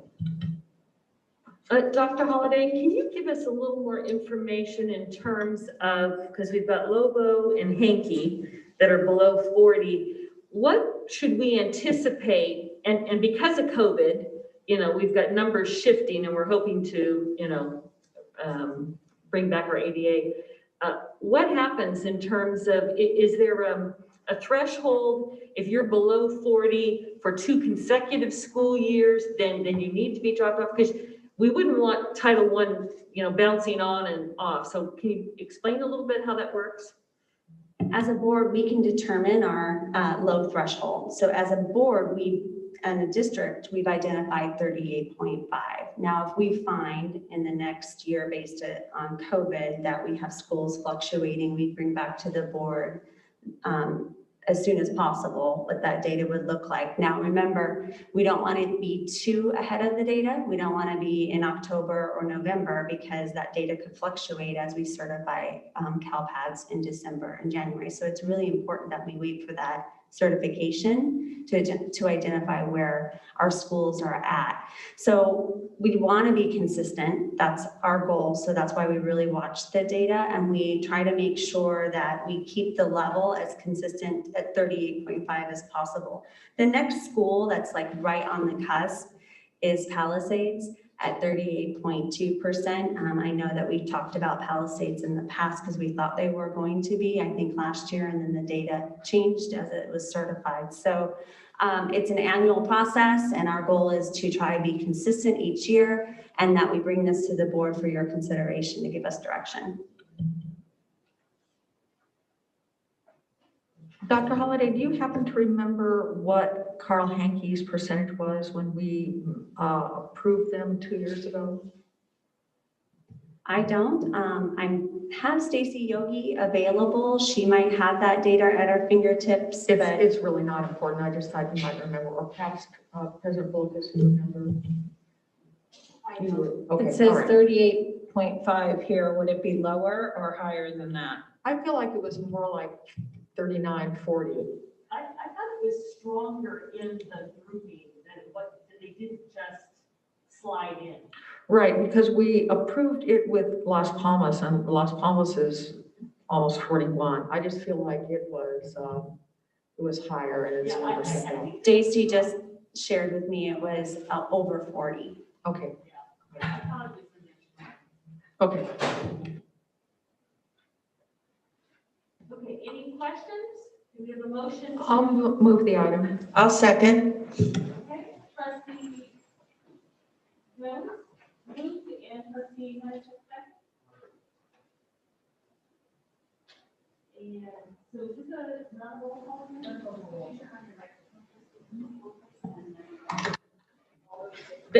Thank you. All those in favor? Aye. Aye. Any nays? 7-0-0.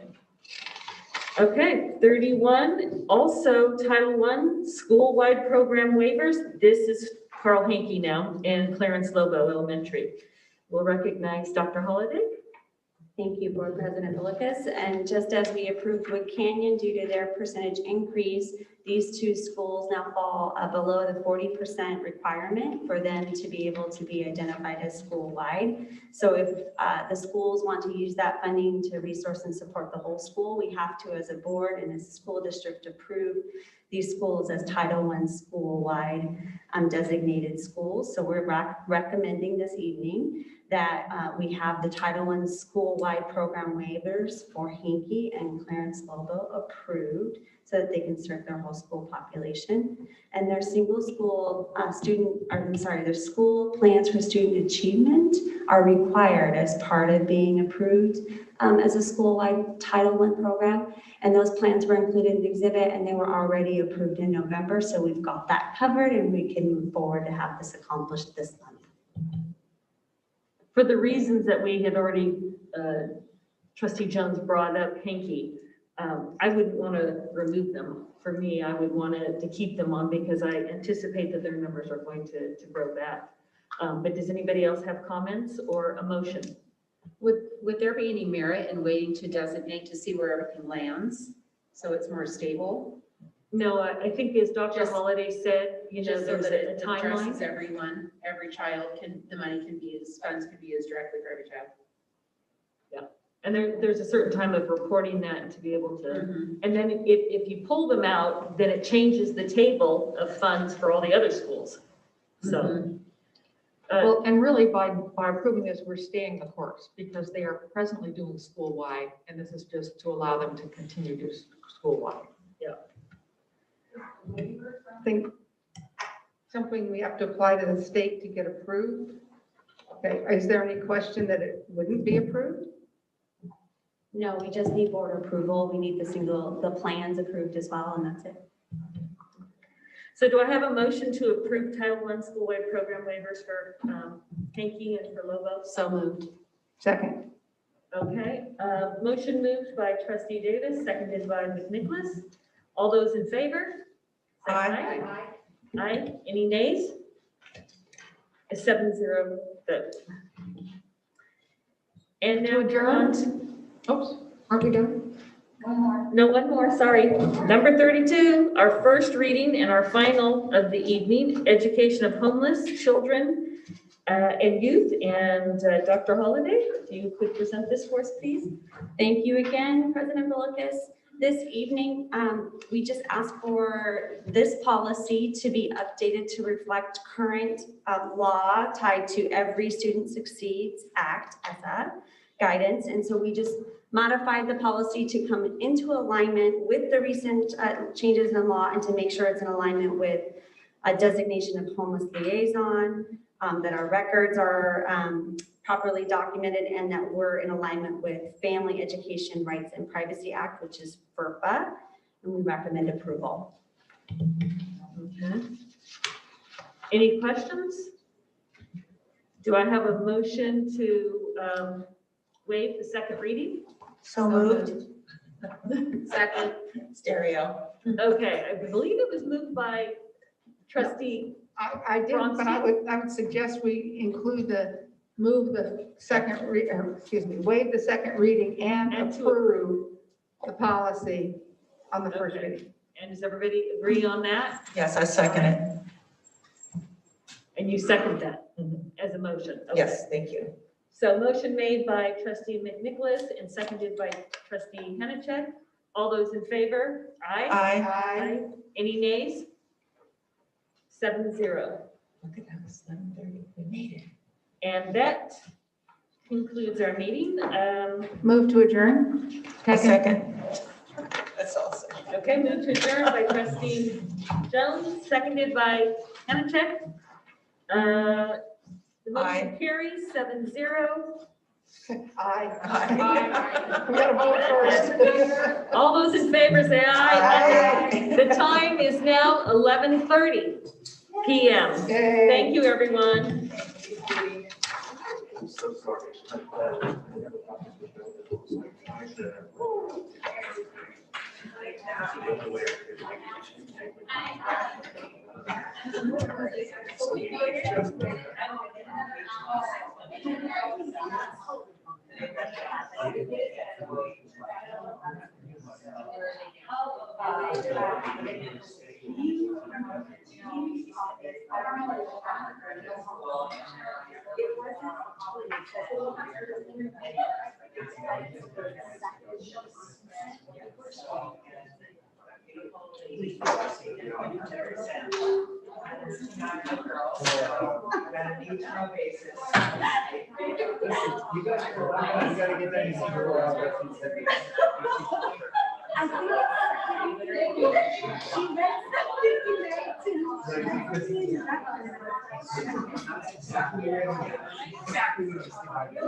If you didn't get your ice cream sandwich, I believe they're still in the freezer.